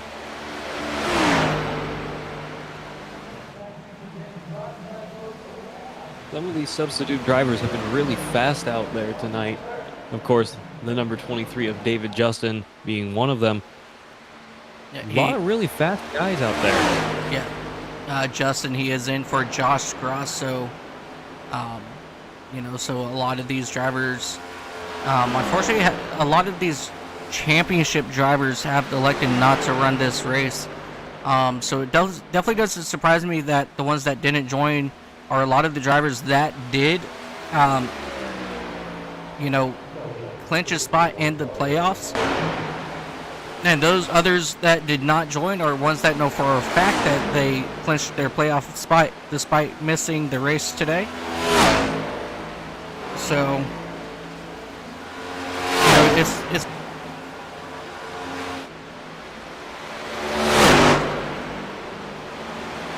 You broke up a little there. I said when it's all said and done. I think JGR reached through your Discord there and started messing with your radio once again. My apologies. No, it's alright. I think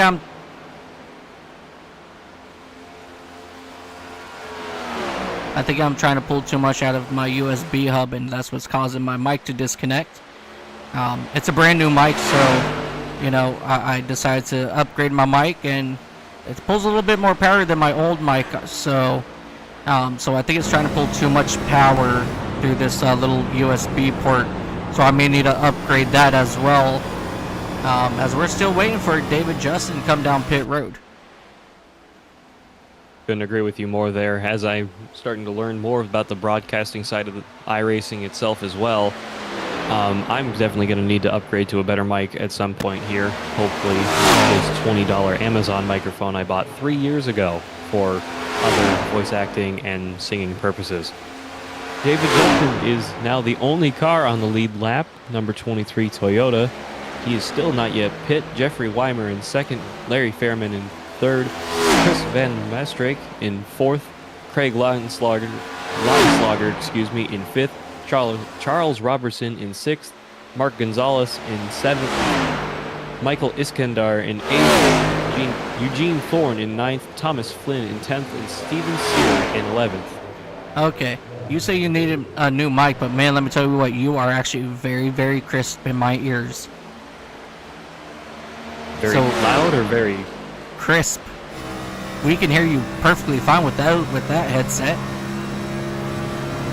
Believe it or not, I will actually send you a photo later if you want. I am holding a microphone to my face because my microphone stand actually broke last year. So I am holding it about 2-3 inches off of my face, and we're just doing it the way that they used to back in the 50s and 60s on live TV.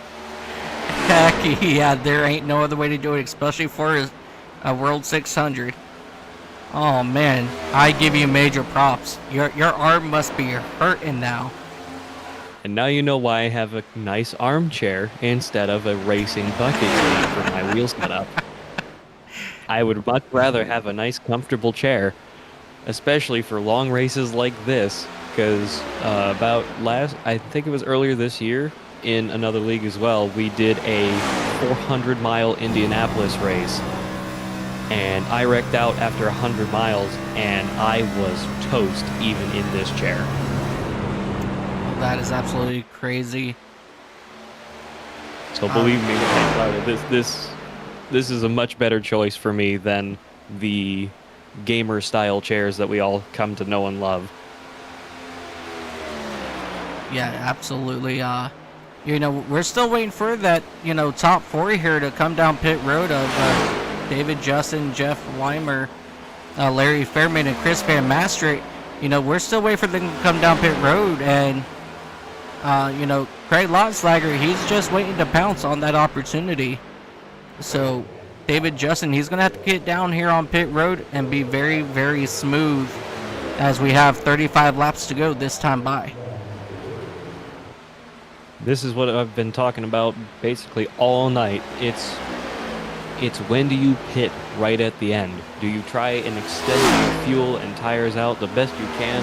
Especially in the position of David Justin right now, he is the only person on the lead lap, if I'm not mistaken, or he's just so far ahead of the top three behind him. And he's just trying to run things out as long as possible, hoping for a caution to see if he can just get that free pit stop and still be a lap up on everybody before the end of this race to where nobody can catch him. Yeah, currently I am showing 4 cars on the lead lap. Let me take a quick look here in our results. Yeah, four cars are currently on the lead lap. Just going back to our race, our overlaying the iRacing Sim. I know that's something that I don't like to bring up, you know. But when it comes to situations like this, just to get clarification, make sure my overlays and iRacing is matching. So I just wanted to do that real quick.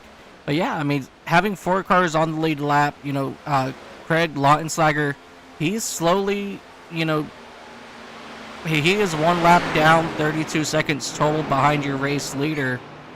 You know, so it's not going to be much long. Oh, and here comes your race leader now, David Justin, coming down pit road.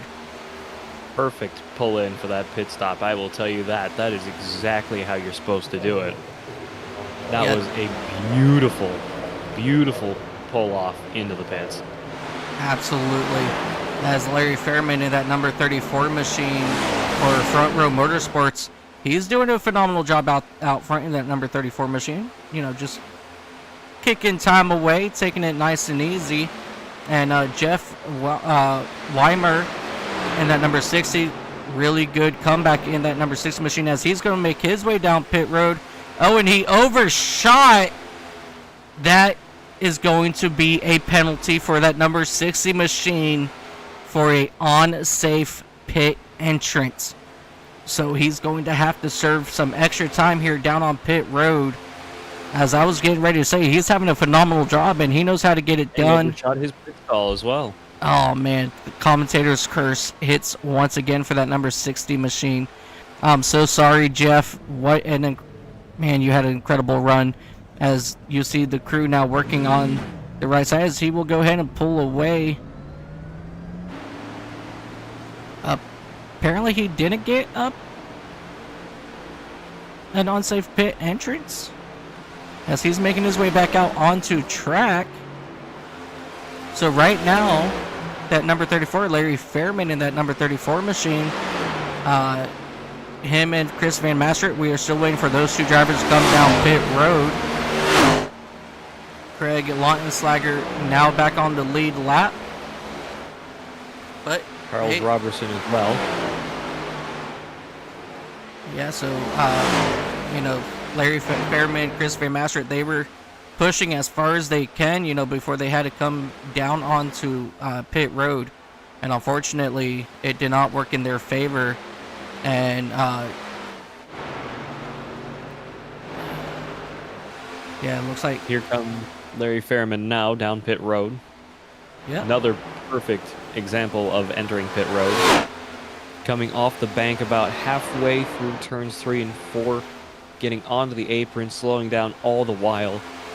And just cruising on down pit road into his pit stall. Perfect stop. Yep, and that... Chris Van Mastert takes the lead in the number 38. Yep. Craig still has to make his pit stop. But unfortunately, right behind him is Craig Lautenschlager in that number 77. So, you know, with him still having to make this pit stop, that might get Chris stuck at least 1 lap down if the 77 leader gets around him, which he will right here. So he will fall probably back to right about that 9th or 10th position. But we'll just have to see how he will cycle through. Number 38 of Chris Van Mastert coming down pit road as well. Another beautiful stop from both of these drivers. Getting a full service, 4 tires and fuel. As your leader comes back around, Craig Lautenschlager takes the lead once again, making up 25 places from the start of this race, being chased down by Charles Robertson in the number 20, back up to 2nd place once again. That 20 car seeming to have luck on his side at long last as they come around with 25 laps to go this time by.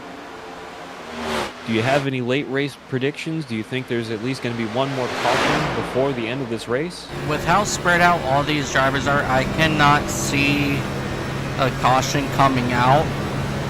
But my prediction now is, I know it's still a long shot. We still got 25 laps left here, but this is going to be massive for Craig Lautenslager if he can bring home that number 77 Chili's Toyota Camry, Chevrolet for Spire Motorsports, simply because he has yet to win here in ISNF. So getting your first win in the biggest race, the longest race, that's going to be a big accomplishment for that number 77 driver. And that's going to hold so much momentum heading into the playoffs.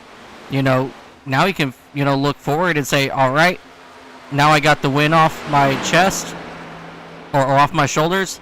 Now let's make it happen the rest of the season, come home with more wins. Couldn't agree with you more on that front.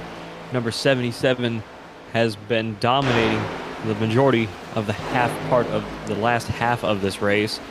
Unfortunately, since the number 21 of Cody Meadows wrecked out about, what did we just say, 2/3 of the way? Very unfortunate for the number 21. But the 77 seems to just be another zip code, hitting his marks, keeping that car as clean as he can, running his laps, biding his time. He's got 21 laps to go this time by, and he is just rolling away with it. No need to push, no need to really run away from these guys. Just got to keep it clean and keep it fast. That's all he's got to do for the remainder of this race. Yeah, definitely. I also want to jump back here to Eugene Thorne in that number 66 Ford Mustang for MBM Motorsports. Also, I believe it's Garage 66. He's doing an absolute wonderful job in that number 66 machine, keeping his nose clean all race long. So this driver out of St. John, New Brunswick, he's doing a phenomenal job up here in the top 5. Going to be a very, very good, strong finish for Thorne, which he has been needing for a very, very long time. Eugene Thorne making up 6 positions from the start of this race. I will agree with you. We haven't talked about a lot of these drivers for the majority of the night, so it's nice to see some of the other names start to appear. Number 66 of Eugene Thorne. He's been really clean all night, really consistent as well. A little bit further at the back of the pack through some of the midway of the race, but seemingly to get it back together, and he's running up in a respectable 4th place through the 600-mile race as we only have 19 laps to go. Yeah, just absolutely phenomenal. There's a lot of trouble happening right behind him now with Mark Gonzalez in that number 2 and Larry Fairman in that 34. Fairman, he's doing a good job up there and mixing it out here as he makes a look on the inside of that 2 car of Gonzalez. Unfortunately, Gonzalez had those issues a little bit later in the 300 lap marker area. He's falling back all the way to that 7th spot as he's going to lose another spot here to that's Jeff Percheski, who's 1 lap down. He was looking to make a run on him, just to race. But he's got about a 5 lap gap back behind Mike Kissinger in that number 1 machine. We're back to 11th place. Craig Lautenslager leading the way. Charles Robertson in 2nd. David Justin in 3rd. Larry Fairman in 4th. Jeffrey Weimer crashed. This caution comes out. This is absolutely huge. This is where the entire thing gets blown wide open. Yes. Very unfortunate there for Jeff Weimer in that number 60 machine. Let's go back here and take a look, see what happened. So he was coming into turn the 66 got tight and went up and wrecked the 60. Sailed up into him. Oh, 66 man. Just came straight up and dumped the 60. Very unfortunate there. Wonder if the 66 had an issue early into that corner and just couldn't get it to come back around. Yeah, let's ride on board here with number 60. He got down onto the apron right before it shot up the track. So I'm going to show you guys a view here that, again, I really don't like to show, but it kind of gives you that better angle of the situation. So we're going to come back here to Jeff Weimer, or I'm sorry, to that 66 of Eugene Thorne. Going to go ahead and get into that far chase view. Yeah, we'll do the far chase view. And as you guys see, you see that 60 getting a good run on the outside, and that 66 of Eugene Thorne, he's going down towards that blue line, and he hits the apron right there. And that was just enough to cause the 66 to lose the front end of his car and go up into the 60 machine. So definitely a very unfortunate situation there for that number 60 machine, or the 60 machine, as you see the 66 coming down pit road. So it looks like all your race leaders are going to come down pit road to get 4 fresh Goodyear tires on their machines, and these guys are going to battle it out here till the end now. This is exactly what I was thinking was going to happen a little bit earlier, hence why I was a little bit like, hey, do you think we're going to get one more? Because now, with just under 15 laps to go, this has been blown completely wide open, and everybody knows if you don't take tires here and a little bit of extra fuel, you might not get the chance to really be a contender for this race. This is where a lot of racing is going to happen here, especially at this point. New tires are going to be really slick coming through the turns, very loose coming through the turns as well. And everybody knows, at least coming into and out of the turns, this is going to be a very interesting way to finish off this race as we come up to 13 laps to go this time by. Yeah, 77 is still your leader, being chased down by the number 20 of Charles Robertson. Charles Robertson, I'm sorry. We've been at this for how long? 5 hours now? 4 hours, 10 I'm minutes. losing my mind over here. Yeah, this is a very, very long race, and I mean, the fact that we still got 14 cars still rolling out on track, you know, we lost about a little more than half the field, but at the end of the day, still on the lead lap, keep in mind as well. Yeah, and that is actually very phenomenal. You know, we've had very short green flag runs. We've had a 10-foot, green flag run. And, I mean, just the racing all around has just been absolutely phenomenal this whole entire time. And so I'm really excited to see this come down. We're going to come back with 13 laps to go. As you see Gonzalez making his way back up to where he needs to be. So, you guys hold on. This is going to get fun. And fun, I mean, it could be one of two ways. Definitely now. Yes. Now, everybody here in the top 5, I still think has a very strong chance of winning. I mean, heck, everybody in the top 10 has a chance of winning. Especially now as we come back down through the Echo Park restart zone. Green flag is out. 23 spins on the restart. David Justin spun it on the restart. I was secretly rooting for him as he's having issues getting going here on the racetrack. My heart absolutely breaks for that number 23 machine as he finally gets it moving again here on the front straightaway. As we jump back out here to our race leaders, Craig Lautenslager still holding on to that second spot from Robertson as we have a battle now for that third spot. Eugene Thorne snuck up into that third spot as they are running side by side behind him. Larry Fairman up to that fourth spot now. Mike Iskandar having issues and falling back a couple positions there as he gets up into the wall, and that will make Gonzalez able to clear him for that fifth spot. So now they are now. Oh, go ahead. 20 car running the wall that last time by off of turn 2. Keeping it straight though, doesn't look like he got a lot of damage from that. He is running the number 77 car down with a force behind that 77. He is going for it. Chasing that car down through turns 1 and 2, trying to keep it low but off the bottom of the racetrack. Of course, clipping the bottom of the racetrack will cause you to spin. Ask how I found that out more than once.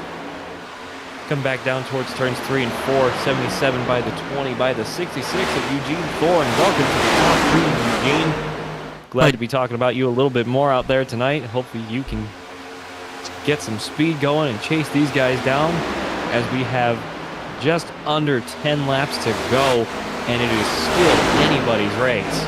Yeah, Eugene Thorne doesn't want to look now, because here comes that number 2, Mark Gonzalez. But that 34 of Larry Fairman, he's now challenging Gonzalez for that 4th spot as they enter into turn number 3. Back through the quad oval, our leaders, Craig Lautenslaughter, followed by Charles Robertson, Eugene Thorne, Mark Gonzalez, Larry Fairman, Mike Iskander, I'm sorry, I'm trying here tonight, Thomas Flynn, Steven Sear, Chris Van Mestrake, and David Justin are your top 10, and the 10 cars on the lead lap. Come back around turn 3 and 4 once again. We are running all the way to the end of this race, and it's just getting better and better as the race goes on. Now we have Gonzalez now right on the back end of Thorne in that number 66 machine. You know, regardless of where Thorne now finishes in this race, this is going to be a very strong finish for him. You know, as, you know, the 66 machine is a underfunded race team. And so coming out here, get a strong finish, you know, in the top 5 is going to be absolutely phenomenal for Eugene Thorne, as Gonzalez is trying to make his way now around the outside of him here in turns 1 and 2. And Gonzalez and Thorne, they're going to drag race down the back straightaway for that 3rd spot.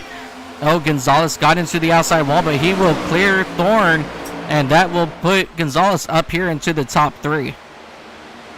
Gonzalez really has to be careful with these moves right up against the wall and breezing up against the wall.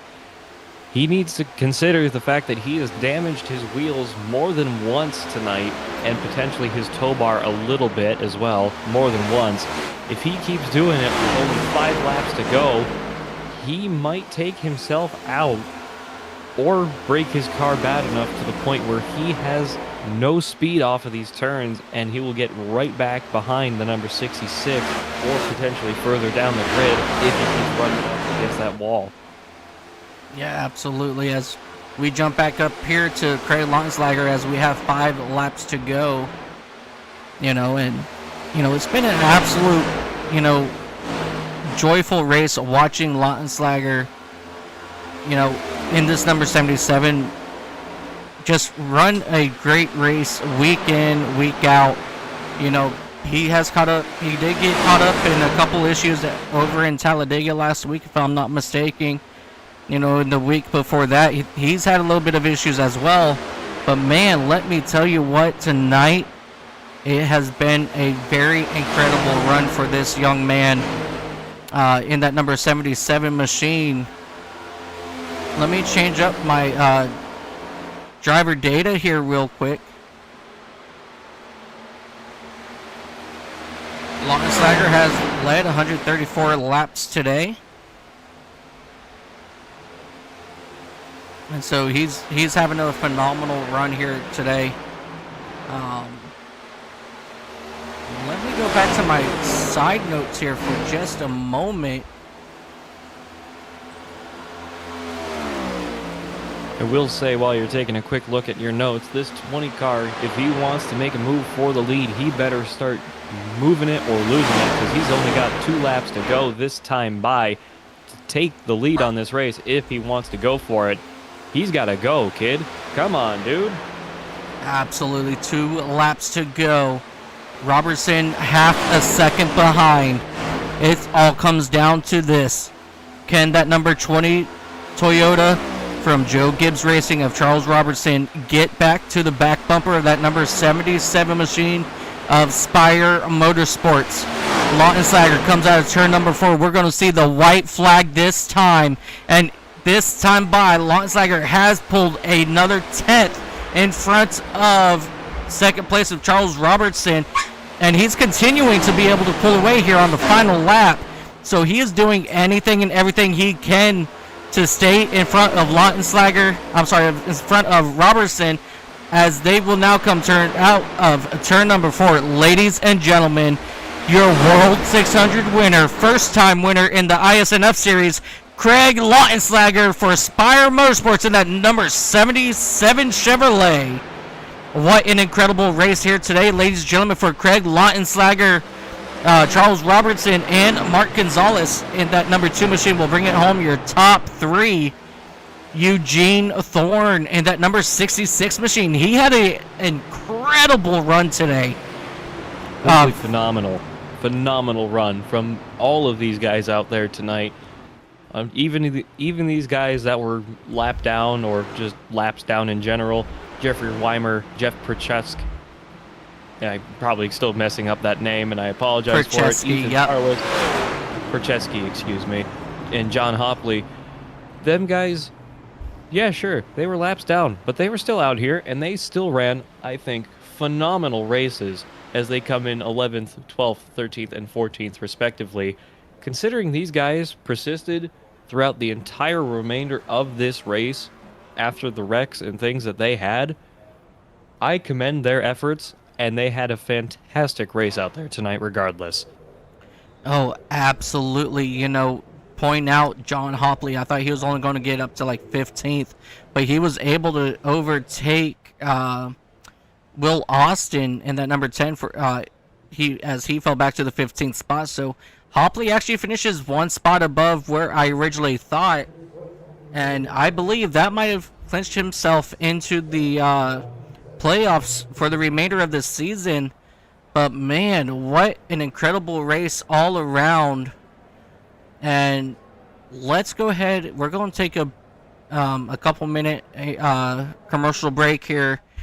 You know what, before we do that, let's go ahead and do our race results, and then we'll go to commercial, and I'll give us some time to get everything set up, you know, for our interviews and everything like that. So your race. So your race.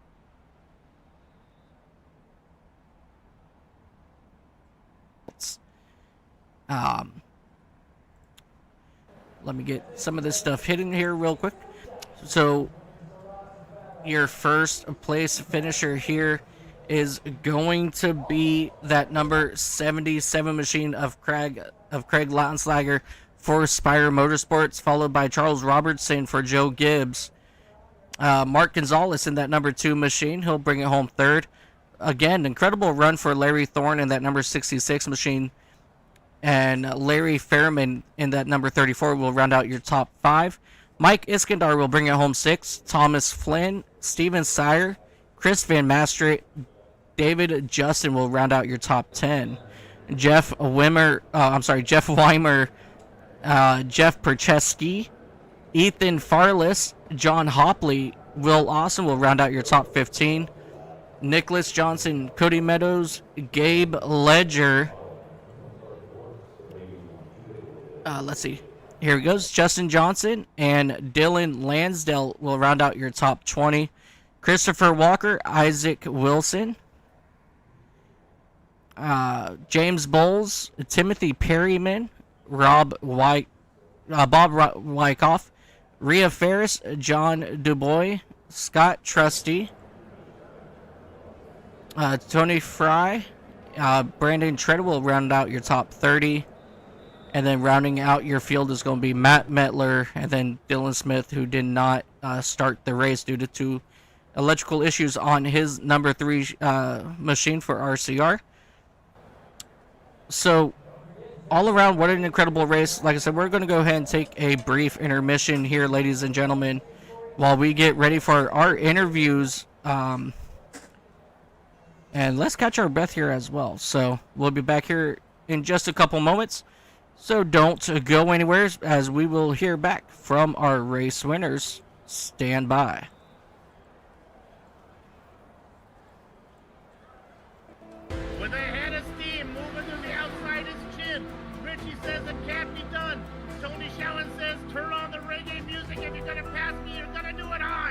There is just one more lap remaining, and look how close Modoff is. He got the slipstream. Here we go. 2 laps to settle it in the Blue Evening Firecracker 400. Whatever you got to give it now. Back to green we go. On the final lap, side by side, they still run wheel to wheel. Now, through the snake, the S's we go. Crow edges ahead. Modoff is still there. White flag, one more to go on the Daytona 250. Kepler leads that lap. Who's going to lead the last one? To the line, look at that. Dave Chapman, he's going to send it around the outside final corner. Has he got it done? Continuing to go side by side for the lead through 3 and 4, and they manage it safely. Now through 5. And hunting for a way by it all. Round 2 between Phil Sell and Rico To the outside. White flag is out side by side. They make contact in the turn number 1. Ooh, gets onto the grass. Now down to the inside. Andy T, a little bit of a wiggle, and the perfect crossover there from Polly Parson to defend the position. Andy T totally sideways. They're still sideways going into Siberia. And getting ready to cross, he goes around the outside, but it's not enough. Eden's up the racetrack. Carlo down the track. A photo finish. James Eden wins it. It's still far across into the braking zone. This is sensational racing. And here comes Bowden. It's going to be a drag race to the end. Then side by side. Who gets it? Williams tries to cover him off, but once again, pulling the over-under. Daniel Morad is going to win with a last quarter pass. Newsom's coming up right there. By the corner. It's going to be narrow. Mullender's going to come back at him. It's going to be a race to the line. Does he have enough? Down to it. And they're wrecking in 3. Here comes Michael Cozy Jr. Michael Cozy Jr.'s got the lead. He looks to the inside. Side by side for the race lead.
Alrighty, ladies and gentlemen, welcome back to Charlotte Motor Speedway and the end to what could be one of the most interesting World 600 events I have ever seen.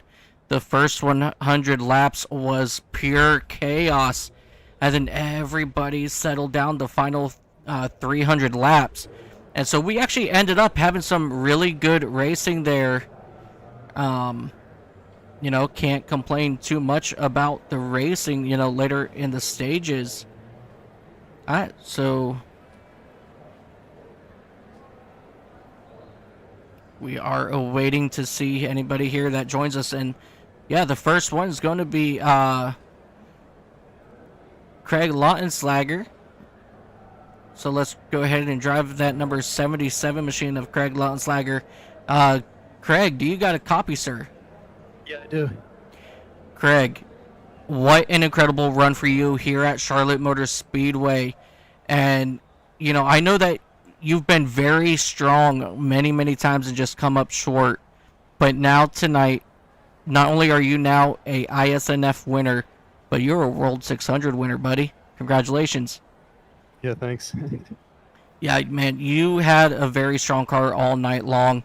Take us back, not only on that final restart, but just overall, how was that number 77 machine?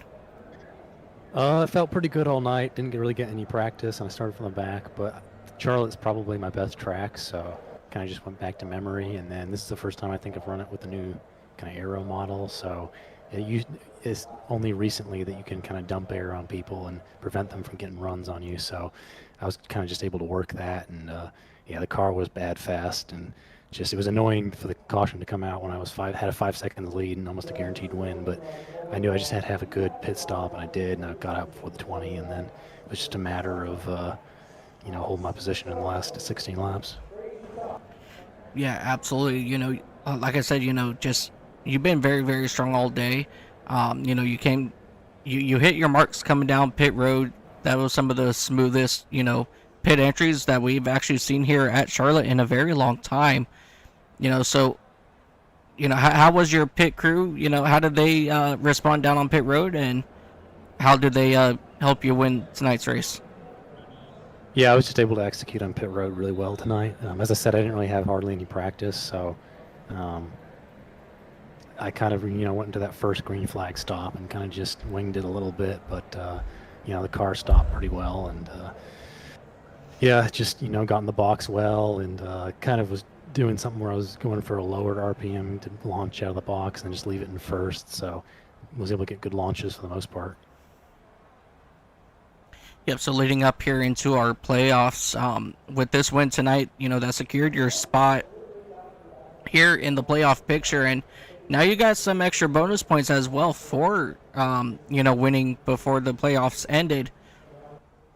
So now you have, a little bit of a stronger position than you would have been if you didn't win here tonight. You would have been clinched yourself either way, but, coming in with a win, and now you have, just those few extra bonus points, which will help out a lot. What's your thoughts about the remaining rest of the season and your run for the championship at the end of the season? I think it'll be a good, set of tracks for me if I recall correctly what the schedule is. Yeah, I think I'll have a good, be in good standing going to the playoffs. I forget what that was the last round before the playoffs. So yes. Yeah, really, the first round I'm very good at those two tracks, and then the second round I'm also very good at those two tracks, and finally, Atlanta high banked is going to be tricky. Just got to stay alive, and then I'm a solid road course driver, and then I've had good results at Auto Club too. So I think almost everything in the playoffs is a green light for me to do well. Awesome. Pat, do you have any questions for Craig? No, you pretty much covered all the bases there. Once again, Craig, congratulations on a great win out there tonight, and hope to see more of that during the playoff season. How does that sound? Sounds good. Alrighty. And is there anybody that you would like to thank before we let you go? I know you're pretty tired and want to go stretch and get a drink and everything, but who would you like to thank before we let you go today? Just everybody who puts on the league, and that's about it. And none of my buddies showed up today, so it was it was a good race. Yeah, absolutely. All right, we'll go ahead and let you go, ladies and gentlemen. Your race winner, Craig Lautenslager, driver of that number 77 Spire Motorsports Chevrolet, and first-time winner, World 600 winner, Craig Lautenslager. You have yourself a beautiful evening, sir. Thank you. Alrighty, ladies and gentlemen, Mark Gonzalez has now joined us down in that winner's circle. Let's go ahead and bring up Mark Gonzalez, driver of that number 2 Ford Mustang for Penske. Mark, do you got a copy, sir? Yes, I got a copy. Mark, you had yourself a very big up and down day here at Charlotte. We saw you get into the wall hard quite a few times there, which hurt performance out of your machine. But you never gave up.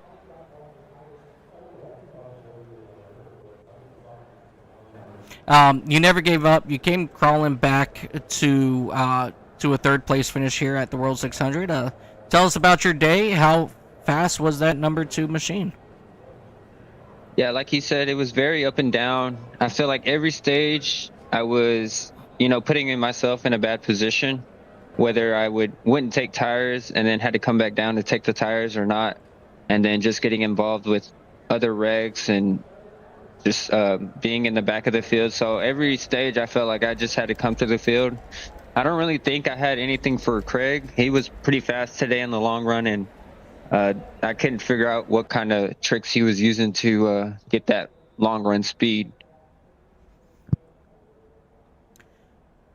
Yeah, all around, it was a very strong finish for you. And I mean, what's your thoughts now? You're in the playoffs here.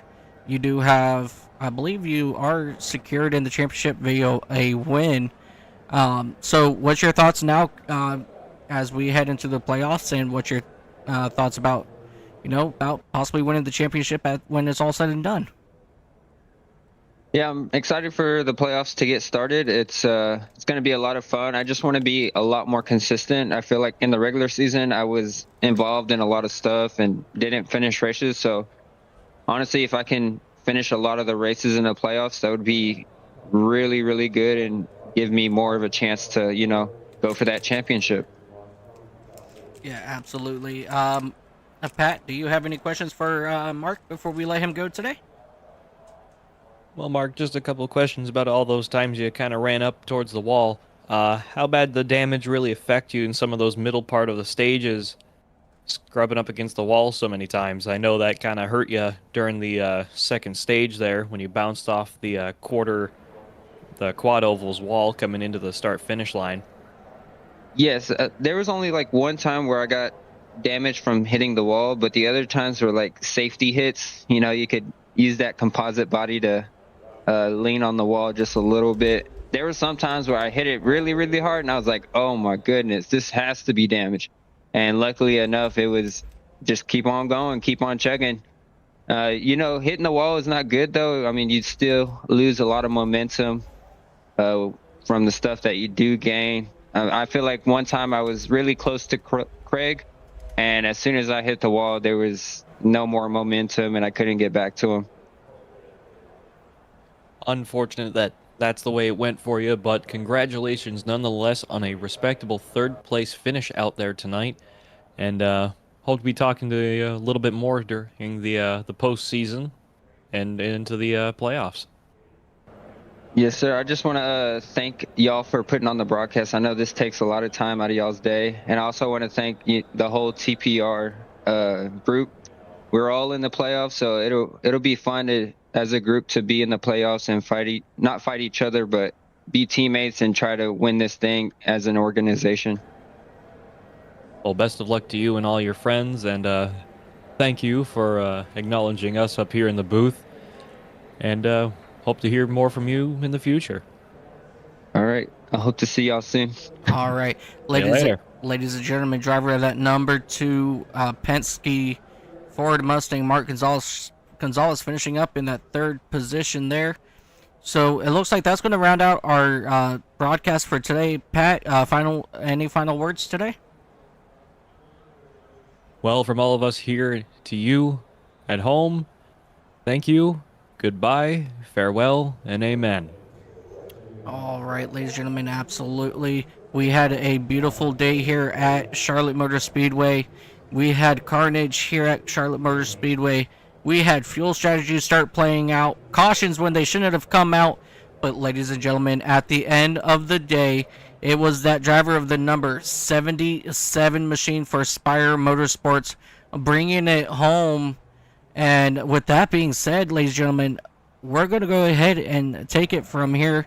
You guys have yourself a beautiful evening, and we will see you next week live from Phoenix right here, same time, or not the same time, but normal time, right about 5:30 p.m. Eastern.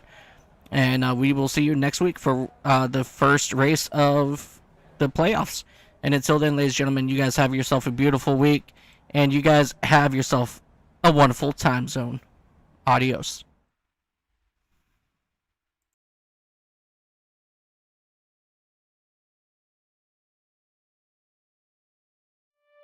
If you wanna stay with me, if you wanna try, maybe you could be with me, but only for a night. And I'll leave the window open, baby. Leave my key outside the door. We don't need to tell nobody, but I think I'm ready to be loved.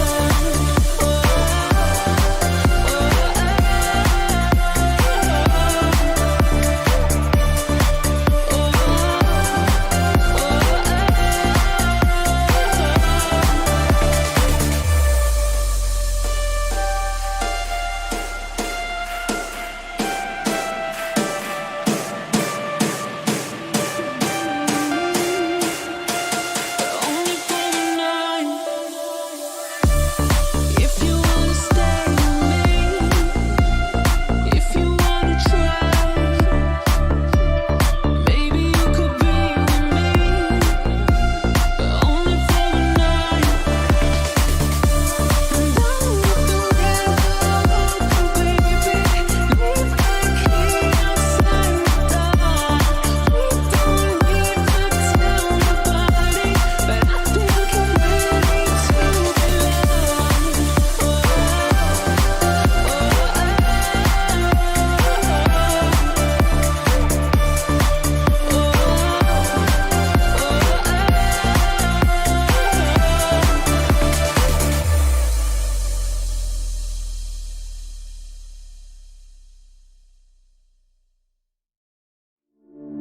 You know it, I know it, you know